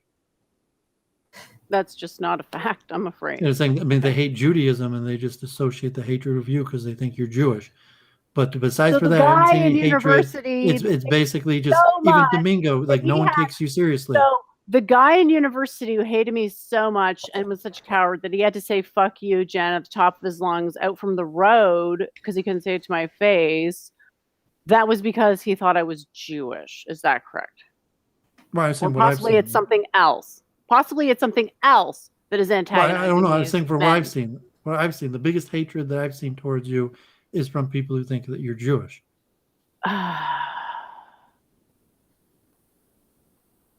If only that was the only brand of hatred. I was saying, a I lot don't of people know don't take if you it's ever seriously. happened in real life that somebody hated me because they thought I was Jewish. I have no clue. I'm not a mind reader. Okay. Maybe But maybe that guy in university thought you were Jewish, said, and "Fuck that's you, why he. No, what he said, the way my sister's ex-husband put it was, "You're more of a man than they are, so they're intimidated, so they lash out." And I say, "Yeah, that's probably it." And you've never had to deal with that because you never intimidated a man. I'm not Maybe you have, but you don't go around trying to intimidate men. I don't either, but I have my. I'm not trying to intimidate anybody. People find things intimidating sometimes. Well, I'm saying they find maybe being Jewish intimidating, and they associate Jewishness with you, and therefore they hate you because they hate Judaism. I think that is a bit of a stretch. You haven't seen that? I'm saying What about Saigon Green? I even have that on my I even have that on my first I YouTube don't like think you're on Saigon where you're telling me Green's how come problem everybody with thinks that me- you're Jewish. Even the first time you appeared on my channel, that's the first thing you're like, how come everybody thinks that I'm Jewish? I don't. I gave my explanation for why everyone thinks that you're Jewish. To give the example there, Saigon Green does not hate me because he thinks I'm Jewish. It's for personal reasons. It's because his friend, liked me or something. I don't know. The guy was not well mentally, clearly, before I came into the picture. Well, you have.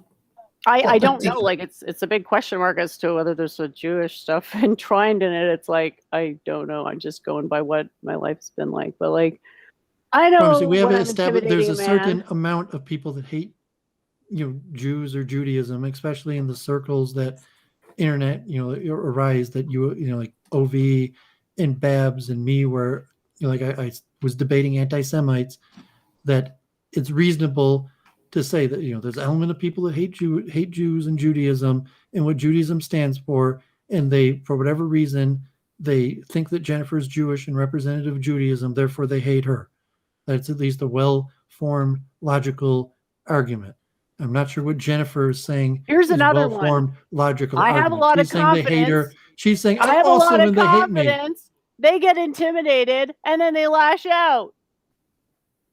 How hard is that to comprehend?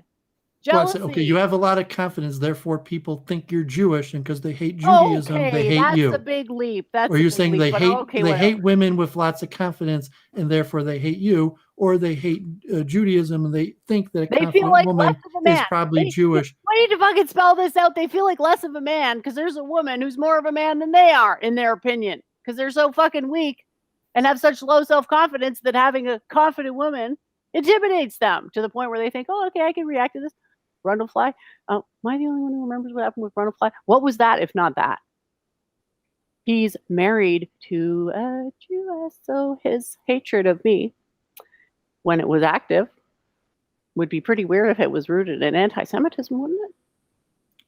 Well, yeah, I think the majority, like at the beginning, that was his main thing, that you were Jewish for like 6 months. He was like insistent that you're Jewish, and I think that actually that probably was the main source of that. Once he determined that you're probably not Jewish, that his hatred dissipated. I think he said it was not the Jewish; it was the alleged lying about it. That was, I think, the issue. Yeah, but I mean, it was more connected to some association with Judaism, and even if it was false, but saying like it's a well-known thing that there's a hatred of Judaism. I mean, there's a lot of philo-Semitism, but there's a sizable amount of anti-Semitism. So you, being presumed Jewish, may have caused significant amount of hatred towards you. And then maybe, and then people like in the alt-right just think, no, she's 100% not Jewish. That the hatred dissipated. It's like no, she's not Jewish. Like it's just Doovid that's Jewish, and he's only half Jewish, and therefore, the people stopped like some of those people stopped hating you. So there's no more hate mob. Well, and there's still a hate mob. They just, because they disassociated you from Judaism, they no longer express that hate towards you, because it's there's no purpose in hating a shiksa for being a Jew. If you're not Jewish, there's no reason to hate you for being Jewish. But they may hate you for other reasons. Well, I was saying that the hate probably dissipated. So OV, if Jennifer was Jewish, maybe hated her, but saying now that if she's not Jewish, she's just uninteresting to him. That when she was Jewish, she was when she appeared Jewish to him, she was an object of his hatred. But when she was no longer appeared Jewish to him, then she was just uninteresting, period, to him. Not to be an object of hatred. Her self-confidence or whatever didn't cause her to be an object of Ovi's hatred, just disinteresting to him. Well, Jen has if I were true, he just wouldn't talk about me. But he laughs about me all the time because it's intimidation, because he's a manlet. Just like Norvin. There are not that many manlets that I haven't intimidated, but there are some cool manlets. That's true. But yeah, well, so even Norvin was saying the hatred was. Look at me. Norvin, Ov, maybe a decent amount of people, still watching Claire. Hatred towards you was because they affiliated you with Judaism. And once they stopped affiliating with Judaism, they just found you uninteresting and moved on. No hatred, just uninteresting. Okay. Because Judaism is an object of hatred.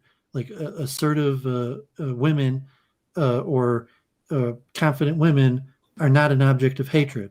Maybe confident, assertive Jewish women are an object of hatred, but just assertive, confident women are not an object of hatred. You're saying I'm wrong. I think if you were a woman, you'd see it a bit differently. It's not quite so black and white as that, but yeah, there are certain trends that are undeniable. Again, I don't think Claire is going to acknowledge that people hate her, but I'm sure Claire has received a lot of bad reactions from the things she's done. It's like Hillary Clinton. We got okay, Sheryl Sandberg's like Jewish, but it's like Hillary Clinton as an assertive, confident woman is an object of hatred. People just hate Hillary Clinton because she's an assertive, confident woman.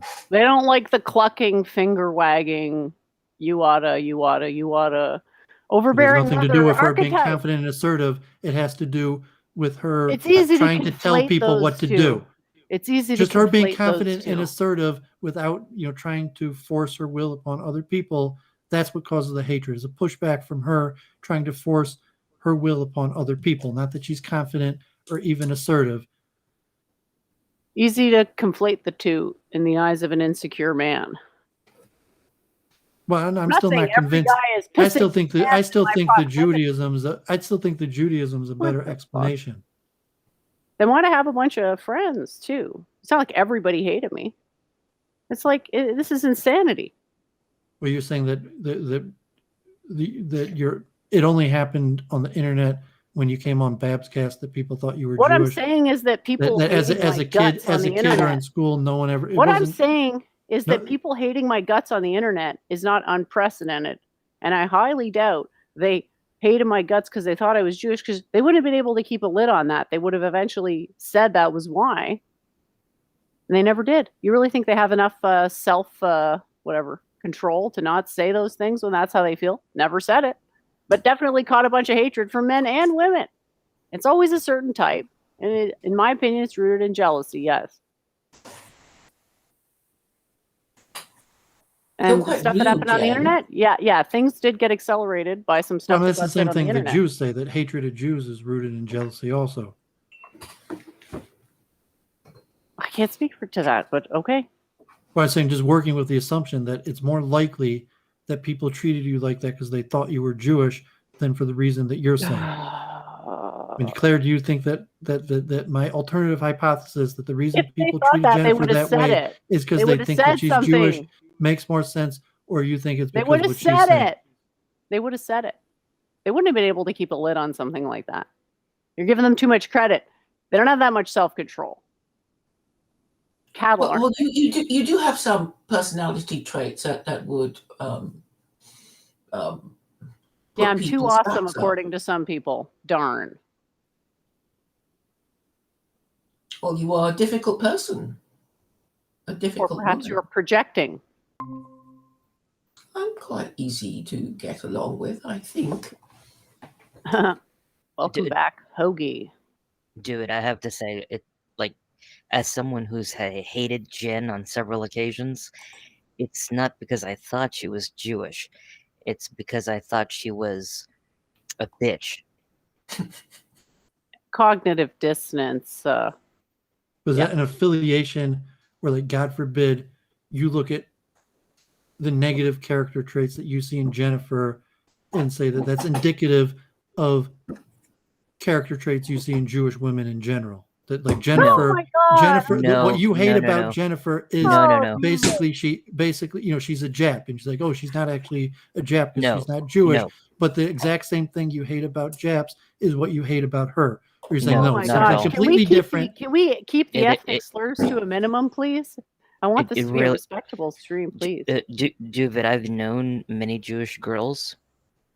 It's definitely not. Jen definitely does not give off Jewish girl vibes. No, Especially I would not, agree. especially not Jap vibes. Oh, you meant Jap as in Jewish American princess, not the ethnic slur for Well, Nipponese Jen, people. obviously, that's what he meant. Well, I mean, Jap My could be bad. considered a slur. I mean, it's kind of a. He was talking so euphem- fast it was hard to keep up. I apologize.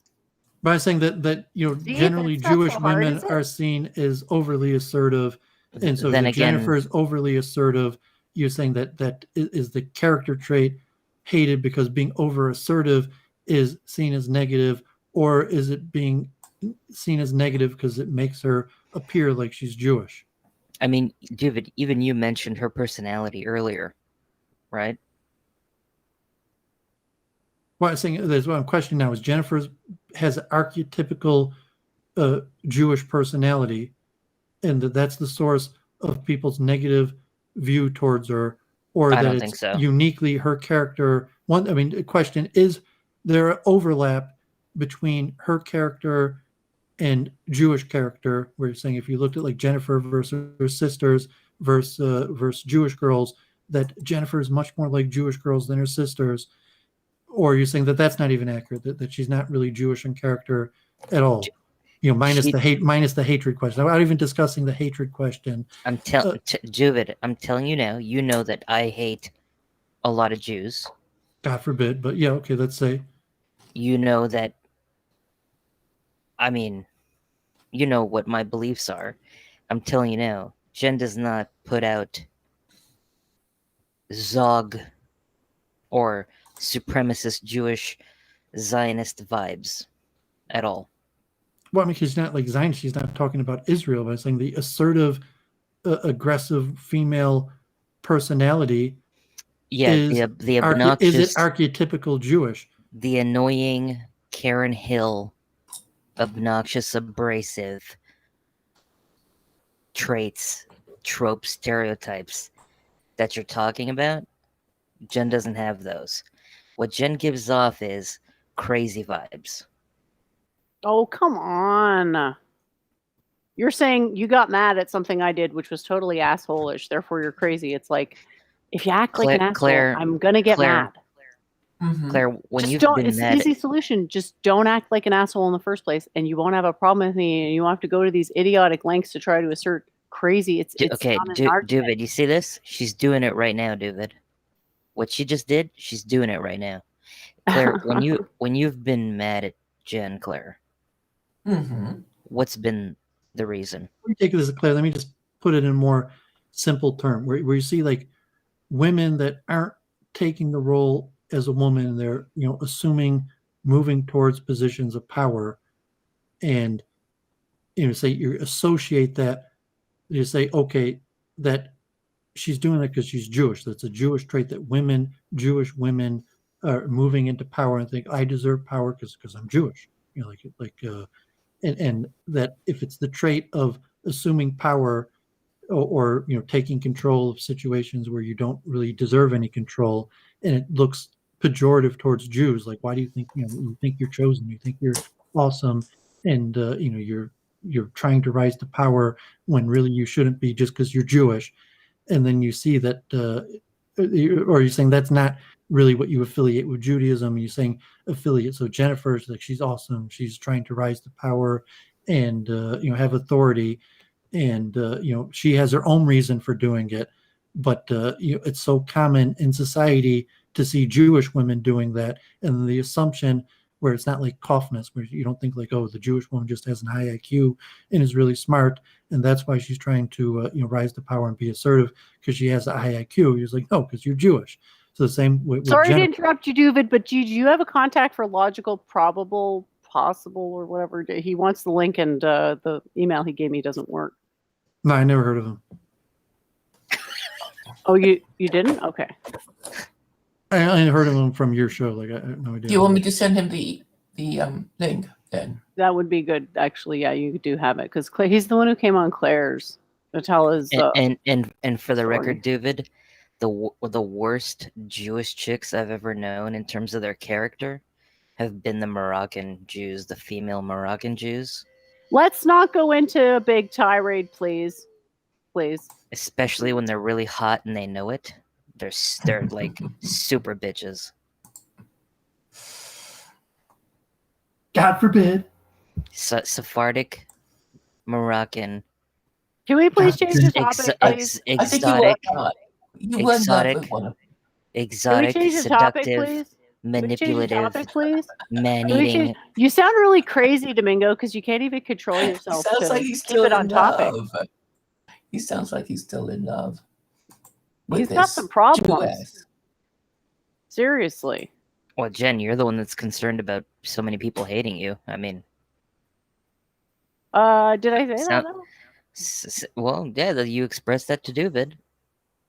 You're really concerned about being cool with people when you go to new places. I can't control if people hate me, but I can control how smooth things go for me, and that comes from being cool with people. And if you don't understand that, well, you can go poo in a shoe. Well, how about you not tell people to go poo in a shoe? Unsolicited advice. And how about and how about you find a way to explain your quantum mind model in the space of 45 minutes?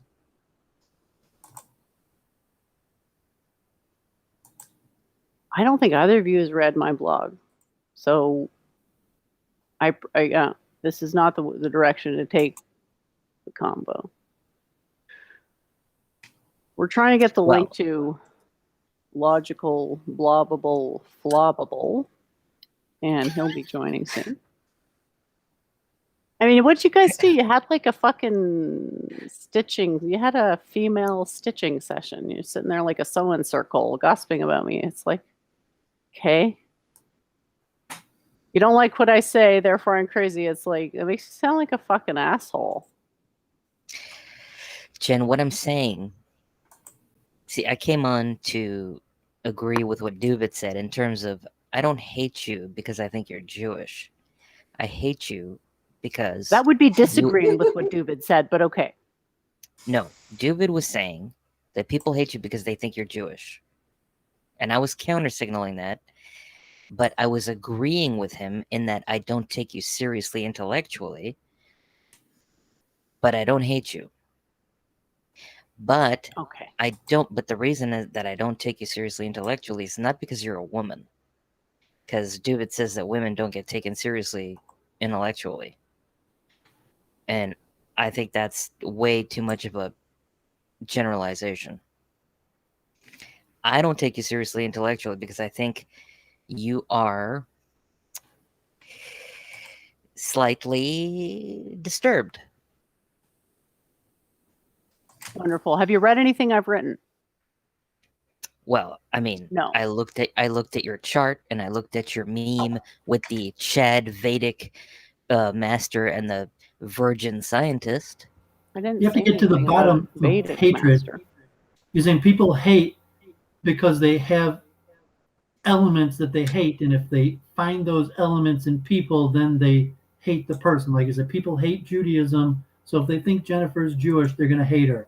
But then if they say, oh, she's not Jewish, they no longer hate her because the hatred was of Judaism. And you're saying that Domingo, if you're saying there's certain character traits that you hate, and if you see that character trait in a person, you're going to hate them. As opposed to Doovid, I don't hate anybody.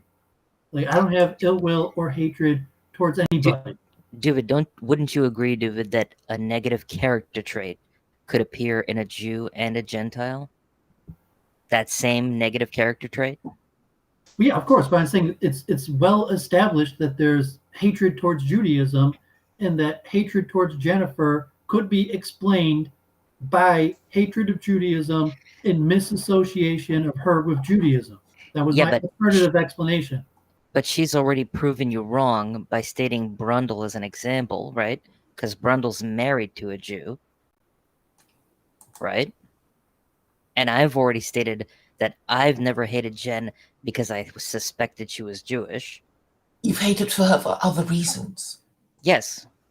So you hate her, or you hate aspects. There's things that you hate that you see in her that cause you to hate her, or you're saying no, it's her that you hate.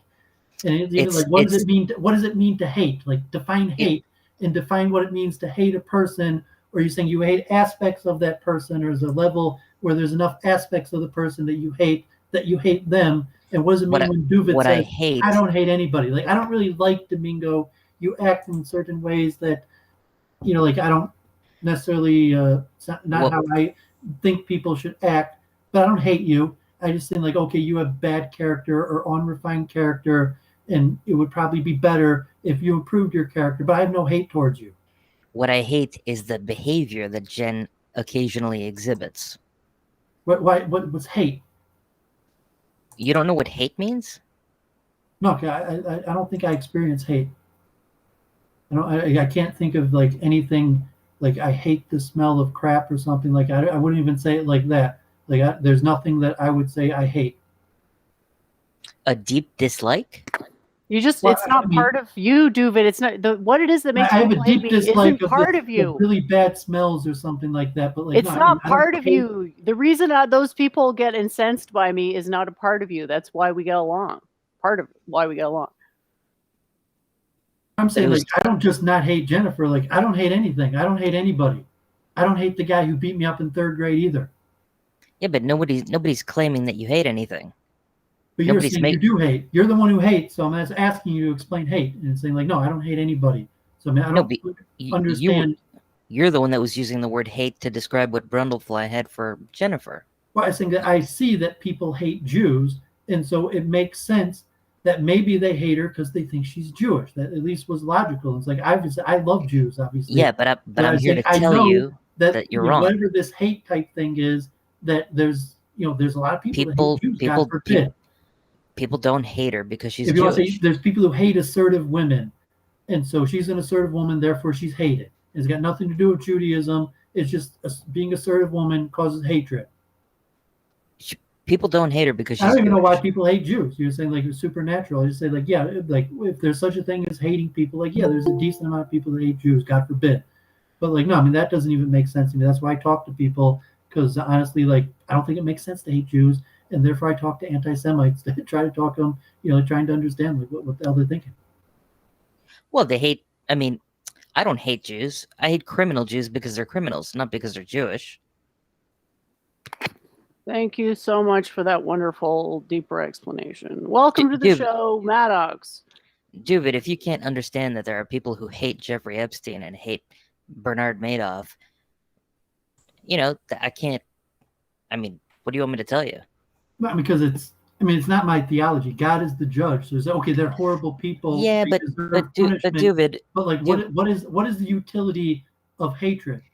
when the Haredim are going through the streets or Jews are in the streets of Israel saying death to Arabs, that's hate. Well, it could be, but I say I don't feel hatred. No, not it could be. Feel hatred towards Arabs. Not it could be. I agree that that's just irrational and probably Menachem Begin hated Christians. And Huggy, so are you suggesting that the Jews in Israel are the ones that are more likely to be on the streets? I don't want to go into a yelling- big debate about this. No. Yelling about death to a demographic? I don't want to go into a big thing about this. We can avoid the Jew thing. I'm just trying to talk about the metaphysics of hate. Like, I don't hate anything. I see that hate is a quality that exists. Maybe that's why. But you people carry hatred, and so explain it. When you say you don't hate things, I don't believe you. I think you're lying. And I think that's imprudent. Don't you think I think that's imprudent? I think that's part of your Jewishness, dude. Oh, come on! Don't you think it's imprudent? So you're lying. You're lying to yourself. Is this guy an admitted anti-Semite? Jewish just said that he doesn't hate. I mean, No, I think I don't give a crap what he said. I'm asking you. I think he's lying. Are you an anti-Semite? Yes or no? No, I'm not an anti-Semite. Well, everything that's coming out of your mouth sounds very anti-Semitic. So, what is are you saying you only hate certain types of Jews? Is that your position? Yeah. Okay, and why? What does their Judaism have to do with? Can we not have this big digression right now, please? You guys can have your own stream, and you can cry and change your tampon as much as you want, but this is not the place. Who's changing the tampon? I'm ripping the one out of. You're trying to take away. You're trying to take control of my fucking the stream, logical point Maddox. that I was trying to make of what is the source of hatred. So if he's saying I don't hate Jews, I hate bad behavior, and therefore Jews who exhibit bad behavior are being hated, not because they're Jews, because they exhibit bad behavior. And there's anybody who exhibits bad behavior gets my hatred. I mean, maybe there's logic to that. Yeah, but I don't even think there's logic. Think about this. If the reason, listen, if the reason is their behavior, you're saying if I hate people because they exhibit bad behavior, if I hate people because they harm me, talk when I'm talking, John. Even if people harm me, you're saying like, do I hate people because they harm me? I don't want to be harmed, and a person harms me. Does it make sense that I hate them? I'm saying no, I don't hate people that harm me. And I don't hate people who exhibit bad behavior. So you're saying like, no, Doovid, you're wrong. Certainly you should hate people who harm you, and you should hate people who exhibit bad behavior in general. And Domingo saying he thinks you're lying, and there's no point in saying that, Domingo, because if he's lying, he's not going to suddenly start telling the truth now. A completely pointless, baseless assertion here. So let's stick to what the point of this conversation actually is. Okay, what causes people to hate? I can offer a hypothesis. Domingo, I don't know if you ever thought about it. The original question was, what causes people to hate Jen Sharf? And I offered a hypothesis, which was rebuffed without even any consideration. But it's the one that fits what I've experienced. I'm not saying everybody I've ever met hates my guts. Far from it. Doovid offered his hypothesis, which I was here to refute. And there may be truth to that, but I'm not in a position to establish the truth of that. No, but you provided a good point, as with Brundle as an example, right? And Claire doesn't think you're Jewish. She would also say she loves me, so she's a bad example. Well, you're such a character, Jen. Right, so if someone is acting hateful towards you, but not willing to admit it, then it's like a sort of extra level of sadism, right? Well, you're fascinating in that you are, so eccentric. And it's just so important to you that I be wrong. No, I already know you're wrong. Sure you do. That's why you're always insecure. See, like you're insecure. You're No, not I quite understand sure. your motivations and why you do what you want to do. Do you And guys want me to obviously, say you think you do, but you know you're on some level you're not even close. What I think it is cognitive dissonance, feeling like less of a man, and then resenting me for it. I'm well, I not saying suppose, Hang on. So are you suggesting that the primary demographic that hates you are emasculated beta males? Is that basically what You you're know saying? those jocks in I mean, high Jennifer's saying what the point that I make, that there's a natural tendency to hate people who took higher birth than you. So it's like Jennifer took higher birth than people, therefore they hate her. End of statement. Period. That like this guy took higher birth than me. I don't know, and that's natural. And the Vedas even mentioned that there's a tendency for people who took lower birth to hate people who took higher birth. Me and Domingo have discussed this many times. well, I don't know about that. I don't know if that's what I mean. In essence, that seems what Jennifer is saying. Like she took higher birth than people, therefore people hate her. well, people I hate. wouldn't put it in quite so many words, and it's not everybody by a long shot, but it's a certain type, and it's the high school jock who likes to hang around a bunch of chuds who make him feel like a big man. Like I don't even want to say some of the stuff that's happened. I feel bad just like exposing How- the tender how is underbelly of these men. How is one born higher without taking marijuana? It's like, think of it like your personality gets reincarnated. You can encode knowledge into your personality, and the more of it you have, the technically higher birth you have. Well, I mean, So is that- you hate people that are better than David. you. Hey, And David, says sidebar. Your point about the debate and James and the email and such. So I think I've done almost 30 debates on MDD. And I can tell you from personal experience, the only way to get James to do anything, you have to email him usually more than once because he's extremely busy with his PhD and travel and such. So the only way to get his attention, you have to send him usually more than one email because he hardly ever reads them. That's like if you want to demand structure and stuff, you gotta tell him. Otherwise, he will go with his default, which is, oh, they're gonna do a 10 to 12 minute opening for a person, and then go into open discussion. but is there any chance that it was saying that he wouldn't? Is there any chance he would have been upset at getting the email? I mean, he might not just have read it or not look. But he's saying that he would have been like, "Oh man, this Jennifer sent me an email." No. What I'm saying is he wouldn't have been upset. I'm saying that the only way to ever have a prayer of getting anything like that set up is to email him, usually multiple times to get his attention rather than just one. No, he would not be upset about it, not at all. I mean, you want to discuss that, or if you want to go back into Your the microphone metaphysics. is I would love to keep going, but your the metaphysics of hate. your I mean, microphone's if John is screwed up here, somehow. if John is here and wants to talk MDD, that's fine. Or if you want to talk about the metaphysics of hate and higher birth, lower birth, achievement, and saying it's just natural that like if I have $1 million and Domingo only has $10, he's going to hate me, and there's nothing that's going to change. It's almost like a natural law that you hate people who have more or better than you. And if you want to call it from higher birth, like a predestination, a way that Okay, hang on. You just made the position that if somebody has more than me, therefore I will hate them? Well, in the Vedas, there's a statement that said there's a natural tendency for people to hate people who take higher birth. It's just Okay. jealousy. So- Think just like And I'm jealousy. saying it's related to Not everyone jealousy. is There's jealous. envy. There's envy, and then there's also inspiration to Right. That's not what we're Uh, talking about. Everybody has like the potential to get jealous. Maybe some people, they only get a little jealous, or some people super jealous, but that's the essential instinct is being triggered. But Doovid, what if I'm spiritually wealthier than you? It's saying I'm that imagining like causes, a that car causes hatred. I mean, it may with be lifters spiritual, on it. but you're saying that there's a Like natural if you have tendency to hate. let's say you have $1 million in the bank, but spiritually you're bankrupt, and I'm spiritually wealthy, but I only have my $10 because of my goals to reach enlightenment have nothing to do with dollars, the way you covet dollars. I wouldn't envy you at all.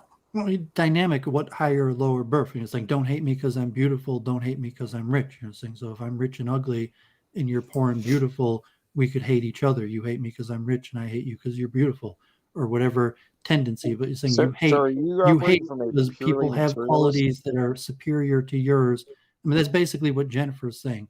And so I'm putting it into the expression that the Vedas use, that hate people because they took higher birth. No, what you're saying is the hate is motivated by jealousy, but I'm saying Well, I to didn't you, use the word jealousy, but I mean, if you could look at it like jealousy or envy leads to hatred, and saying, yeah, so it's just natural. If someone took higher birth, and how they does one have things. how does one take higher birth? Karma. Well, How much yeah, I mean, that's knowledge you why can assimilate karmatic. into your personality.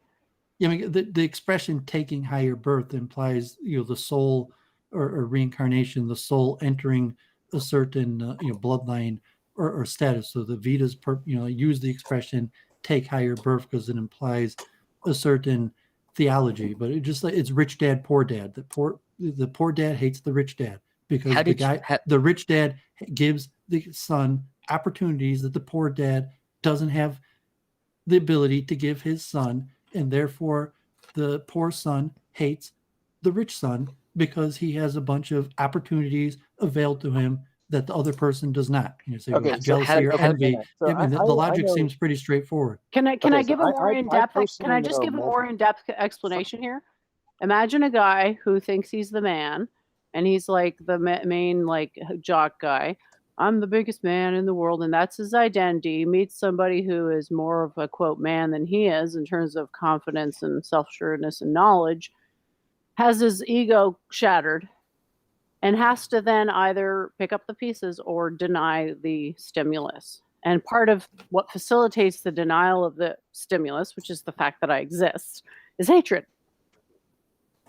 Okay, So, that is one of Doovid, so that is one of the most narrow-minded perspectives. Oh, I don't care what you think, Pinhead. Okay, so number one, you're only applying two possible outcomes versus a third, which would be, and there's more than this, but just an additional one would be, oh wow, I was being egotistical. I can learn from this and look for ways to improve myself and view it as a positive. Yeah, I guess I just have to wash someone's feet. So, no, it has nothing to do with washing someone's feet. So, for example, I used to be heavily involved in the world of startups. Okay, so I've had direct interactions with some of the richest people in the world. okay, hang on a second. In no way, shape, Before you get into that, I just want to ask Doovid one quick thing. Doovid, how did you verify and confirm that you were of higher birth? It's hard to. I mean, we could go through some sort of system and say, I don't even know who the hell you are. So like and I agree with what John's saying, but saying that and I'm talking almost scriptural, you talk metaphysical, and you're saying the hatred is natural, that you could be inspired by it. You can use it to work on yourself, but the natural tendency of say jealousy or envy, that this person has things that you don't, and therefore hatred is a natural outcome. So you could try to sublimate or transcend that hatred into something positive. And I'm not saying that John is right about that, but he's saying, like, yeah, if he's doing startups with some of the richest people, and there's some billionaire's kid that has access to all these things that he doesn't have access to, that he could, I'm going to try to learn from and learn the system and work my way up, doesn't change the fact that there's a natural tendency towards hatred. Doovid, I'm not talking about hatred right now. I'm just saying, on previous streams, you've made it clear, and you stated it, that you, Doovid, are of high birth. You've said this in the past. And I'm asking you, how did you become aware of it? How did you verify that and confirm it? Well, because I had, through talking to people and seeing that they did not have access to the things that I had access to, like flowing. Like I had a good debate coach, a good education, like monetary, but say like, I went to a good school and I was taught these things as a kid, and associating that with high birth because my parents were professionals, upper middle class, and gave me a good education. And so I'm associated that likely the reason why you do not have these skills is because you took lower birth and your parents didn't instill these things in you when you were younger? Okay, so David, that entire position is a very highbrow Like Western IPOs, like civilization. John, saying like, like you might have known that stuff as a kid. If your parent, like I worked on Wall Street and day trading, and I knew kids, like, okay, like I was a Jew and I upper middle class. But then I got to New York and there were kids that's parents ran stock exchanges and had millions of dollars, and for their bar mitzvah got thousands of shares of companies in various things. So say like, okay, Domingo didn't even have a bar mitzvah, but I'm assuming on his 13th birthday he didn't get a bunch of stock in his family company, or he's not managing his family's real estate, and let alone like inheritance, actual money, connections, saying like security, various things like I grew up with security guards and people defending me and fight my fights for me, or whatever various things, let alone things like education and being taught right from wrong, and being put on the straight path, as opposed to having to figure it out for yourself. I mean, there's multiple factors. The concept of taking higher birth exists in the Bible. It exists in the Vedas. It's a intuitive thing of rich dad, poor dad. And you say all people are essentially equal on a certain aspect, but the kids of different parent, if you take birth from one family or another. Was David of high birth? King David? Yeah.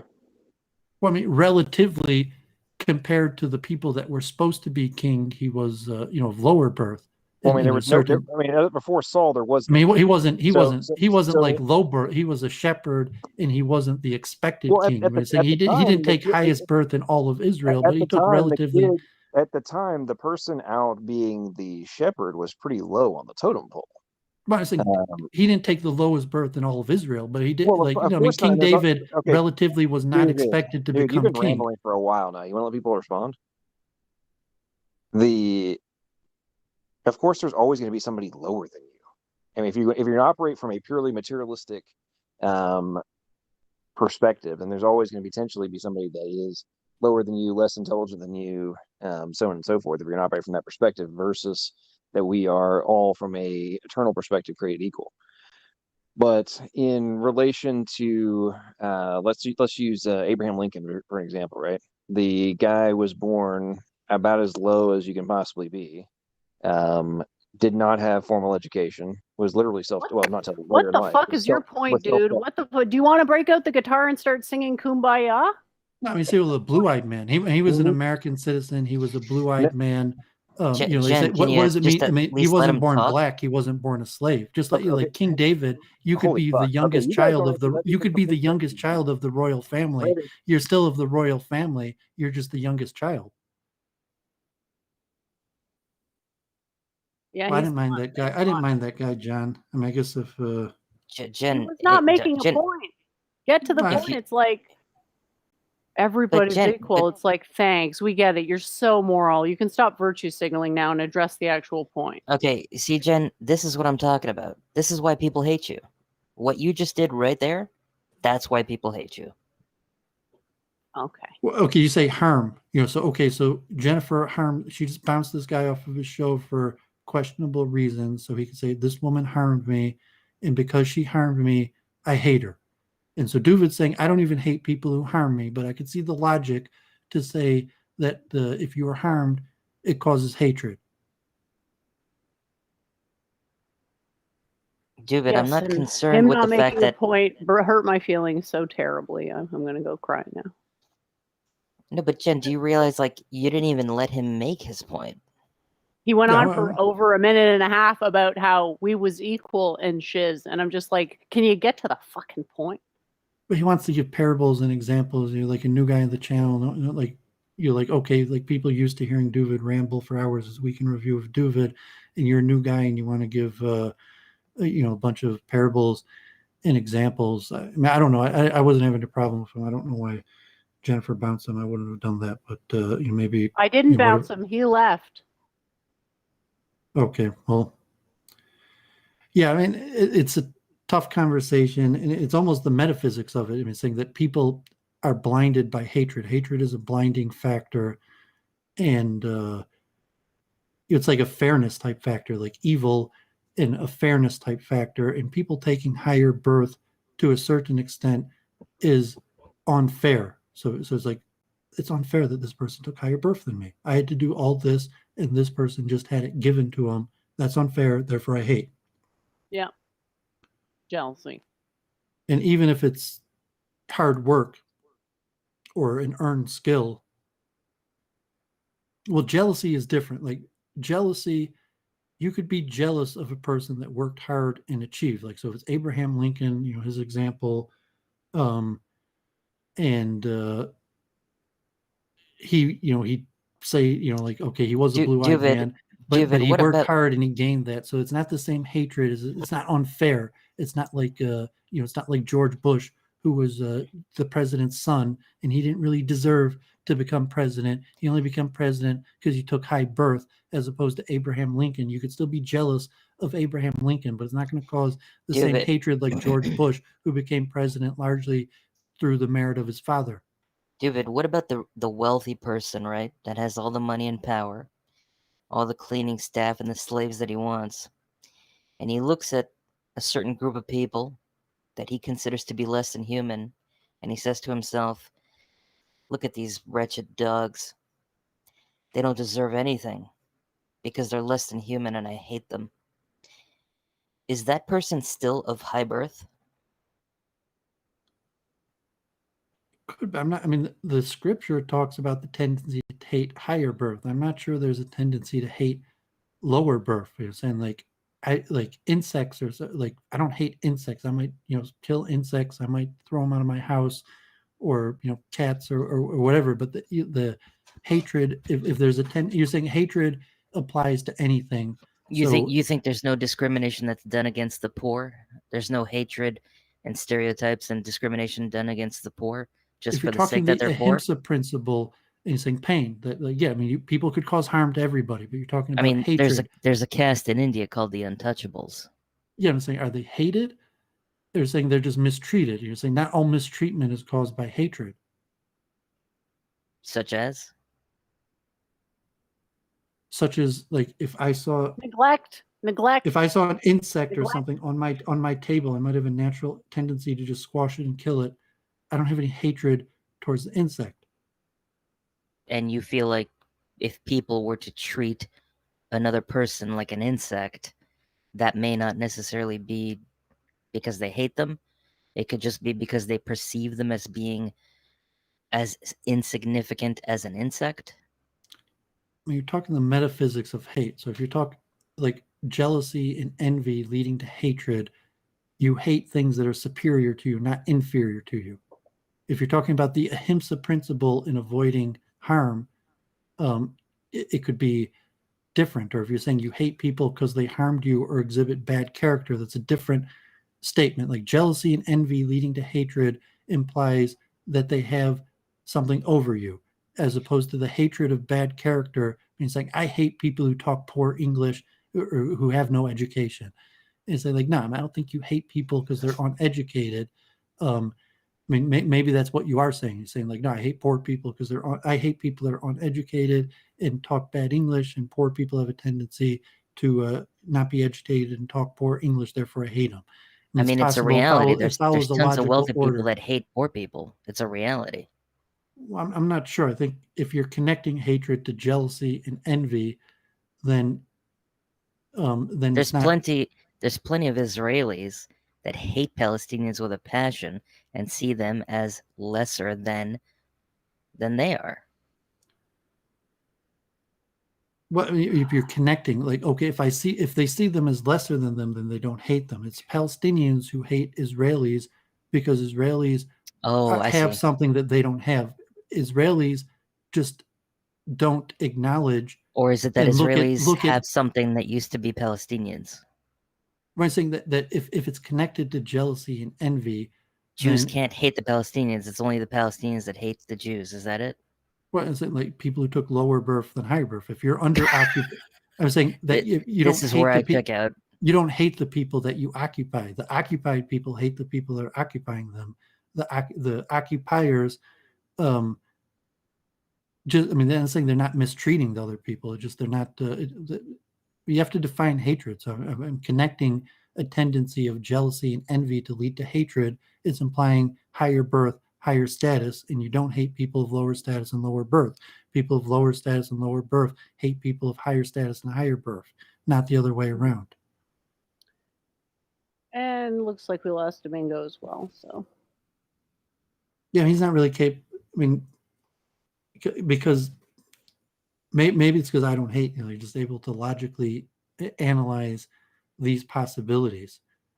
Like, I'm not trying to convince people or win people over to one side.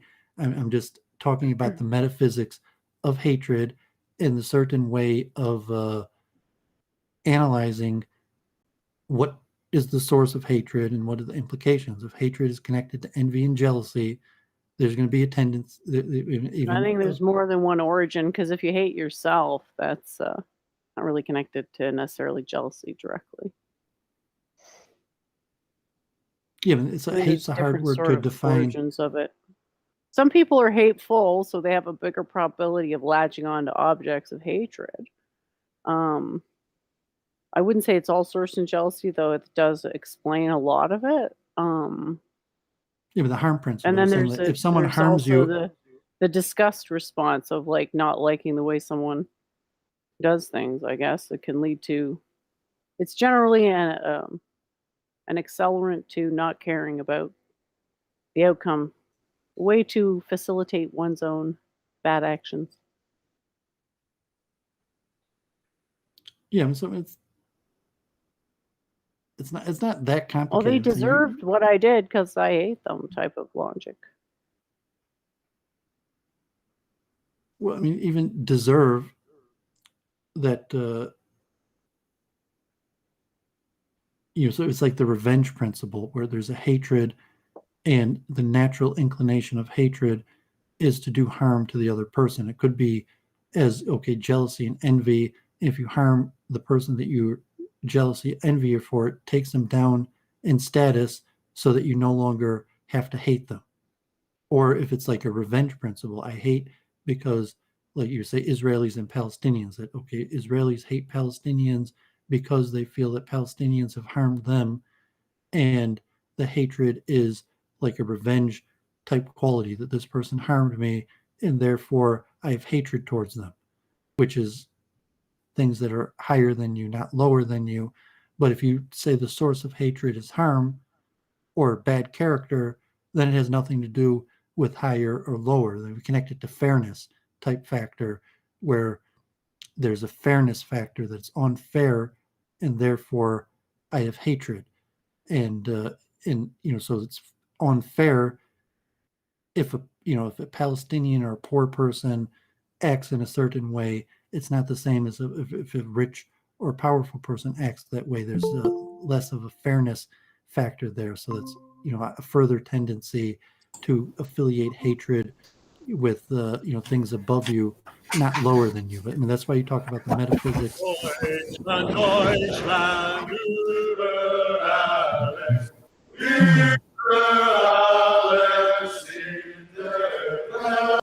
Some German Uber alles above all. Sorry about that. What about fear? Fear leads to hatred too, doesn't it? Hate and fear are almost paired together. Not sure. You're saying you hate what you fear? Yes. Phobia is an irrational hatred and fear of something. So you're saying that, the insect that if I see an insect and God forbid I just squash it and kill it, God forbid, that means I don't hate it because I'm not scared. If I was scared of it, then I wouldn't be able to just squash it, because I'm not scared. Then I just squash it, and that means I didn't hate it. You might hate it and squash it. But because I squashed it means I'm not scared of it. Yeah, but I mean, hate and fear are, maybe two sides of the same coin that motivates us to be aggressive towards the object of hatred. And hatred is associated with unpleasant feelings of envy as well as fear. So if there's something we hate, we associate it with bad things, evil things, things that will harm us You have to now look at, or in the future. I mean, you almost have to solve like the hard problem of consciousness to define hate. If you separate like emotion or a filter, or what is there a utility of hatred, or if you're going to look like evolutionary psychology, that what is the utility of hatred, that how did it evolve, or even from a theistic point of view, why did God create the ability for us to hate? And like a Judeo perspective, you should hate evil. Maybe hate Because it's a price of experiencing love, I suppose. If you can't have one without the other, can you? Well, so it's just metaphysics that in order for there to be love, there has to be hatred. And good and that evil. may or may not be true. You're saying that like you could love, like you could love your mother, and I don't have to hate anybody to love my mother. There doesn't have to be an opposite side of the coin that there's someone I hate just because I love my mother. But generally speaking, in order to experience good, the opposite of that must exist, which we may sometimes be the victim of it, and we may feel hatred. But the two are inescapable, as in a coin with two sides. I would tend to hatred is probably a negative emotion in all cases, and it usually only negatively affects the person experiencing it. Although, like the Talmudic, there could be argument that hatred has an upside, that you should hate evil and hate sin, and distance. Because I hate sin, I keep myself distant, and that it's better to hate sin. It's actually a positive thing to hate sin, and because I hate sin, I'm less likely to do it, and so it's actually a positive thing. But like generally, hate is completely negative, and you have to look at a larger metaphysics. If you have a world that has good and bad in it, and you're supposed to love the good and hate the bad, but if you're a pantheist and like everything is God, everything is good, that what are you hating? You're that really hatred is a misnomer, because everything is God, and if you're hating something, you're assuming it's bad, but nothing could be bad because everything is God. And you could even take that to evil. You say, I don't even hate evil. Like evil has utility. God created utility. As evil is part of like the rules of the game that has a certain reason for it, that I don't even hate evil. Or you're going to look at the metaphysics that God created good and bad, and you're supposed to hate bad and evil.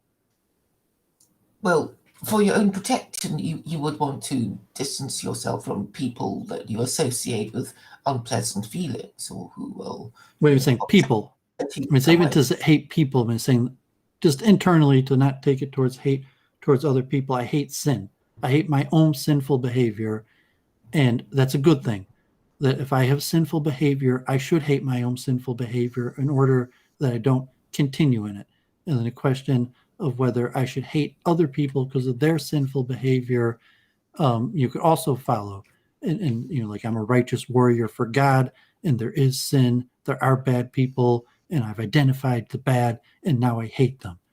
And like Charles Moskowitz in his book on Satan, where you're just saying that there is evil, and you're required to fight it. There are bad people, and they are enemies of God, and they do deserve to be destroyed, like a Moloch. You're required to hate a Moloch. You're required to destroy a Moloch. If you see a Moloch, you should kill a Moloch, and that's a good thing, not a bad thing. Yeah, because you are given a duty, an obligation to exterminate Amalek, and it would help if you hated them, or you'll find it very difficult to exterminate them. But it actually doesn't say I don't think it does say you're supposed to hate a Moloch. Timka Zaker a Moloch. You should erase the memory of a Moloch because what they did to you. But it doesn't actually say that you're supposed to hate a Moloch. You're just supposed to destroy a Moloch, and it could be that hating a Moloch has no benefit. Like you're going to say that, just like I'm not the judge. If someone commits a crime and deserves to be punished, you could, and you're in the situation where you have to be the hand of the law. You don't have to hate the criminal. In fact, you could love the criminal. God forbid, like when I was young and my father had to discipline me, it's like, this hurts me more than it hurts you. If that's possible, but maybe it is. You're saying it does hurt. It hurts the father more to beat his son than the son feels to be beaten. And there is no hatred there. The father is just doing his duty to raise a good child by beating him, and it's not anything to do with hatred, in the same way that destroying a Moloch or punishing a criminal doesn't require any hatred. In fact, a judge or executioner that has hatred should be disqualified from being a judge or an executioner. You should be compassionate Claire, and where loving. did you share the And link? even to if you have to this carry out stream? even if you have to carry out an execution, it doesn't mean that you shouldn't love the executed. Claire, did you send the link to anyone else? No. I mean, you told me to send it to logical, plausible, probable, Uh-huh. and that's all I've sent it to. Okay. Domingo says he has a feeling your email's compromised. And you should ditch the Yahoo address. Not sure Oh. why he's saying that. Oh. I don't know. It could have been logical, probable, blobbable, but doesn't seem like his style. To do what? Share the link with trolls? Well, I wouldn't share it. Well, no, because I've been attacked by trolls too today. Okay. But what they'll be doing is to make an avatar of the people that they know we associate with, such as con ops, and then because we think we know them, we let them in, and then they post some porn. But it's not my style. I wouldn't do such a thing. Yeah, it's kind of like guy you were saying, like modern day debate. He's probably not all that together. So, like you say, he probably just does the show and goes with it. And honestly, I didn't have that much interest in getting on it, and even the content. Like, I would do it out of Dharma for like a Jewish debate. If they needed someone to defend the Jews, I would probably do it. But just like to debate. I mean, like Jennifer's got to get 1,000 subs. I mean, she doesn't have to, but to grow her channel. But maybe it's connected, maybe it's not connected. It's tough to have good karma. It's tough to find good people to talk to, and it's tough to have good conversations, and even So I mean, we've been going on for quite a while now. It's like 5 hours. I'm not sure if we're reaching anywhere. Like, this metaphysics of hate is a better topic for a different time. Mm-hmm. Because no one even seems to. I mean, it's like character refinement. Like I said, like if you accept that there's a value of character refinement, the path towards character refinement, and you could say, so I don't hate anybody. I don't have any ill will towards anybody. I mean, it doesn't mean I'm going to allow people to harm me and not stand up for myself. It just means that that hatred is not part of it, and that I've accepted hatred. It's really my understanding of monotheism and even pantheism, that if God is everything, hating anything is hating God. So hatred should largely be completely eradicated, and then you separate it out, that there is such a thing as judgment and, so to say, reward and punishment. In Hebrew would say like the court of man, that you have an obligation to have systems of justice, and if people behave poorly or act wrongly, you have to have a system of justice, but it has nothing to do with hatred. It's just a judgment that this person committed a grievous act, and there's a punishment associated it, and any attached hatred is non-beneficial. So that's generally my attitude. That's my understanding of Judaism and Hinduism, and even a Moloch. That's why I said that there's nothing, you're not supposed to, about hating a Moloch. It's about destroying a Moloch, and you don't have to hate a Moloch to destroy a Moloch, and it could even be non-beneficial to hate a Moloch. But obviously there was a purpose to feelings of hatred in the same way that there's a purpose to pain.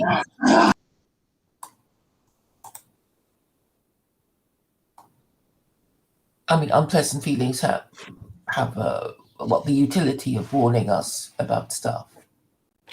Yeah, so if you want to derive it from the ahimsa principle, I mean, if you take a Torah perspective and saying, okay, Timcha Zeker Moloch, you're supposed to remember what a Moloch did to you and destroy a Moloch because of what a Moloch did to you, and the presumption that a Moloch is unchangeable and is going to continue trying to do that. And that's disputed. I mentioned that on different topics, that whether a Moloch can change or not, or whether a Moloch will always be bad and just has to be destroyed, that a Moloch is just like some harm principle, that a Moloch will always be trying to harm you without reason, which could, is one school of thought, which generally the Maimonides holds that even a Moloch could repent and change. And that's why it says erase the memory of a Moloch, and that if a Moloch no longer acts like a Moloch, it doesn't require to be destroyed. But like hatred, I don't see it like, generally I see hatred as a purely negative character trait. And usually I see like people are full of hatred. It's a sign of unenlightenment. And it may not be connected to intelligent, because a lot of highly intelligent people are full of hatred.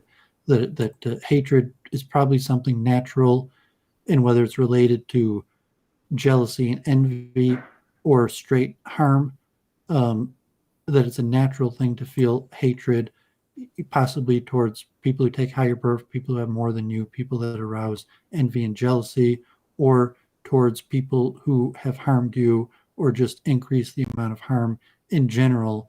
But even that hatred is best off obliterated, and that a person who feels hatred even towards those who harm them, but especially towards people that have more than them, or envy or jealous, that is largely a sign of unrefined character, and certainly someone who hates for no reason, like in Hebrew, like sinas chinam, the free hatred, that the temple was destroyed for free hatred because people hated for no reason. So if you hate poor people, you hate just people for no reason, for no good reason, that is a sign of an unrefined character. Mm-hmm. Right? Or witnessing any hatred at all in a person is a sign of unrefined character. So that's my tendency to analyze Jennifer like that, where you're saying that's just indicative for my system of her bad character if she exhibits hatred. And she's like, no, it's righteous hatred, and that could be in her system, but in my system, there isn't such a thing as righteous hatred. Mm-hmm.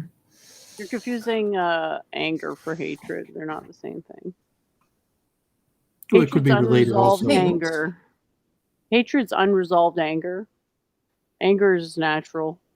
So you can deal with aggression any way there's more than one way to deal with aggression. There's a debate to be had about which is the best way. So definitely hate is optional, but aggression isn't. Levels of aggression do vary between people, though. Well, I just said, I'm saying, like, the Jewish system, like, self-defense is not just a right, it's an obligation. But, like hatred, I mean, say, okay, if someone comes to kill me and I kill them, like, some fool tries to break into my house and they get killed, it does not mean that I hated them. And it doesn't mean that I even had any ill will towards them. It's just, that they shouldn't have broken into my house. And the punishment for breaking into my house is death. And saying, but it doesn't involve any aggression. Do vary between people. But I mean, it doesn't have to involve any aggression. Saying it could still, be love and caring. I mean, saying like, I'm sorry that you violated this principle, and the violation of this principle, is death. You come to kill me, I'm going to kill you, God forbid. But it doesn't mean I hate the person who came to kill me. I could love the person who came to kill me. It's just my obligation to defend myself. Mm-hmm.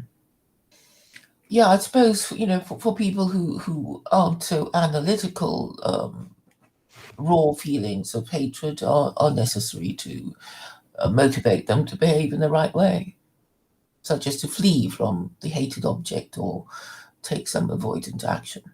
We're saying there is no hated object, in saying that you don't need. I'm saying that for me to defend myself, even with deadly force, doesn't require hatred. Mhm. You're saying it does. You're saying that I think aggression. Claire's saying that some people need it. Well, Yeah, I mean, for children, for people who are. therefore they need hatred. Yeah, but if they can't be motivated into acting the right way, then crude emotions such as hatred and love would prompt them to do the right thing. No, I don't think hatred has no benefit. I mean, hatred doesn't. Yes.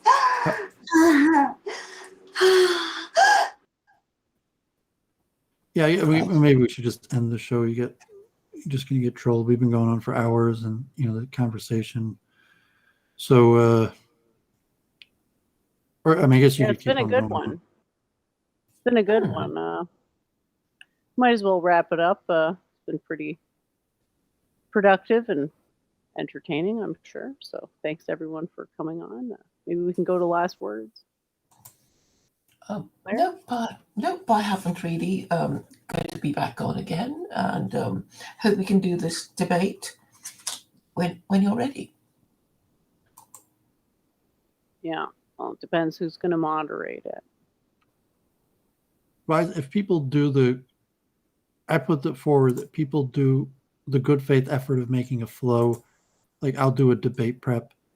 So if you guys are going to do a debate, and but like as of now, like I don't have any debates coming up. I'm not promoting myself for debate. I don't really see anything good coming out of me going on modern day debate, unless there was some kind of dharma for me to defend Judaism. And at this point, I don't even know if it makes any sense. Like, just let like Judas Maccabee or something, Joseph Cohn, like let them defend Judaism. But yes, I don't see any debates coming up for me anytime soon. Rather just talk about consciousness, try to advance these theories. Like if Jennifer wants to do debate or appear on modern day debate or try hosting, if there's people who want to do debate, like I like debate, but like at this point, I don't want to waste a bunch of time.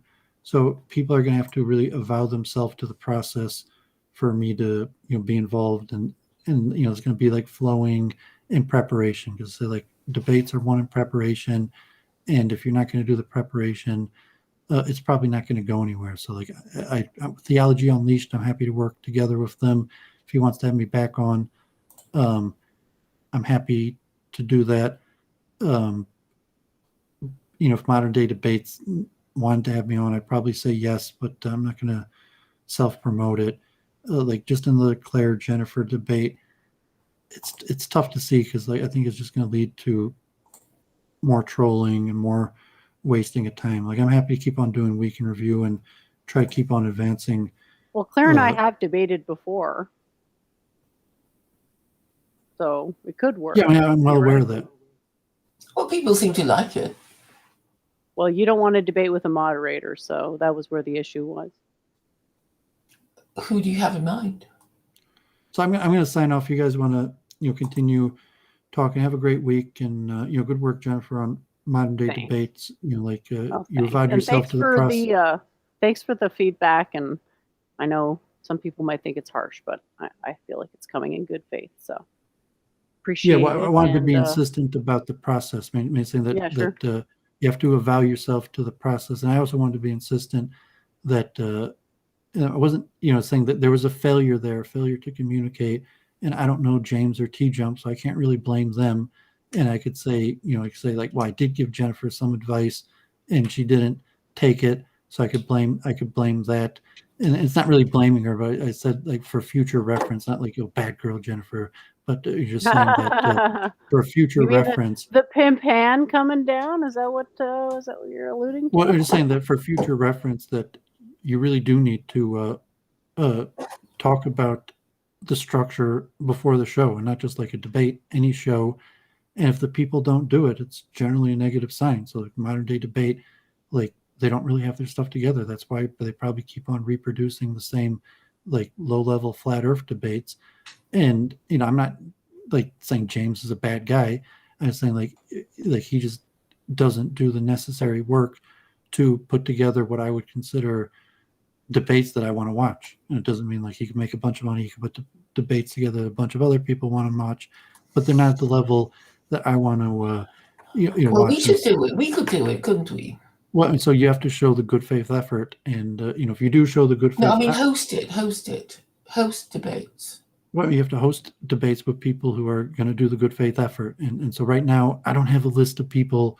Like no one is emailing me that you know really wants to do debates, and so it's kind of dumb. I don't want to try to waste a bunch of time trying to recruit and promote things, and all I have to do is failures. I've had more success, working with Theology Unleashed, and we'll see if that goes anywhere, and so like Killstream, like I don't see anything in the near future. So if it's just Claire, you're the only one interested. From my perspective, it's more about the preparation, and you have to demonstrate it by doing the preparation. If we both do it, then it will have some sort of cachet. But I mean, obviously, if it's just one of us, I don't think it'll work. But it's up to you. Have a great week, everyone. You too, Doowovid. Talk to you next Sunday, if not sooner. Thank you so much for your contribution to the show. It was a great one.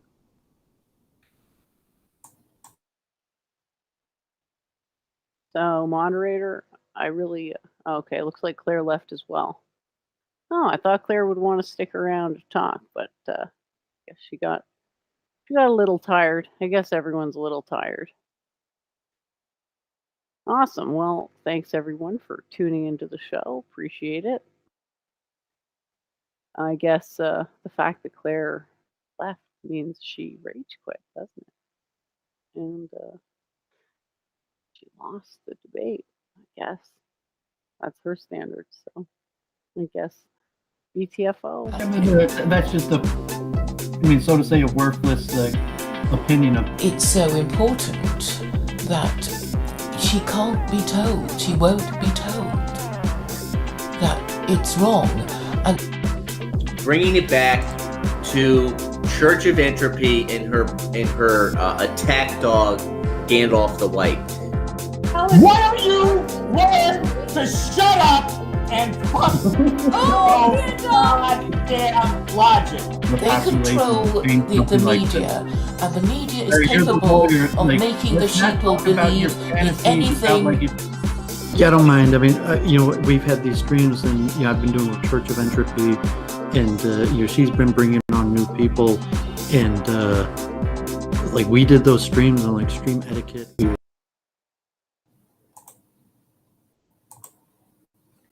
It looks like Claire saw that she was about to lose by her own standards. It's too late. It's too late. Back on. Luckily, it's too late. You can cancel your thing. Luckily, the credits weren't finished, so we are still live. So, I thought you wanted to say something.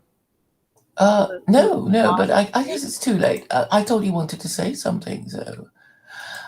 Well, you asked who's going to mod the debate. I essentially don't care as long as it's somebody who's obviously not going to be unbiased. Right. So you can choose someone. No one comes to mind. Well, we can agree to the thing in principle. Maybe Domingo will be a good choice. Do you trust him, to be fair? Not really sure he can be unbiased. Well, I think he hates us. I don't know. It doesn't matter. In a way, it doesn't really matter. I was trying to say that really the most important thing is to get the message through. And if people don't know what you're talking about, it doesn't, any official win or lose really doesn't matter. Because if you can't ask the person who said whoever won, like, who do you think won, Jen or Claire? And if Claire, what did she say that won her argument? If it was Jen, what did Jen say who won the argument? I mean that's the real test of people understanding the debate, understanding whatever argument won the debate, and even then people will disagree, and you'll have to keep doing it again and again. It's never final. That's right. Because nobody can really be said to understand God. But to then latch on to stupid things, like claiming you don't understand what it means to worship the universe, is sort of copping out of the difficulty of addressing the arguments. Aaron says that you have nothing to say and that the most lopsided debate he ever saw was between you and I. Not a good sign. Well, Aaron is really not the most intellectual person to make these pronouncements.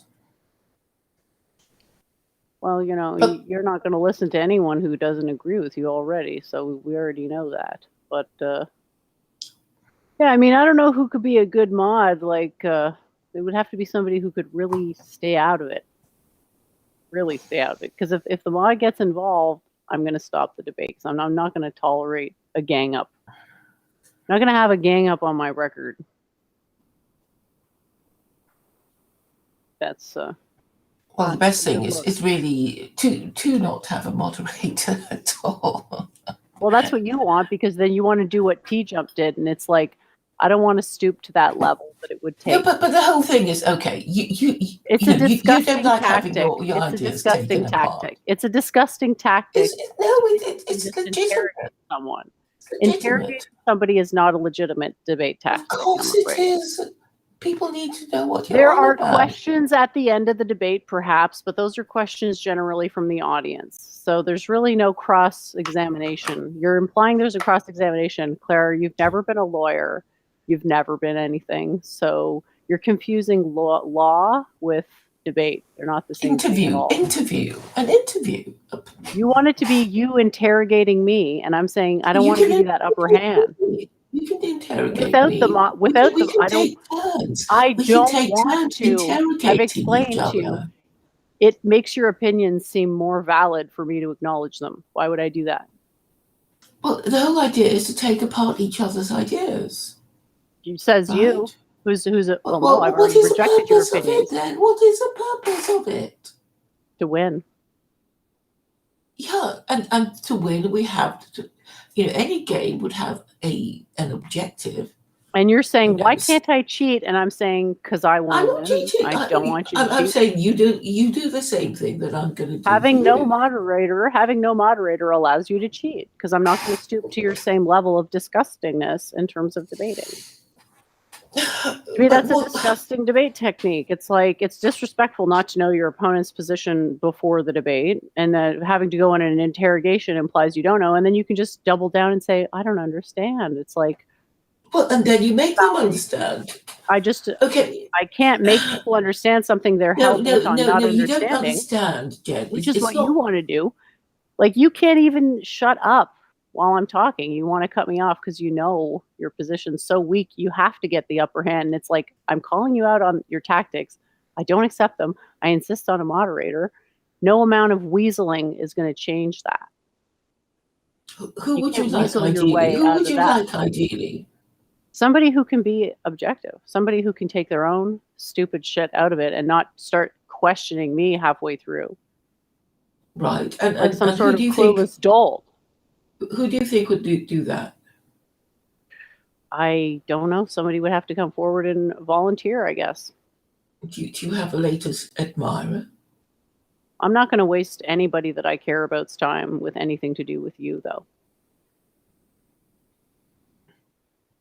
Did Doooovid sort of say he wouldn't do it? Was he implying that? He might do it, but I don't know if I trust him to be objective. I don't know that I trust him not to launch into a monologue. On your side. If he's going to launch into, if there's a chance he's going to launch into a monologue on it, I don't want there to be any chance of that. It's not about being on my side. It's about the thing being fair. You seem to think you're entitled to an unfair advantage. You're not. It's a level playing field, which involves a moderator who can actually take their own opinions out of it. And if somebody can't commit to that, well, and then I'm going to have to interrupt the debate because God knows you're not going to interrupt it when it goes off what it's supposed to be. Well, I think You're going to be happy that it does. You're going to be happy that it turns into a side conversation. You're going to be so joyous that it turns into a retarded, irrelevant side conversation. You're going to be celebrating that fact. I'm just going to be bored out of my mind. But the fairest way to do it is to get somebody who has no idea about what we are talking, who comes to this debate fresh. Somebody that doesn't mean anything because they could immediately snap to one of our sides and then white knight for us. No, it's got to be someone who's going to commit to being impartial from the get-go. So whoever's willing to do that, you can do it. But if you're not, okay, if you're not so it's not going to happen. You're basically saying you're not going to agree to any moderator, and nobody will be good enough for you, and for that reason, no debate will take place. I said anyone, literally, as long as they'll commit to being impartial, truly impartial. And how would you judge that? As long as they agree beforehand, dumbass, to not intervene what about on either side. What about T-John? Do you think? I mean, if he, well, he might. Is possible. He asked for $50 to debate someone. He's not going to moderate our shitty debate for fun. You're delusional. Okay, $50. Okay, but because if I pay for it, then you'll say he's on my side. Again, if he can commit to being impartial at the beginning, that will be enough for me. But you're saying you kind of Jen, saying you're going to impartial. find some objection to anyone? No, I'm not saying that. I'm saying I have an objection to an unmoderated debate for the fourth. Okay, but you're also saying that almost nobody will be. That I won't stoop to your disgusting level of horrible debate tactics. And I don't want to be harassed with it because it does feel like an interrogation, and that's not the way I'm going to proceed. I'm going to proceed on level ground. Not going to allow the moral high ground to be presumed by the likes of you. So I had to mute you, Claire, because you were unable to shut the fuck up when I was talking. But you can unmute yourself now. So, Jen, you're basically going to object to any moderator because he's not going to be good enough for you to get out of this debate. Are you saying nobody is willing to say that they'll be impartial before a debate? Because that's basically what you're saying. Well, even if they did, you'll say, "Oh, I don't trust you." Nope. Anyone who agrees to it, I'll be down. We'll see. But I think you'll find a way of weaseling out, which is a shame because if you really have ideas you believe in, you'd want to explain them. As I do. You're the one. Everyone knows you're the one weaseling out, Claire, because you are terrified of the moderated debate. Everyone knows. No, I'm not terrified. I mean, people already know my ideas, so I'm very confident. That's why you keep bringing it back to why a debate moderator is not really needed, and why I have to keep muting you every time I want to talk because I know you're going to yak over me like a complete crazy person. I guess. Tedious. Well, you're the one using all these tactics. You're using all these tactics to silence me. Here comes the excuse. I should be allowed to interrogate you and harass you. Go on. I should be allowed to interrogate you and harass you until you're forced to change your mind. I should be able to unmute myself when you're talking, even though I repeatedly said to shut the fuck up while I was talking. You just really want to get in and unmute so that you can yak over me, don't you, Claire? I've had to remute you 4 times. Isn't that fun? It's so much fun, isn't it, to play these little games with me? I don't really like the games, though. I like the real debates, right? The real ones. Not this girly nonsense. This is degenerate. You don't have an argument against that because there isn't one. It's just a summary of your character as being horrible. you're always just so focused on me. It's like all that attention could have gone on you. You could have done some self-improvement, but you chose instead to just latch onto me with hatred. Well, I got back on your show, and Sure. you wanted me to And stay I on, guess and that's that's very sweet of you. I guess that'll come to an end now because it doesn't sound like you don't have. It doesn't sound like you have much to say. I And I'm do guessing want to that say, this is I do not want to con say ops. that it is important that you explain your ideas properly, and then we'll be on a level playing field. But anyway, Thanks everyone for joining the show. I think we've all heard the Claire wind-up doll NPC rant enough times. Yeah, so I'm not going to waste my time with this type of digression. So I'm very clear about what my standards are. There's really no issue whatsoever. So good night, everyone. Thanks for joining. See you next Sunday, if not sooner.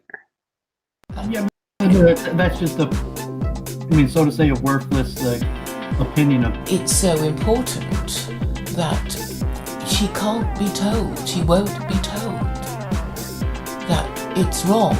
And Bringing it back to Church of Entropy in her attack dog Gandalf the White. Why don't you learn to shut up and fuck your goddamn logic? they control the media, and the media is capable of making the sheeple believe in anything. Yeah, I don't mind. I mean, we've had these streams, and I've been doing the Church of Entropy, and she's been bringing on new people, and like we did those streams on like stream etiquette. We walked through like the technology. I have like very strongly negative opinions of the kind of Brundle clique. Is she trying to garner herself cult prestige by associating herself with a retard?